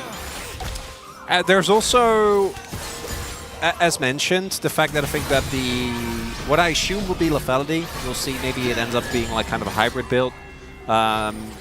Has been nerfed on this patch. Ghostblade did definitely take a little bit of a beating, as Taeyeon misses, unfortunately, cannon there. But what it does mean is this should be guaranteed prior for the Kwangnon bot lane, and that means that there is more pressure for them on the map. Might be able to get some vision and secure Taeyeon and during this continuous shoving. And also, Gen G historically have really struggled when falling behind early, as Bulldog being set up here. Yeah. Could get dove on, as there we go. He is going to take a bit of damage, but nothing lethal. Bulldog will handle it very nicely. To be completely okay. Peanut not having done most of his jungle, instead using his time to go for that play. So pretty far behind Youngjae, who is just about to finish his Krugs, but Youngjae probably going to go for either a topside play, but there is a wards. Not even going to try. Going for the back. We'll have now finished his full clear as cancels it actually. And he's going to be looking for a player. Is he in time though? Oh, the timing of this is perfect as they're going to get on top of Doran, and there's no escape for him. Even with this flash, he just gets absolutely dunked on in the top side of the map, and down he will go once again. Perfect timing. As I mentioned, will he be in time? Yes, Youngjae will in fact be in time. Very nicely set up as well there by Dudu, right? Baiting him in as Chovy, using the Lethal Temple very efficiently. So, Cleanse has to be invested there. Yep. That is what Tristana can do, and this is what Pace can do if he gets in range, as Gravitum is in, as he will finally use that route to come on in, and they're just running away. It's not going to be any kills coming in, as one more auto might do it. Bulldog's so incredibly low, and he doesn't have teleport either. So Chovy going to take a very nice trade here at a pretty nice time as well. Yeah, biggest thing here is that Chovy will be able to just make his way back, and Bulldog is now going to be forced to take a rough back timing as Chovy actually cancels his. Of course, Tristana shoves insanely well. Bulldog with a little health, he is not going to be able to contest the wave, so nicely done is, again, just a really well set up bait. They dodged the ward, which they should have been aware of. Dudu sets him up, and even with the flash, Doran already too late, knocked back in. 1v1, he definitely would have won, but with that monkey in his lane, not going to be the case, and that is a nice setup here for Kwangnon, which helps alleviate some pressure from their mid lane as well. Definitely just really nicely set up from Dudu, as he was able to bait Doran in there. I wouldn't even say it's really Doran's issue, although we have seen him have some Jax games that were not the best, to put it lightly. But it's okay. See what he can do here, as he's not winning this lane, and he does miss the cannon. So maybe, you know what, let's just not look at the top lane. I'm not even going to talk about it anymore. He's just there having a decent time. Oh, Peanut has flash available. As does Taeyeon, but might be trading here. Setup isn't great, but Taeyeon and Jun kind of need to walk forward, but they know something's wrong. Grab at him, but that's never going to work, so... Huge cheer from the crowd as they avoid that gank. That is a bit of a rough wave state here, and Youngjae's top side again. Might have an opportunity here. Okay, Bear comes down. I feel like Jonas Strong was expecting Chovy to jump in there. He like pan the camera up, and then Chovy's like, no, not feeling it. No thanks. Maybe later. Yeah. Bear is gone now. Yeah, that lane is still shoving away from Doran. And he's only sitting on a Sheen. He gets bone plating, but Peanut is on the bottom half of the map. And they have zero intel on Youngjae. I don't think he's been spotted in on a ward for the longest time, so... Kwangdong doing a really good job of taking the one gank and then turning it, particularly with the flash also being invested, into Doran slowly getting bled out. I know about this Dragon start from Youngjae here, though Pace is on a back. And might not really be an opportunity for Gen G to match, and Kwangdong running the early game here thus far. Let's see how this goes. Peanut has wrapped around. Chovy gonna spot now Youngjae, and he can hop away. There he goes. And they're actually going to try to collapse here, probably because they assume they don't know about Peanut, and I would assume the same. Delight trying to bait them into this one, and it works out, and now the flash on him, but Chovy's taking a lot of damage on the left side. He will go down the first one, but immediately the MF follows, as now they're trying to get on top of Jun. That should be a free kill here. There's no flash for the Yuumi, of course, so down he will go, but Kwangdong Freaks at least did pick up the Ocean Drake. Not half bad of a trade. And really big there is that I think Taeyeon, let me check again. I think he flashed so that Chovy wouldn't get the final auto, because as Chovy actually gets the full explosive shot, his W will reset. As you point out, Peanut makes his way over, Chovy flashes on, but then Taeyeon, actually due to Chovy's ult, right, is able to get away, deny the full W charge, and we do see the response from the rest of Kwangdong is fast enough rather, but the one that died was Taeyeon, and Pace is now getting fed, even though the early game was a bit rough as Peanut. Uh-oh, Peanut in a lot of trouble here. Jun trying to get out and block the dash, and it will work out. As Jun, a very nice play to make that happen, as now on the top side, ultimate popped by Doran, but pretty close to the tower, so they're not really going to be able to force anything here. But yeah, able to at least trade a kill onto Peanut for those plates that were going down. Kwangdong Freaks sticking in this one, is now trying to move on to this. Flash on forward and the heal. They're really trying to punish Taeyeon here as the ultimate comes out, and a huge amount of poke damage is already put into this MF.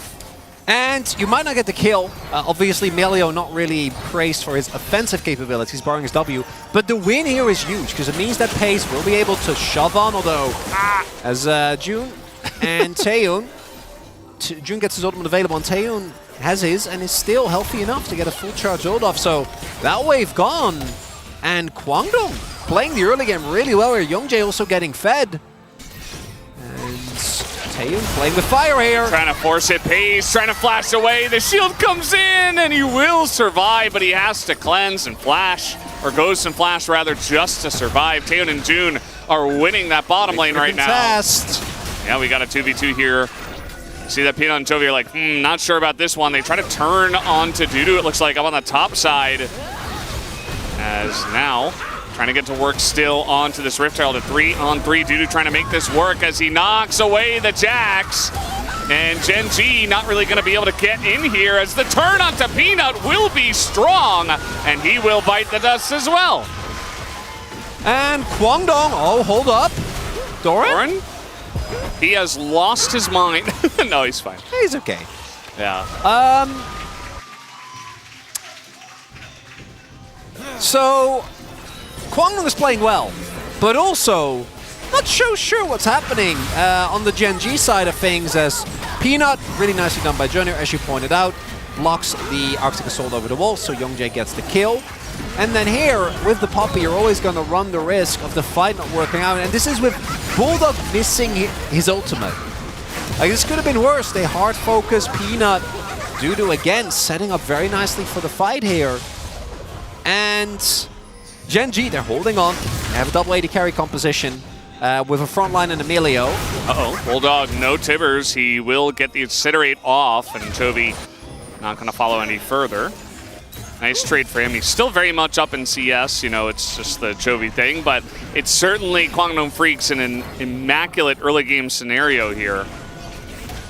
And let's see if they can move that into a unsurmountable lead, especially with the Rift Herald.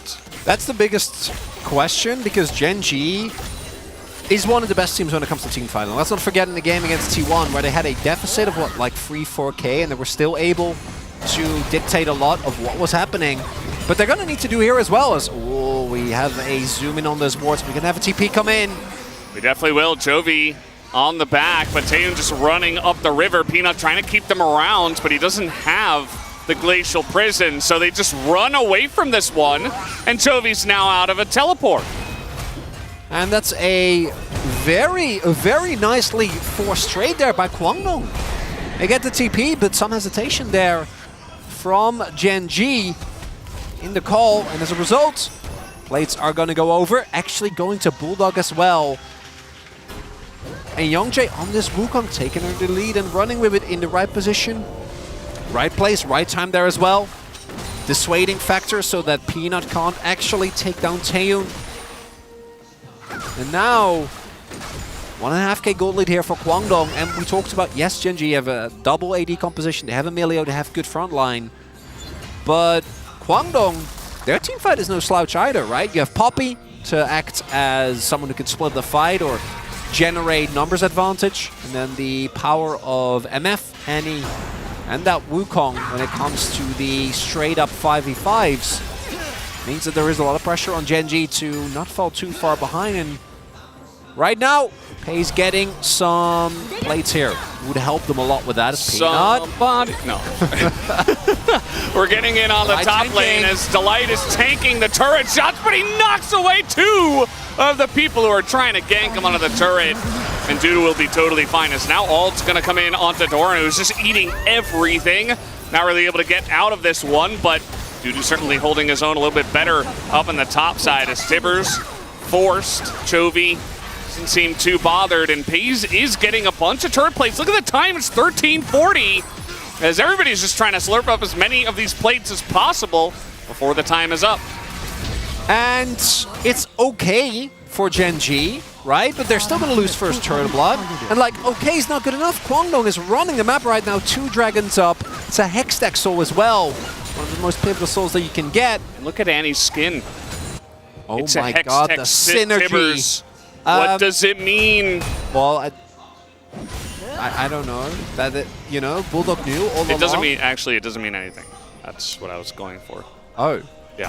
I thought you were making some mana commentary about, you know, Bulldog making great choices with his skin for the game at hand, even though he couldn't possibly have known. Maybe he did. What the dragon. Maybe he read the script. That's not a real thing. He knew it was a Hextech soul. It's not a real thing, Valdez. Yeah, I mean, that's what we tell the viewers. That is better than believing in coincidence. Yeah. And luck. True. And right now, Kwangdong, they don't need luck. They have been running the map. Really impressed with the early game from this team. Great skirmishes. Dudu individually with a good performance as per usual. As there is no turret. Not going to push with the vision. No turret. Yeah, I thought that was going to be enough for him to be like, let's go in. But no. Even with the best damage hand in the game and no Sunderer, doesn't want to do it. Dudu's just sitting pretty. He doesn't want to do anything to jeopardize his lead. I think he's just happy with where he's at. Especially in pro play, you're on the pop, you're up 50 CS. You have 1 kill and 1 assist compared to a 1-death Jax, who doesn't even have his first item. So you're just like, okay, well. Oh, Pei's. Oh boy, he might be in trouble here. The light is here, he's got the Q, denies the engaged. Dudu just trying to get away from this one as teleport on in. They're trying to get on top of Youngjae, who is in a lot of trouble. A 3-man counter-strike in the back line is going to turn this one around, and Doran is the one who picks up the shutdown. And these are the types of moments that point why you can't ever count out Gen G. Because I like the play from Kwangdong. The idea is good as Chovy making his way over, doesn't have his ultimate. Tibbers available. Bulldog no doubt going to... Okay, never mind. He's just going to throw out a Q and flash instead. Sure, yeah. Just playing it safe. Definitely a good idea, but now we got the second Rift Herald fight on the way. X-Tech Rift is available, so maybe they want to contest. Doesn't look like it, though. And these are the type of moments that can really bring back tempo, right? Like, yes, you get the mid lane turret, but Gen G is able to get a shutdown on their side laner. That is now going to have a bit of an easier time, particularly with how far behind Doran has been put. And they're able to get the Herald as well, and that ward is so important. Look at the light here. Really nicely done. Gets the cancel on the dash. Love this. And then Chovy is right. I think that part of his kit, I'm completely okay with it. Oh, Bulldog. Yeah, Bulldog is going to land that stun, but still the hop in was buffered as now Doran's in the top side, and he is getting revenge. As Gen G, a couple times in a row, Doran's in the right place, right time. They set up a fight around him and turn things around. Now Chovy's going to get a turret as well. This game is turning around big time. This is the 5-sided Doran die again. The man... It's a coin. Dies in lane. Oh, I don't know. It's 5-sided it's coin. A dies, Yep. I don't even know. He dies in lane very early on. He falls behind like 50 CS. And yet, he gets the counter-strike. That solidifies the previous play. Picks up a kill here now as well. And the gold lead that Kwangdong had now has gone down to a meager 1k. I do want to see, though, how does this next fight go? Because, again, I think Kwangdong in the 5v5, which we haven't really seen yet, is insanely strong. But Gen G might just not 5v5 ever and just park Doran and Chovy in the side lane. Yeah. And just shove, because both Trist and Jax murder turrets. Very cool. Buff sharing. Buff sharing. Share your buff. Share your buff today. Nice. Only $19.99. Actually, it's free. Nobody's going to share that blue buff. Well, there's disappointed after we did the jingle. Cost, Valdez. Yeah. You know, you have to walk over there. You have to actually take down the blue buff. You have to use your smite. Exactly. That's the biggest thing. It's not free.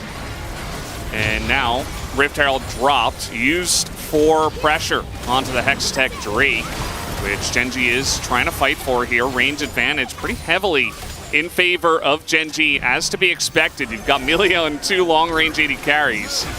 Well, at least with Calibrum available, as now the wraparound. Look at this. Trying to come in from the top side is Peanut. He is kind of like behind the team. As now Bulldog looking for that engage, just going to hold on to it. Says, no, I'm not ready to use it. He doesn't have flash, though, is the only issue for Bulldog. Had to use it on the top play, you remember. Delight did flash in response, though, so maybe an opportunity to get on top of this Milio. If you can get this Dragon Kwangdong, soul point for this Drake would be huge. All right, Doran tries to get in, but again, it's very difficult, especially when stun is held by Bulldog. Just as a defensive peel tool, as now the ult over the top is going to do a little bit of damage, but nothing lethal at this point. Yet you can see the Jax, he's going to have to teleport in. Will Doran, a lot of posturing around this objective. Let's see where the engages come in once again. The Tibbers doesn't really stun anything, as now they're going to try to get on top of Chovy, who will be able to get away, as now Doran getting into that back line, even with a steadfast presence, has a stopwatch, as Amelia Q helps out as well, but Doran is getting low. As Teo gets flashed on by Pace, and will get taken out by his counterpart, AD Carry. And that is going to be the Hextech Drake over to the side of Gen G.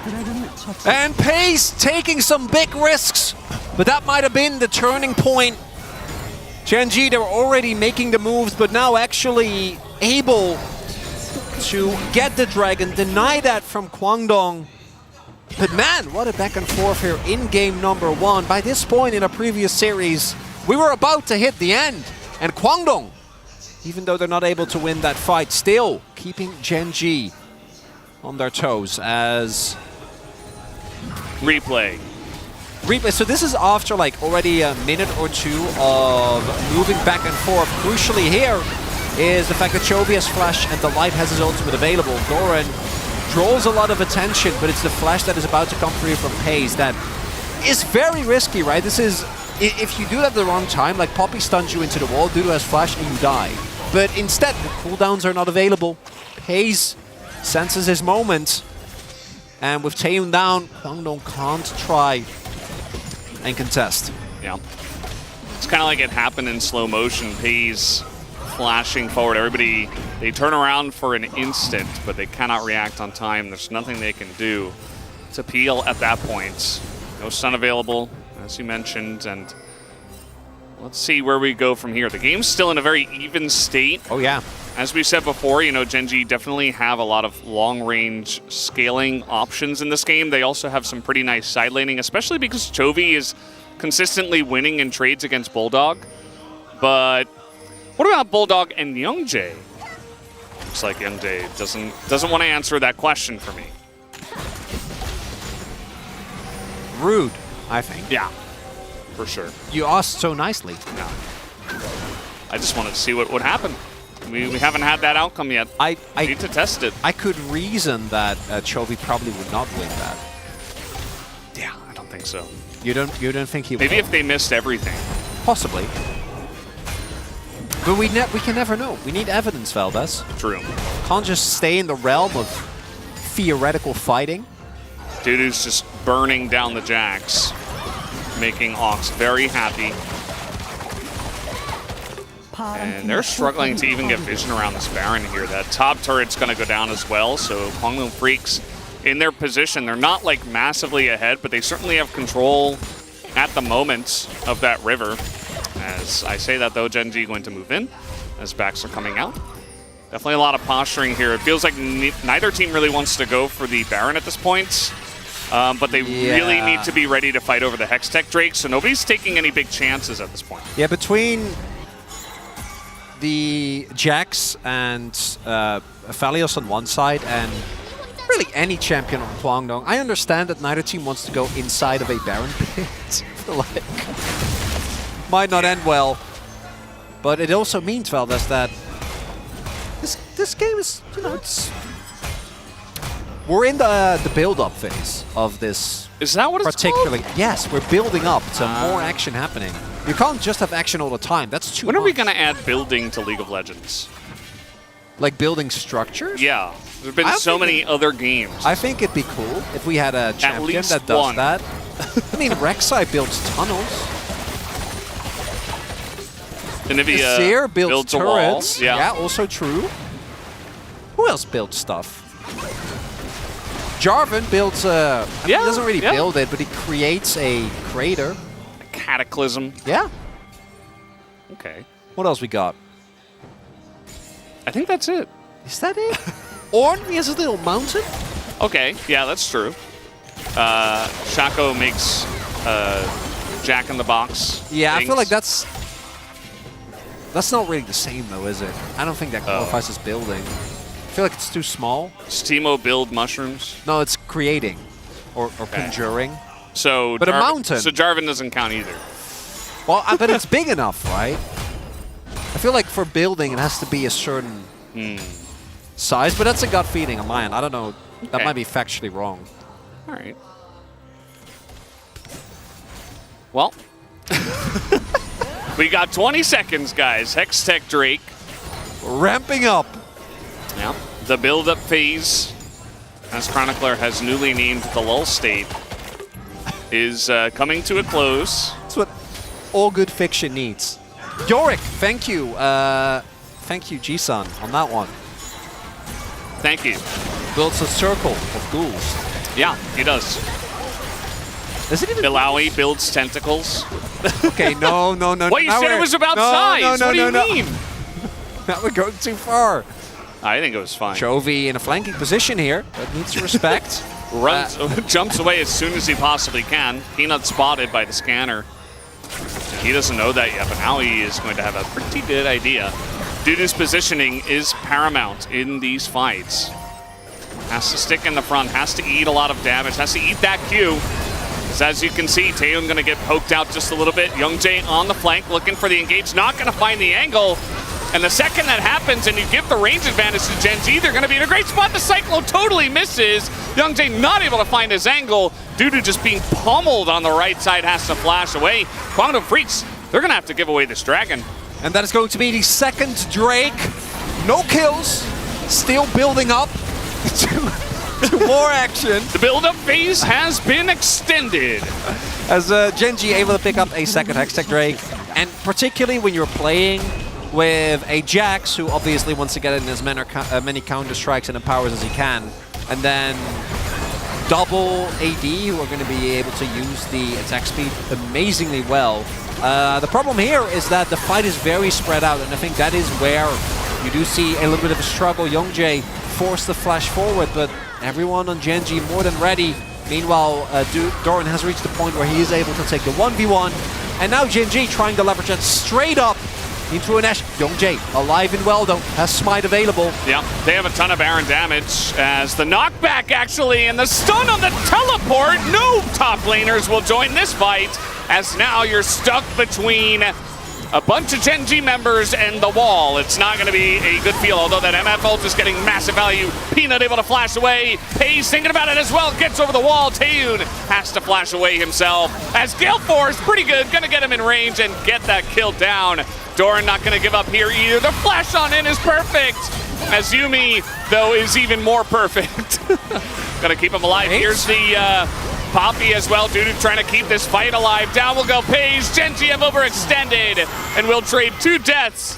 As now Kwangdong Freaks on the run, on the chase.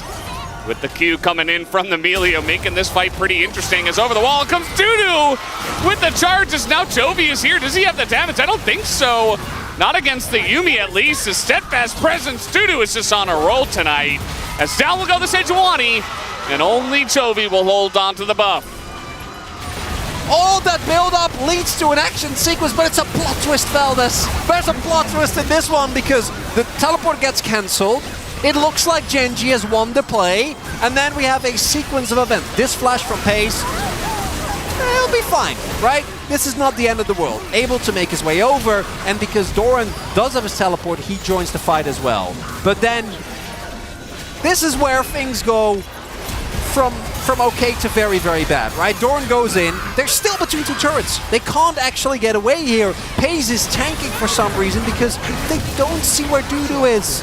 So Dudu knocks them down, and then on the chase, like Wukong, Poppy, these champions are really hard to deal with.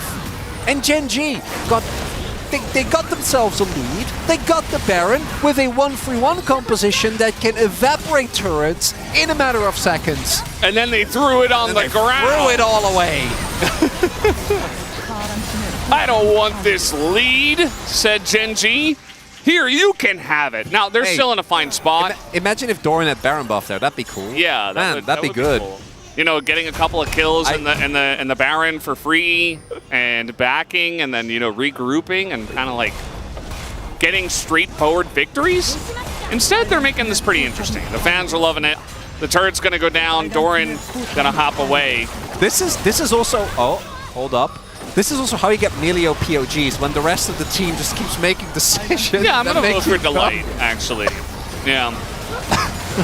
Okay, engage here, trying to get on top of Chovy as Youngjae is tipping away, but he nearly dies. And actually, he does. Down he goes, Bulldog as well, and that should be game. What? The range advantage just too much, and no follow-up after the engages is just a bit too much for Kwangdong to handle. Dudu is living for an insane amount of time. Like, come on, just take this guy down. Oh my God. Are you kidding me? Okay, they finally did it. Oh man, I was getting worried. As down goes the turret. And Gen.G, now they can't end the game. This game, Valdez.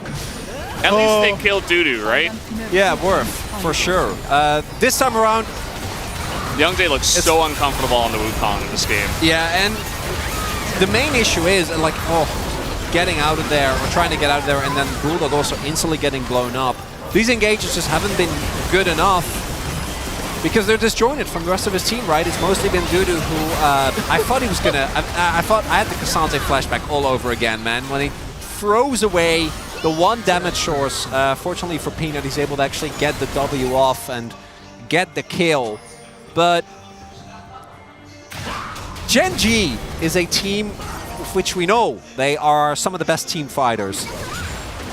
When it comes to the post-team fight decisions to chase, though, Yeah. This is, they're having fun. Like, you can say it, you know, maybe the benefit of the doubt is they're having fun. Not benefit of the doubt is... Yeah, I can tell. Yeah. That's fun, right? Right?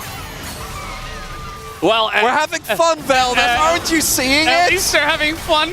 Haha. My God. What is and they're going to get the Hextech Drake as well? No, they're not. It gets stolen. He gets stunned, but he can smite in that. So just going to take that away. Barely got in range.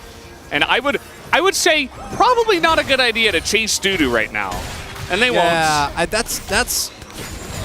You know how sometimes you can have a little bit too much fun, and then it turns out that you weren't having fun all along. You were just thinking you were. Remember Genji against Kwangdong Freaks in round 2 of Spring? Yeah. Yeah, me too.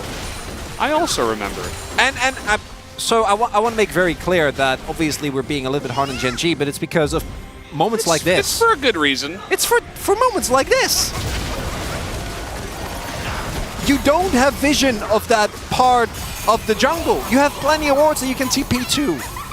That will leave you be completely fine. Youngjae getting a really high value steal here because it means that no soul point for Genji, soul point for Kwangdong instead. No time to see the rest of the story. Because we had to watch this ward clear. And yeah, as mentioned, yeah, you know, maybe we could have had some action. As mentioned, Genji feels like they, ever since they retook control, right? In the mid game, where they had like a good team fight, Kwangdong was able to match, there was the fight in mid. Things have been looking great for Genji, barring like 3 decisions in a row now that just look very over aggressive. Yeah. The chase after Baron, you get Baron with a comp that can 1-3-1 extremely well. And then they do it again in mid, right? And they don't even get the inhibitor. And then the Doran teleport. Mm-hmm. It just... They have a comp, you can keep them at range, you can deny engages.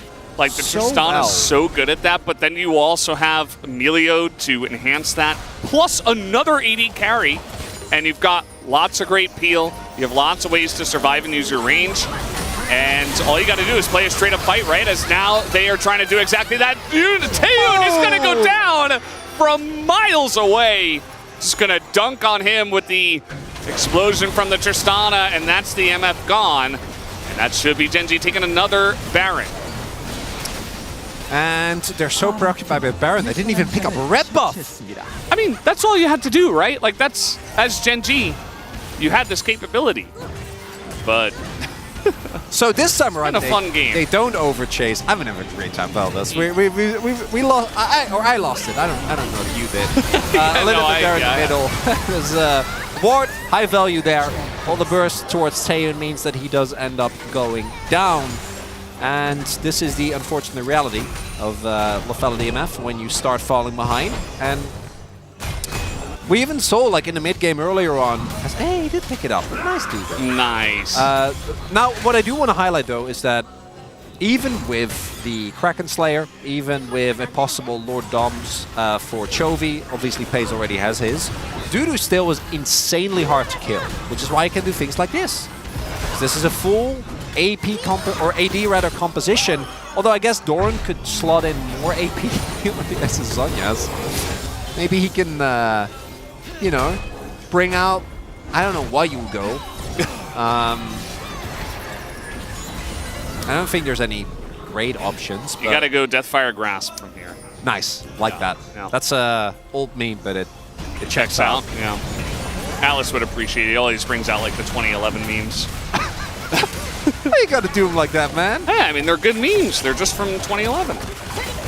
You know, they check out, like we said.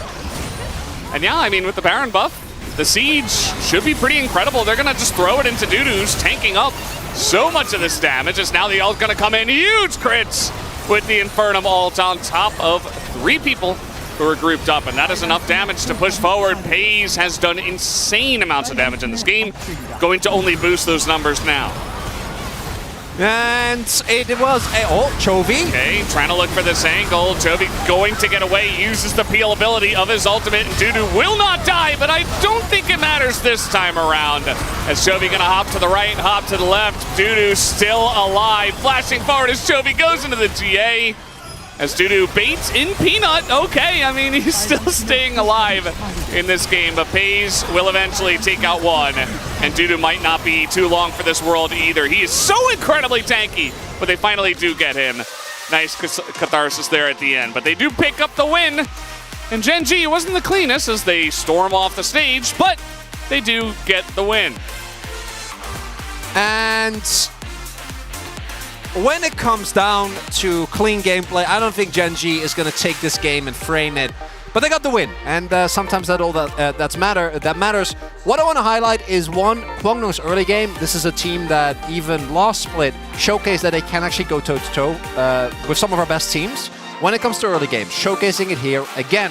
Great early skirmishing, Youngjae in particular. Got lost later on as we got into the team fights, but the 3v3s on top I think did look great. But then when we thought that Gen G took back full control, you've seen those little, like twice, Gen G like goes up and we go down, and then we go up and then we go down a little bit. Obviously that one not quite as impactful. But Gen G, they get their win, but it does, I think, leave us feeling like they could have also done this in 30 minutes as opposed to 36 had they cleaned it up a little bit. Yeah, I mean, they had a bunch of fun. I'm not sure how to really see how they feel. Like, I can't really tell. You can't read pace? I can't. A notoriously emotional player? Stone cold in the victory. Guys, we're going to take a break and have the space. We'll be back for game 2.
밀어내자 계속.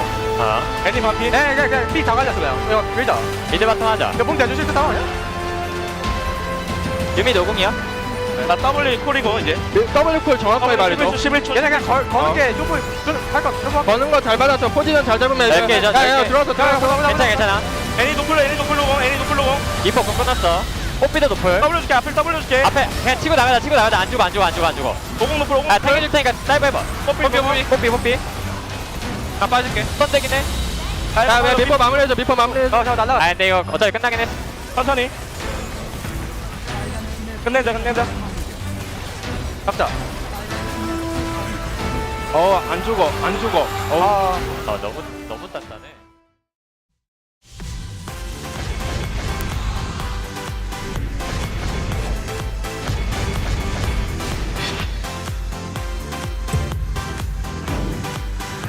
Forcing them away from farm here as the lead crashes. Canyon has to come down now. Ooh, hook going wide there. Well, hoping for a different juke as in goes Canyon. Oh my goodness! That is a journey you can go on as the sky descends on top of the cool kids as Closer having to run away now, and Showmaker just says, nope, that's no more winning for you. Getting cold momentarily as he will get knocked up as well. Finally, we do. Oh my god, the damage! Okay, Aurelian Soul, you need to chill out for a moment because I was trying to play-by-play something else, and then Showmaker just comes in and kills everyone. Kyle, he's gonna die. It's a bit of an afterthought as that was like one tick of breathing. DRX are doing a decent job with their their Baron buff, as Yahoo really playing with fire here. As he is going to get knocked up and pulled all the way through the wall. That's going to be Spirit Rush. He goes into the tower as now he is just on the run. I don't know if he's getting out of this one as, yeah, flash in from Dudu. Then down goes Yahoo. He's As in the backline, Judas getting chunked as well. DRX trying to stay alive here in this game, and they might just be able to, unless Judo has something to say about it, as he will take down Product. At the end of the day, Youngjae will just not die, as they don't quite have the damage. So many low health bars though, as Krako and Yehu trying to take out Kasate, but it's literally impossible! You cannot take the Kasate out of the game, as they will try now. They are so close, a couple more hits, but no, it will not happen. And Yehu just barely with the He's dead! Not able to keep him alive. Give Zeus a dive? No, probably not. Is that inner turret top, inner turret mid for Zeus and Ronaldo? Well, yeah. Well, I think the Zeri might be there. He's going to survive for a bit longer, but nope, that's a cat dead as well. As now Zeka, he walked a little too close and he's going to have to flash. Get himself out of the way. Congratulations on the outer turret. I don't think Halma Life Esports really like the trade. Reports are back. It was in fact not worth on the extended play. Ah. Yeah. All right, I'm really glad someone did that calculation. I wasn't prepared. Well, no.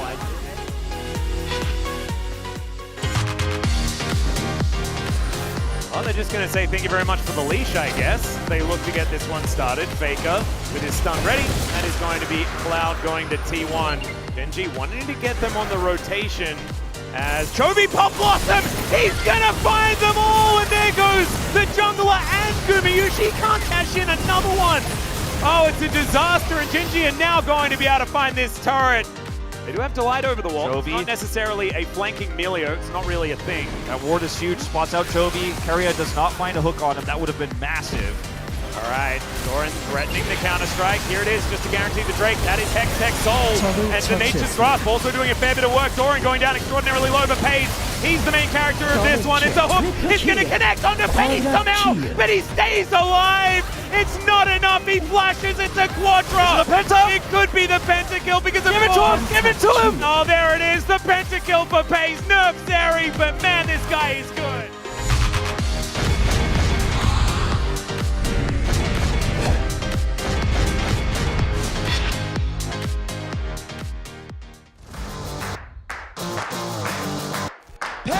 여러분의 한호 함성과 함께 시작하겠습니다. 대전 마이시티.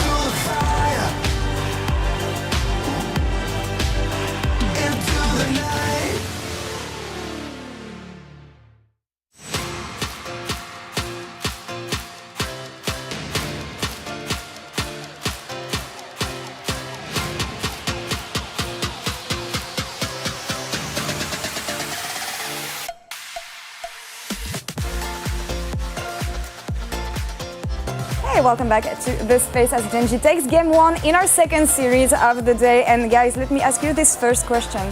I didn't expect such a close game here. Did we underestimate Kwangdong, the first team in the LCK so far? Did we overestimate Genji? Yeah. That is the question. I mean, I feel like it was never outside the realms of possibility, but I definitely think we saw a shift in forms from both teams.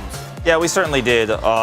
Genji has been doing some things very well, some things very poorly, and then they have recovered from said things they have done very poorly, very well. And I'll just say it. We don't have to sugarcoat it. Doran's been having a really rough time in the laning phase in basically every single one of Genji's games.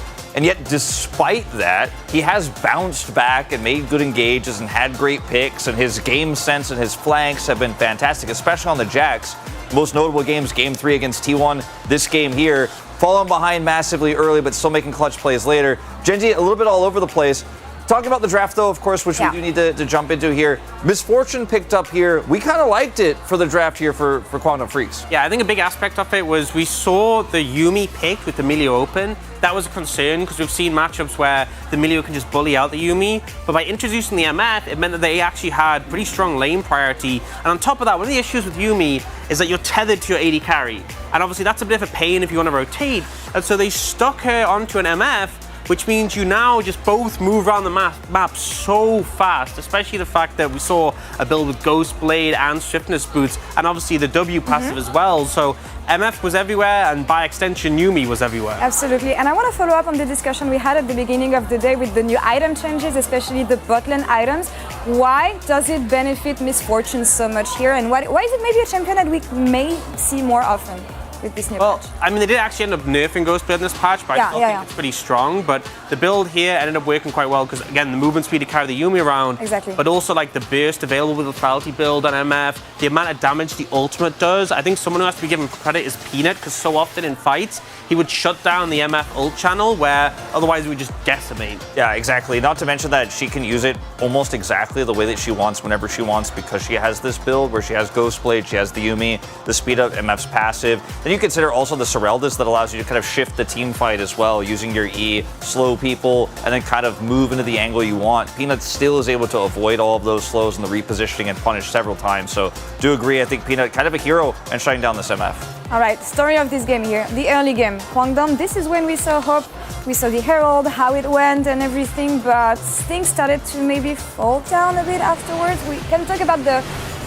Baron here, which was beautifully initiated by Genji, but sometimes you should know how to stop, you should know when to stop, and here Genji really overstepped, I feel, afterwards. I feel like this fight, it's a pretty extended play, but it kind of perfectly highlights how back and forth this game was. And the team fighting really was on point here from Genji, right? They make the right decision, they secure the Baron, they have members trapped in the pit, so they keep them there, and then the confidence from Pace to flash forward. This all looks good. This is like a super favorable play. And this is when you want to stop. If you stop now, yeah. And then Doran gets a little bit hypey on this play, and then it becomes Saving Private Doran, which just backfires massively. Right, I'm just choking up a little bit about the play. I mean, yeah, you're not the only one here when I was I mean, look, Doran has made, again, some heroic calls.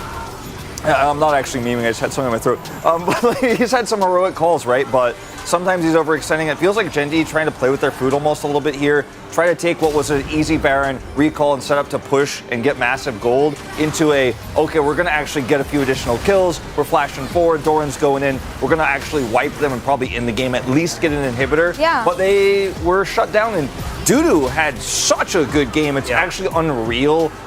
The amount of plays he made with his ultimate, how long he survived under turret, on the top side, in the mid lane when they were diving for inhibitor. The guy played so well, it just wasn't enough ultimately at the end. Yeah, definitely. It wasn't for the lack of Genji trying, honestly, because this fight happened, but there were a couple more after this. How come Kwangdong was not able to capitalize on the overextending of Genji fight after fight?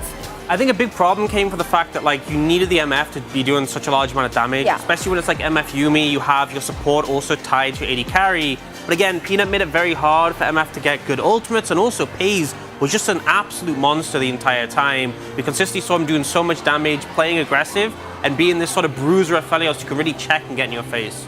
All right, who should be the player of the game here then? I think it's a Paze angle. I think he played amazingly. His positioning was good. Big ultimates. One bit of a fail play, right? But we can let that one go. Hey, a lot of opportunity for a fail play in a long game, but for the most part, really delivered again when needed. And, he was the OPGG player of last week and already stepping up again for Genji. Definitely. And once again, what is impressive with Paze, I feel, despite the champion, despite everything, is the confidence and the aggressiveness with which he plays every fight. And here again, you can see it with the flash in. Yeah. He knows exactly when to step in. It's honestly one of the better Milio Aphelios games we've seen this season too. He played so well around Delight, extending his range, getting big damage done with Caliburn, setting up some big ultimates. And there were a few moments like this one where you're just like, how is he actually doing damage from this far away? How is that even possible? That's not just Milio, that's more than Milio. Yeah, I mean 11 for 11 makes sense, but I still find it mind-blowing that this is his first year. I feel like the amount we've talked about him over the course of spring, over the course of you know, the start of summer as well. It feels like he's a mainstay, and yet he's still a rookie. Yeah, it's wild because he got MVP of the spring finals, so you kind of erase the rookie moniker from your brain, but it's only half of his year so far. A lot of time. Yeah, not a lot of time indeed. We'll see how Gen.G does in Game 2 or if Guangdong can bring it back and bring us to Game 3. Casters, for now, back to you.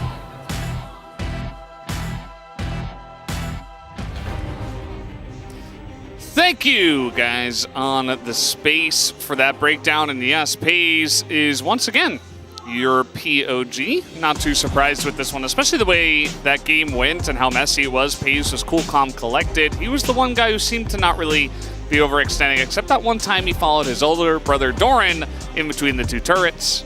But we'll forget about that for all of his great other plays. Sometimes you gotta help out a friend in need.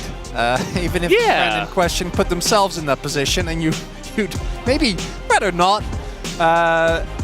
For Guangdong, though, what is important is that there was a real opportunity for them to win this game. And I'm not talking about what happened later, which was mostly, in my opinion, on Gen.G over chasing. But in the early game, as mentioned, I did actually like their draft. I liked their early fighting. It's when it came down to actually getting decisive leads, right? Like a Soul Point, a Baron. That's where they were kind of unable. And a lot of that did come down to, I think, the engages. And that is where they kind of have to shore things up. Youngjae on the Wukong, I will echo what you said earlier, didn't really look that comfortable. And if the Wukong doesn't get it done, and the Poppy isn't able to take away crucial members, then it creates a scenario where the fights become unwinnable very quickly. Yeah, at some points, you got to be able to set up fights on your terms. You got to look for flanks with the Wukong. You got to set up front to max with the Poppy, but they couldn't really get anything going, and they could not get on top of those two long-range AD carries, and worked out very well. But now we're here in game number 2, as a lot of OPs banned away. The blue side blitz ban does come through. And that's not too surprising. Guangdong Freaks might want to get their hands onto the Milio pick themselves. We're not running it back in draft, right? I know that... Surely. Because if they first pick Aphelios and they give over the opportunity for Gen.G to get Milio again, I will not be happy. They're setting up for a Milio first pick. You gotta first pick it, right? Yeah. Yeah. The Zeri ban is great as well, because I think that Zeri obviously is a pretty egregious champion. So Milio is seemingly what is about to happen here. Does mean Gen.G get access to Annie and another pick of their choosing. We'll see what they end up going for.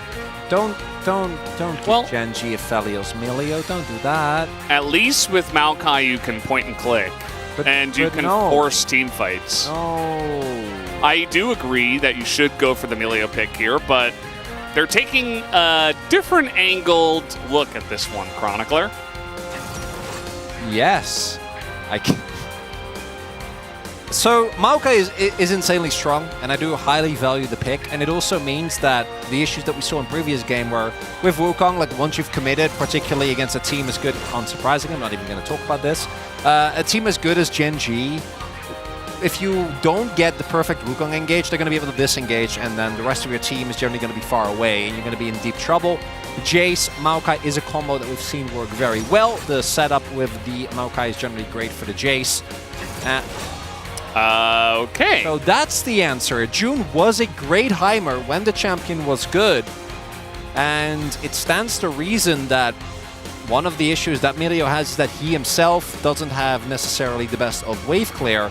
But I gotta say, like, with Aphelios, particularly if you can get to Infernum, and just the fact that Milio provides so much safety for the carry, I don't know how well this Heimer is going to end up working. We'll see what Guangdong has in their bag of tricks.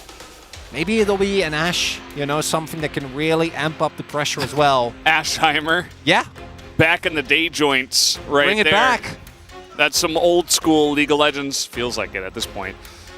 But yeah, I mean, it does feel like Guangdong Freaks are cooking quite a bit today. You know, they're trying to bring out the lethality MF. That didn't quite work. Now they're trying to take a different angle at it.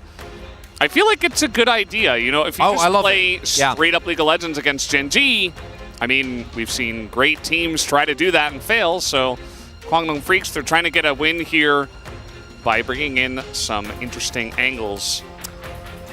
And I wonder if they're gonna go for double AP bot lane. If they're willing to like throw in a Ziggs or a Karthus or something. Like Ziggs in particular. Karthus? Yeah, that's a bot lane. No, Karthus the champion. Yeah, we need the Karthus dog skin. Oh, Karthus. That should exist actually. That's great. I'm not sure what you would make his Qs though. I don't know. Dogs don't really do that. Snacks? I guess. Yeah, I don't know. It's not really little water balls. Yeah, maybe. Yeah, okay. That could work. Okay. So the MF also going to get banned away. So Ashe is still available, with Ashe AD obviously not in the best of spots at the moment. And I do agree. I think that trying to go for creative angles is the way to go. But yeah, you know, Dudu on an AD laner as well. You already have Jace, that is a very high AD threat. I think that the room for something like a Ziggs could be there. And Ziggs Heimer, simply absurd amount of shoving. But we'll see what they end up going for. As you know, when in doubt. Huh. There's the Ashe. Yeah. There's It's gonna hold for every lane. AD carry. Draven? Sure. Draven feels... I don't know. You're going to get outranged quite a lot. So Jhin is going to be the option here. And the Jace is going mid to deal with the Annie. What are we blind? Well, it's not blind, actually. What are they picking into Renekton? I don't mind Poppy. I think Poppy does well. Into the pick, can provide a lot of additional safety. I'm glad Atlas isn't here today, so he doesn't have to witness a Jhin game. Jhin, Maokai, and Jace, I actually think is quite strong. As mentioned, the combination can definitely lack damage and not deal with busting tanks later on. Now, does Peanut play Sion jungle? Why is he smiling? Because I think if you look Sion jungle here, it's unplayable. It's so... Oh, that is also Peanut having fun. Still going double AD. Will that be? I mean, I don't think it's that great of a Kindred I don't really angle. like the Kindred here. I really liked the Sion. Yeah, you're playing into a lot of range. You're not playing into dive. You're playing into a lot of range. And you're playing into Poppy. So I don't love the Kindred. I don't think it's an amazing angle. I do think that having a second AD with Milio is really good. True. But yeah, no, Sion to me kind of felt like that kind of ends it, no? You're playing Jhin, Jace, in the Sion? Like, what are you gonna do? Yeah, I like it. But Kwangdong, I do echo your sentiment in that this is a very different angle of a draft, and you're not going to beat Genji straight up. Trying to throw curveball is definitely the way to go, and Jhin Heimer definitely is going to have the shove in that bot side. And we have seen Milios, when falling behind early, somewhat struggle, but this is Genji, and trying to take them down is going to take more than just a small early game lead. That's a great Taro. Love that. Says there's nothing wrong with being great. Aww. Talking about Pays. I'm not sure about the reference, but I mean, he is a great player. June fan? Yes. Definitely a June fan. It's a famous line from a K-drama. Thank you, G-Sun. Awesome. I'm very excited to get into my K League of Legends here for the second game in the LCK. Here we go.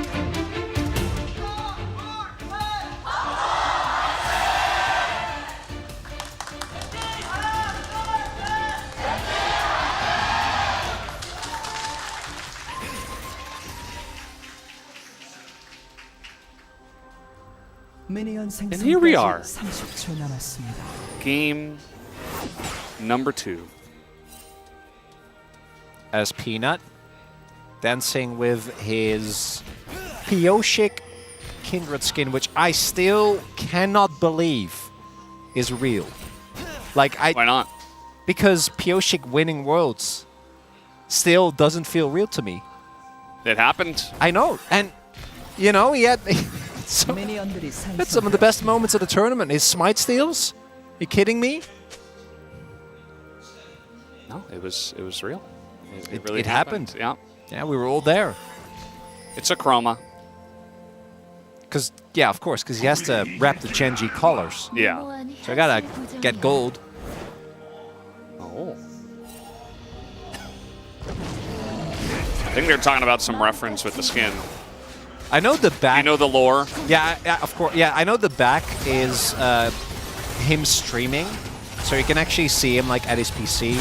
I know the deft skin has him falling down a bunch of times as he's like running, trying to like finally catch the world title.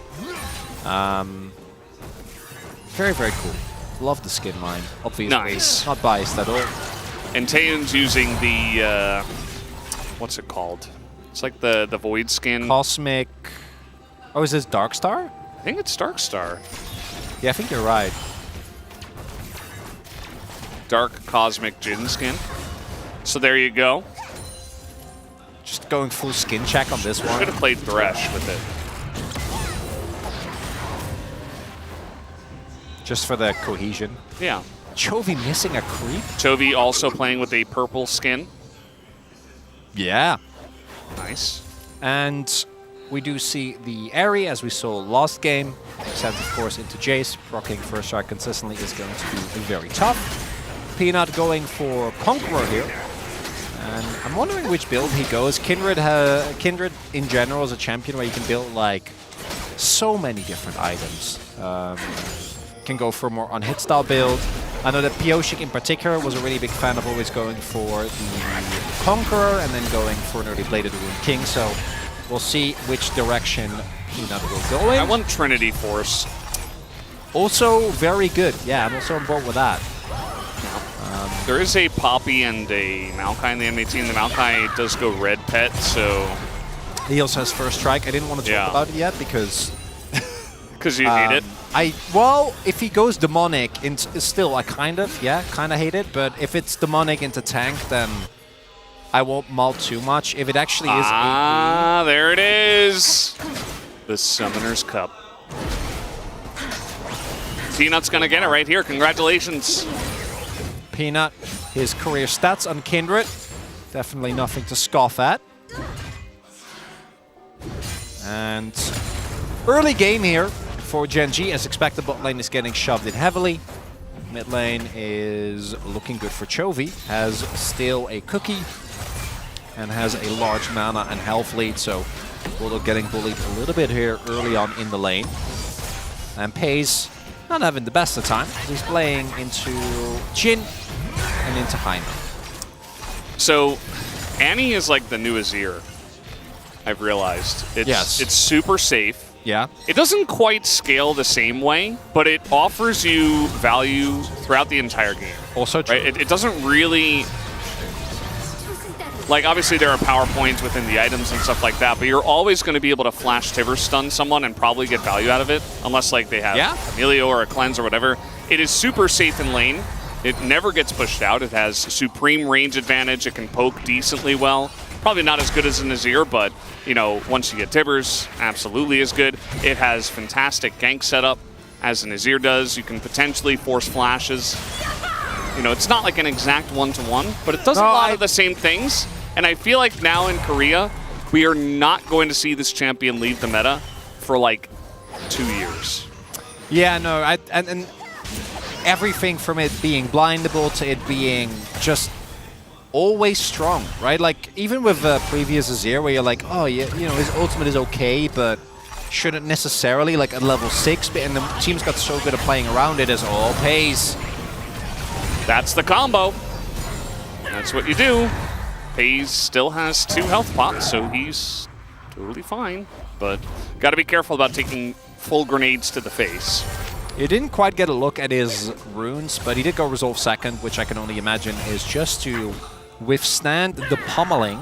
But when you look at... Oh, Bulldog. There it is. Amazing gank setup. And that's first blood over to the side of Peanut. Gives it top of the morning with the Pangu. And very nicely set up there in the mid lane. Maybe Bulldog a little bit too far down without having vision on the right side, especially half health. You are within kill range, even if Peanut's not there, but especially if Peanut's there, you're just 100% there. And So he was. Just as we finish our conversation about how great Annie is, as I'm looking suspiciously towards Valdez, if he somehow knew, you know? Yeah, I read the script before every cast, unlike some of us. Okay. Well. Okay. TP to bot. I'm not quite sure if that was a read, a misclick, or whether they just really want to go for this early dragon. Well, they're just going to back off of it, so I guess probably one of the above. That. Yeah, it's okay. I mean, he's not going to miss anything, so it's totally fine. And yeah, it turns out Annie is even better at setting up for ganks. Yeah, point and click CC does help, particularly Q, which is unavoidable. Yeah. You can flash it, obviously, but then you're just going to get stunned later on. And in a scenario like that... Yeah. Against Azir, it's much easier to flash, right? Oh, yeah, yeah. So there's like some things that Annie has that's better than Azir, but some things that Azir is better at than Annie. But Annie's in a much better spot in the meta and as like a champion in terms of power level. So it's just the new super safe pick that we're going to see in every single game. We never do that. Get used to it, guys. No, we do. It's already been around for quite a while, but I'm just having this... It's not going anywhere. I'm just having a moment, you know. I think a slow realization that, oh wait, we're just gonna have Annie in every single game from now on, forever and ever. It's inevitable, Valdez. Yeah, it's not 100% presence in the LCK right now. It's 96.4%. Ah. So, yeah. Yeah. How do you feel about that one? Well, it's been banned basically the same amount of times as it's been picked. It's actually picked 15 times and banned 13 times so far. Actually, it might be 16. As here comes Tibbers. Immediate pressure in the lane. Bulldog Jay just going to run away. We'll be fine, but... You know what Tibbers also does really well is scout your side brushes. I saw one of the players, I think it was in the first series, they were pushing mid and trying to get played, so they just sent Tibbers to the side to check if the jungler was there, to see if he was safe. And he got a plate in back. Living ward Tibbers. It's like having your own jungler, except you can control him. Well, I mean... I've played solo queue with you, Valdez. Yeah. No, I'm kidding, everyone. Valdez is very friendly and would never tell a jungler what to do. Because he understands. True. Grenade comes in, and the poke damage is there. I mean, that's always going to be there, but you can see Pays really trying to up the tempo here. Dodge on the Deadly Flourish as June takes a massive chunk. Right, between Calibrum Q and just the range that you have with Campfire and the extra range from Calibrum, it's so hard to deal with. Loving this dive, though. Youngjae has ultimate available. Pays. No ghost. There are no minions, as they will try to get in there. The cleanse immediate, as Melee ult as well, just to make 100% sure. And yeah, I mean, if they had stacked a wave and had a little bit better control of the bottom lane, then yeah, that could have worked, but... Yeah, I really thought more was going to happen there, as now Peanut did pick up the Herald while all of that was going on, and they want to try and make a move on the marks here. If I'm not mistaken, Peanut only sitting on a single one thus far. They pick up the one on his topside scuttle at the beginning, but I don't think he got any on his kill. We'll see later on. Yeah, I don't believe he switched it to Jace. No, I was on Youngjae for most of the time. Yeah, makes sense. And he's sitting on just one. Yeah. Not going to use the Rift Herald, by the way, just going to hold on to that. Wonder maybe if he wants to drop it in bot or something. I like that. I think that putting resources into Pays is good, which I realize might be a controversial opinion. And yeah, how aside, dare you say that? I again want to highlight that, and this is, to me, comes down to mostly just play. Obviously, I don't think the setup from Taeyeon and Jun was great on the previous dive when Youngjae came around, but Pays and Delight. Big trade in the top side. Doran looking to take down some shields. Does he have the damage? Q hits him, but Dudu just kind of laughs in Poppy. Poppy is so deceptively tanky when you get her to low HP. A lot of other champions might have gotten boomed there. There is a mark here as well. Spotted. That was a lot of damage. As the ult missiles come in, then now Chovy trying to drop this one down. No stun, but will push Bulldog out of lane, I guess. I think he also missed the damage. Yeah. On Bulldog there. I don't think it would have killed him. But it might have forced a flash out. Not going to be the case, as Kraken Slayer is now done for Peanut. And that was fast. Gen G, particularly the bottom lane, but I think the composition for Ponding in general is like looking to spike early and then bully out of the game. Gen G is just passively one kick Peanut's up. here. Dude is really trying to press this advantage. He's going to knock him away. Doesn't seem to care, but now that's Dudu taking a huge trade right after using teleport, and he's not going to get the kill. He might be able to hold the lane in place or try to push it quick and go for a quick back, but it's getting a bit dicey up there. Oh, Bulldog. Youngjae is on vision. Doran, just coming off of a fresh teleport himself, picked up an Iron Spike whip. Whip. Whip. And meanwhile, down on the bottom side of the map, they're trying to collapse here into the enemy jungle. Peanut really wants to force this one. You can see the extended range of the campfire, trying to get some work done, but really trying hard to force that one. Doesn't really amount to too much.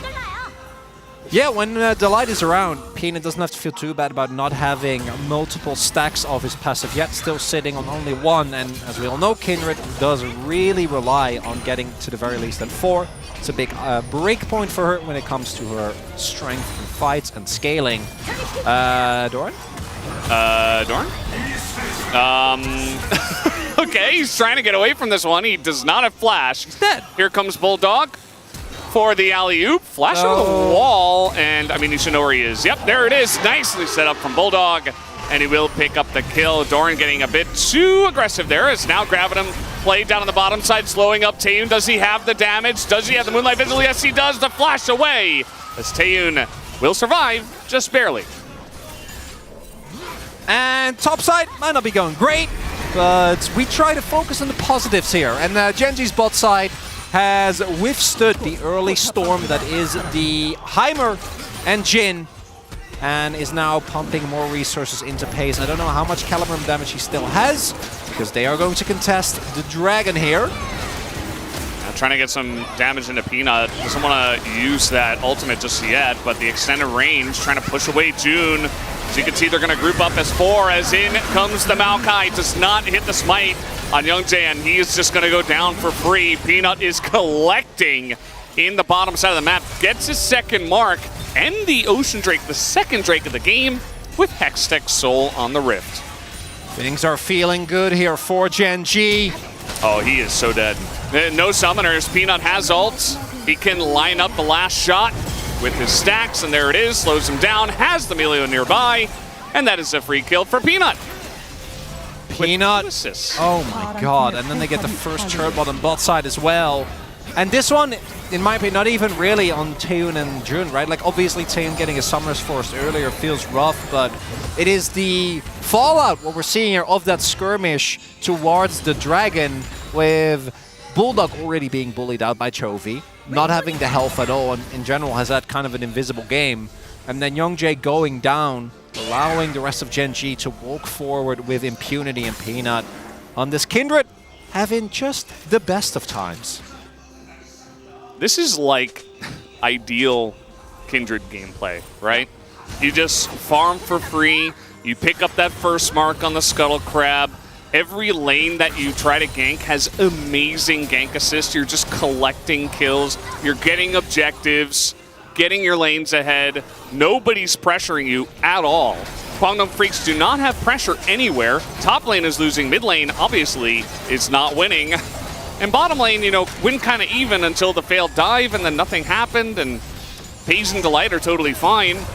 And now they're even winning. So, yeah, Peanut's just absolutely hard chilling in this game. And we do see Kwangdong starting up the objective here. And Gen G doesn't look like they're interested in contesting at all. I don't know what ammo Pace is sitting on, but they might be making a play for the mid lane turret here. Doran gonna check it out. The Omega Zoom out. I love the Giga Zoom.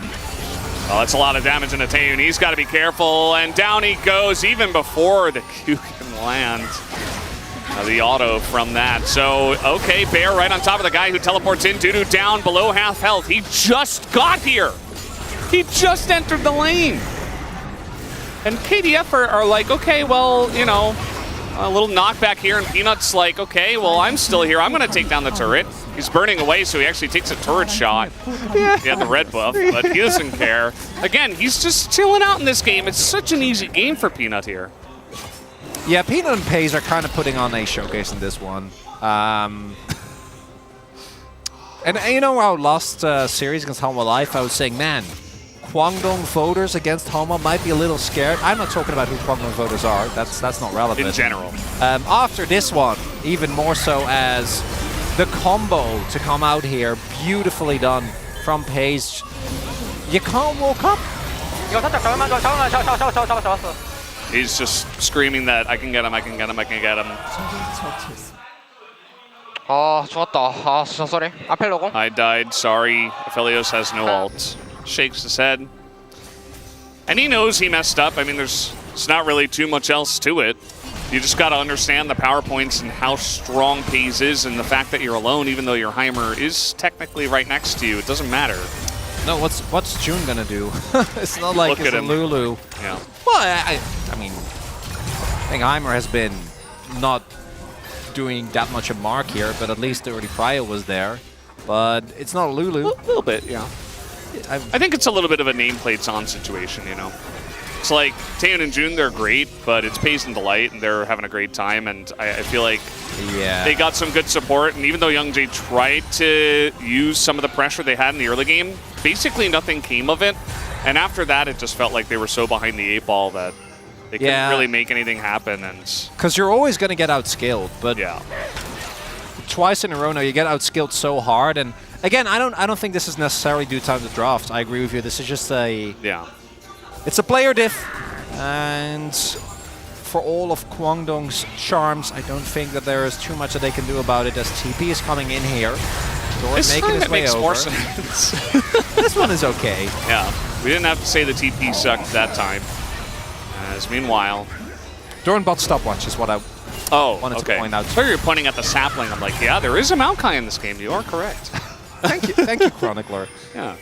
But during a stopwatch. And level 2 ult available as well. And every single Hextech Drake is going to matter a huge amount. And you see Gen.G's coming in here. No poke is hit just yet onto Gen.G.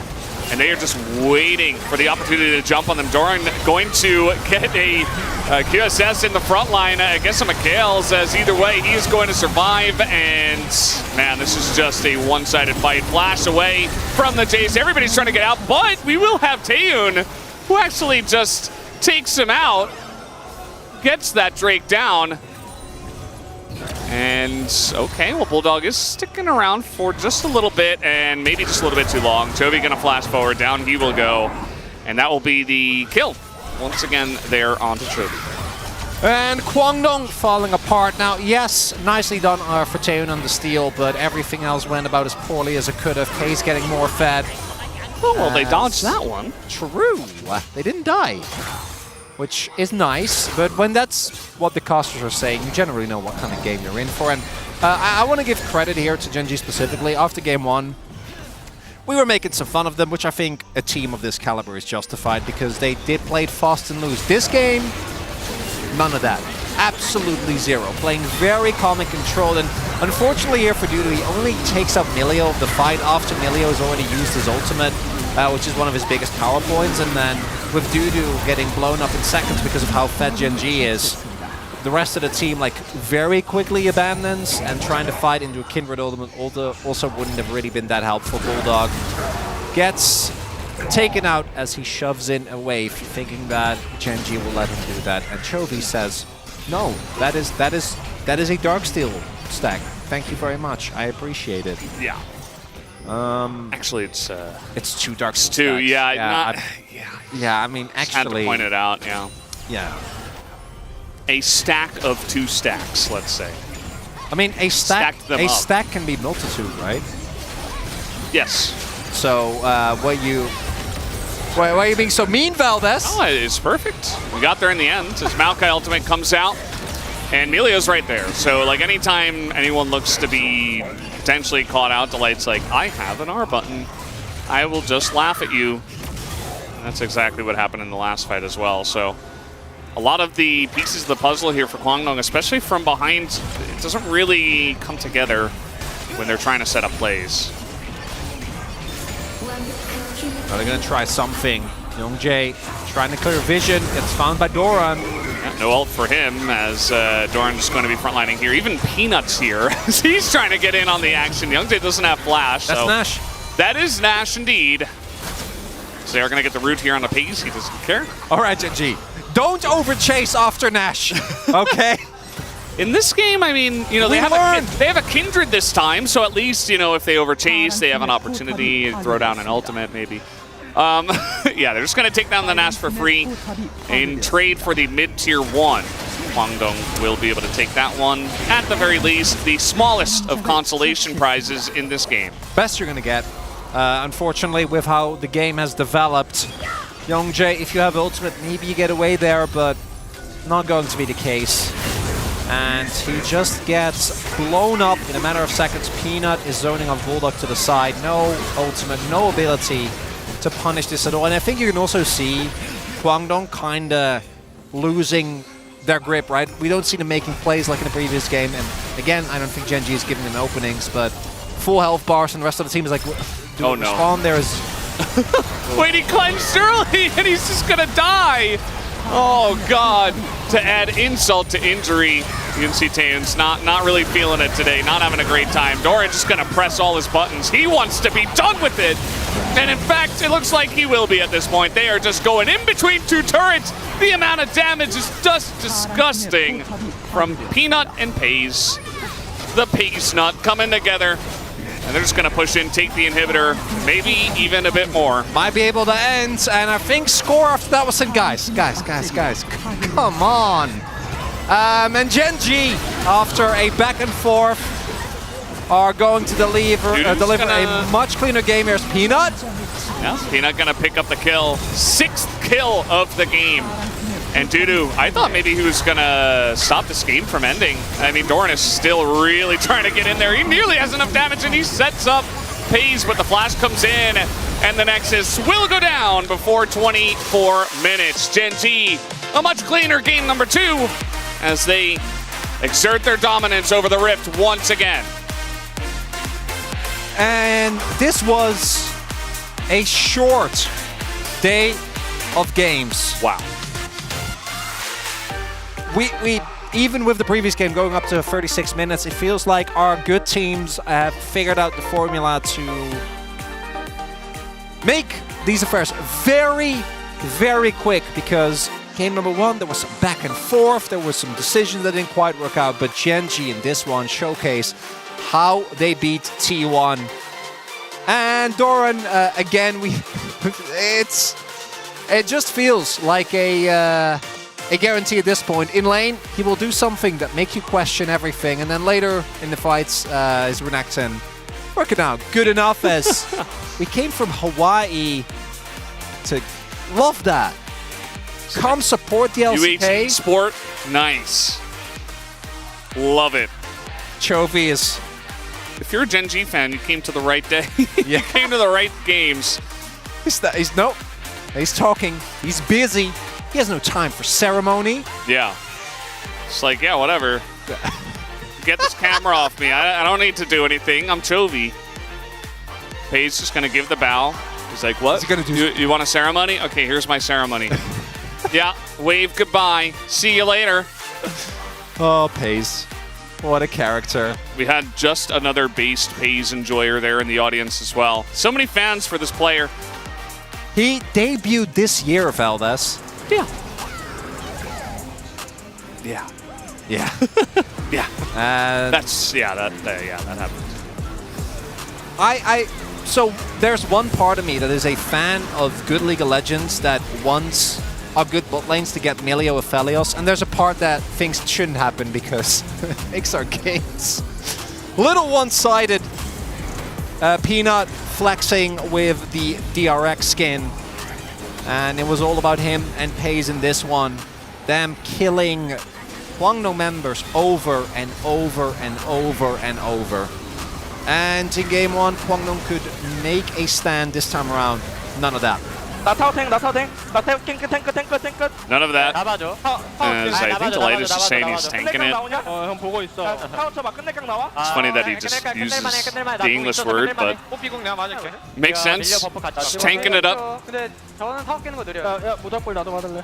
I think we can end this, they say. I have ult, says Peanuts. Only hit the tower. Can we get Poppy? I think we can end this. Hit the tower.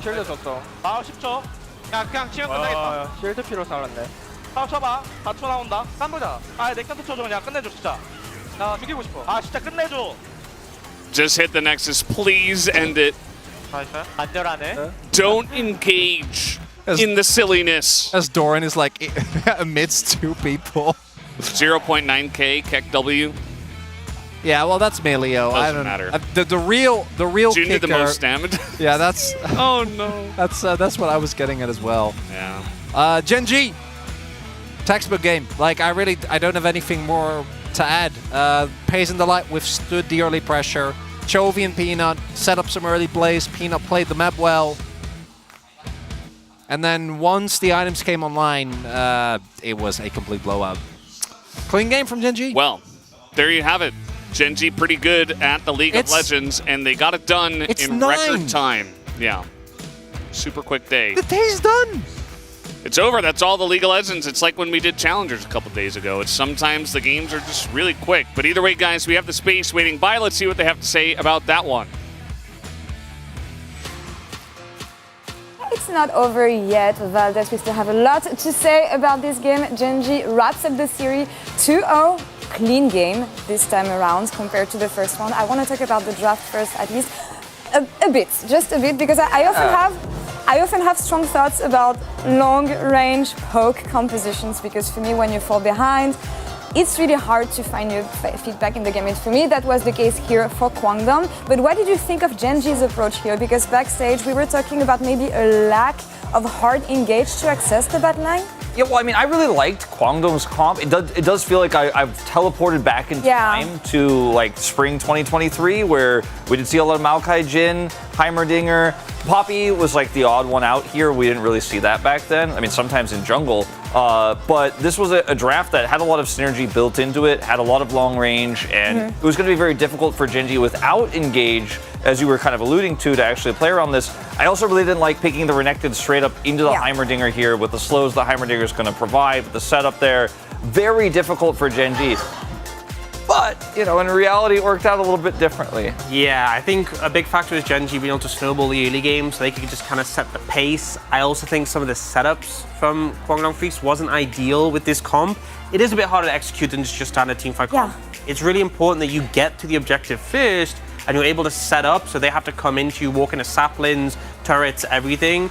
I also will say as a caveat, I think Jin really sucks. Like he fits with his comp well, I just think the champion does no damage, which we kind of saw from that game. Yeah, true, but I mean, you were talking about the objectives, the setup, and how important is it to be in a good situation when you reach to these neutral objectives, and for me, it was individual misplays even before the objectives that really damaged Kwangdong here, and from the laning phase especially, player being misplaced, mispositioning, and also just poorly playing the champion they had in a way.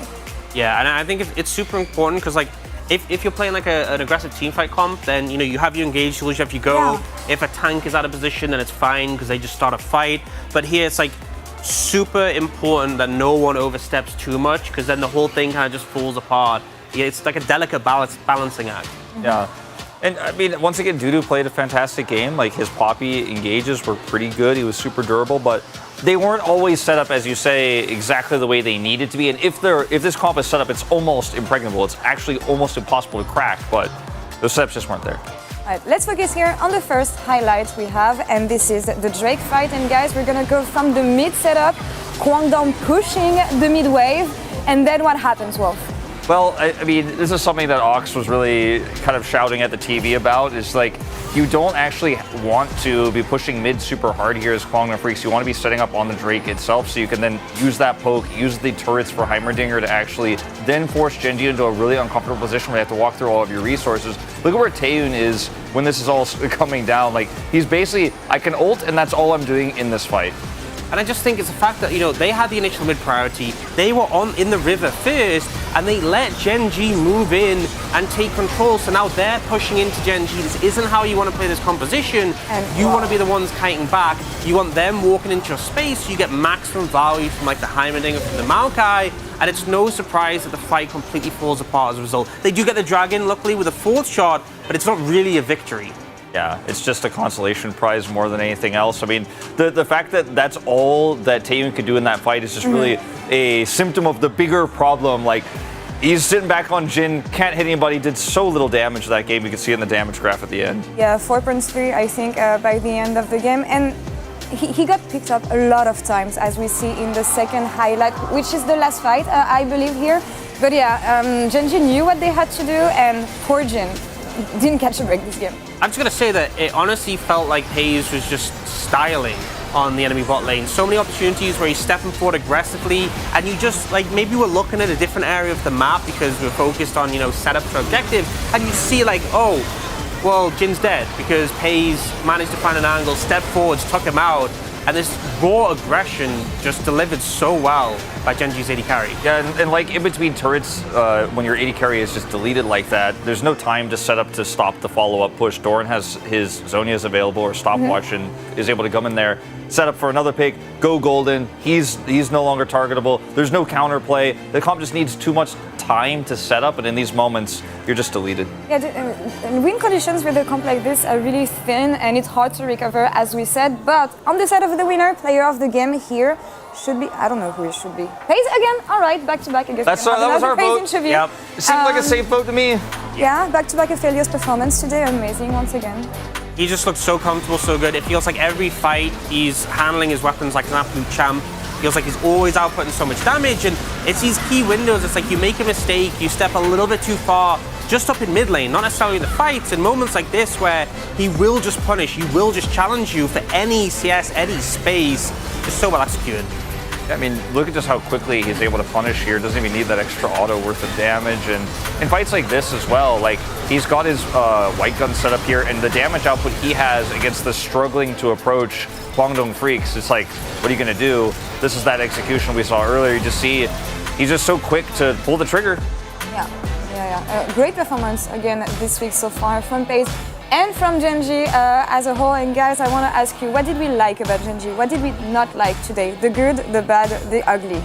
Give me the deets. What did you think? We could start with Doran's laning phase. I think that, and that was kind of on the bad, somewhere between bad and ugly oftentimes. But I think Pace is getting resources like he did in spring season. They're giving him the opportunity to pop off and carry, and he is doing it each and every time, even from behind oftentimes. Yeah, good. I think the team fights in particular, I mean, team fights are always going to look easier when your AD carry is performing so well, but the coordination, even players like Doran, who obviously his laning phase, frankly, was abysmal, will redeem himself in the team fights. And it feels like you can get an advantage, you can challenge Gen G, but winning a whole game against them, as T1 saw on Sunday, is a bigger task, you know? We'll see about what the winners think about the performance they had today as we're ready to go to the interview. We'll come back after this. Thank you very much, guys. This is Ji-sun for the POG interview translation, and we are here joined by the solo POG on the side of Gen G, a team that is now on a 3-match winning streak. Congratulations. How do you feel? You got your revenge of the spring round 2. It's a clean 2-0 win. You know, I think we are now on we're having the sole possession of the first place, so it feels amazing. Pace, you are unstoppable right now. Did you know that you actually won an OPGG Player of the Week? So you are the first winner of this season's OPGG Player of the Week. Congratulations one more time. 네, 1주차에 이어서 오늘도 정말 멋진 모습 보여주셨는데요. And you were able to keep the same form or maybe even a stronger form as week number 1. How do you feel about this award? I guess I was able to pull off a great performance in the first week. And also, I want to share this credit with my teammates because they were always there to back me up. So I want to say thank you to all my teammates. 공을 돌리는 페이즈 선수입니다. 상 잠깐 내려놓으셔도 괜찮습니다. 자, 페이즈 선수에게 질문 한번 드려보도록 할게요. 오늘 상대였던 Today, you were playing up against Kwangdong Freaks, a team that was in the first place of the LCK Summer. And today, I think the match was pretty neck and neck. Were you confident going up against Kwangdong Freaks today? I think Kwangdong is a very strong team, to be honest. Especially we lost to them in the second round of spring seasons. I was a little bit worried going up against Kwangdong today, actually, but I'm so relieved and happy that we were able to take them down today. We had so many bends towards the AD carry in game 1. So we had R4 Misfortune on the side of Kwangdong Freaks. Did you see that coming? I've never seen MF, even in scrims, so I had no idea. So how was playing against MF? Was it easy? Was it difficult? Because Gen.G decided to remove that in game 2. So that was like my first time actually ever playing that matchup. And MF Yumi comp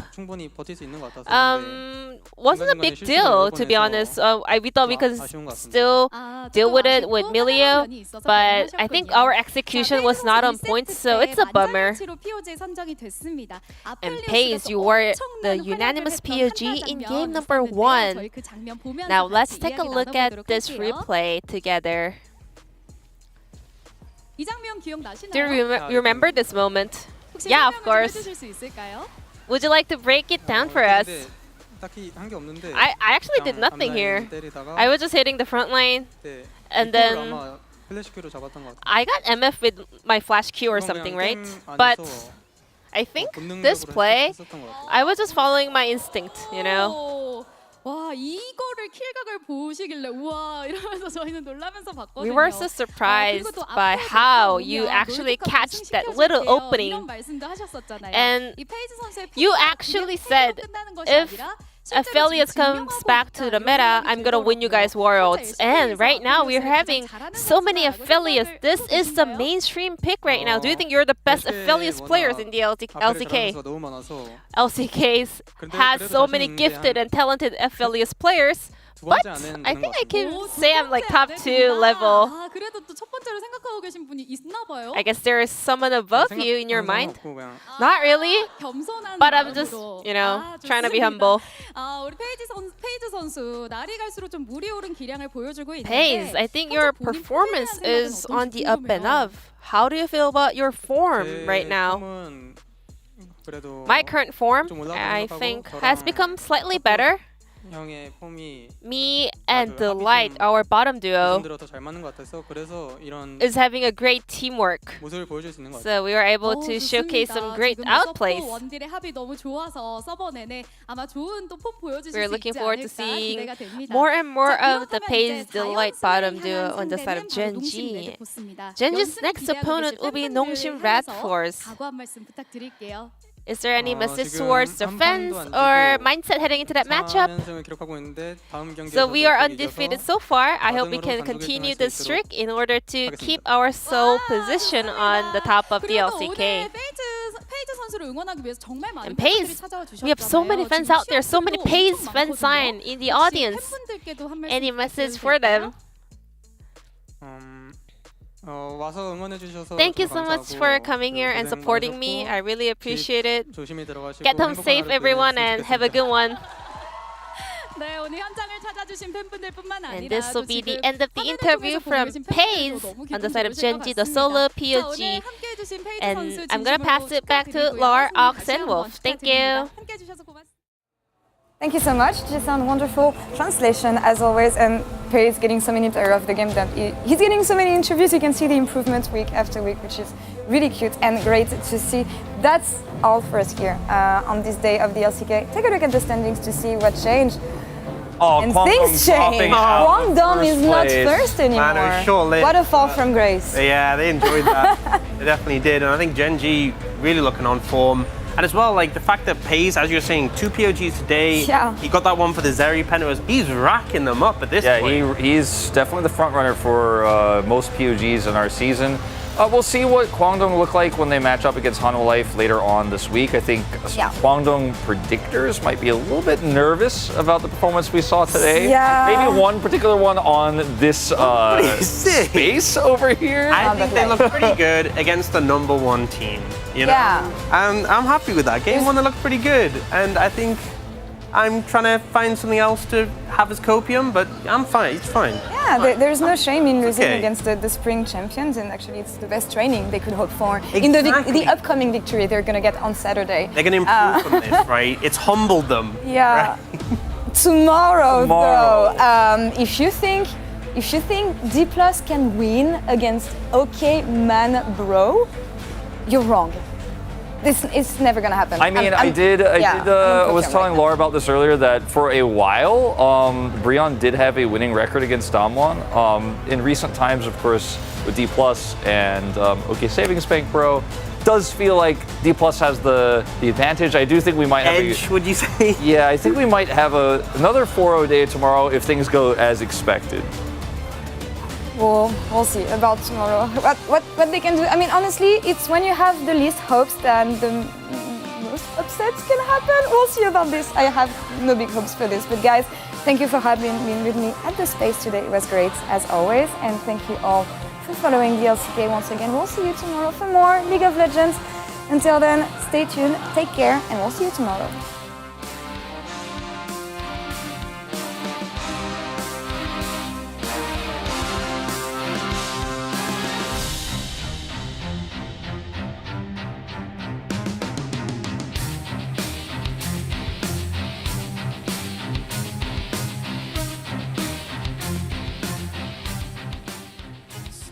On the edge of this big love, I'm not looking down, baby, I'm ready to jump. I never believed love could set me free. You break down the walls I build around me. It's a strange magic every time we touch.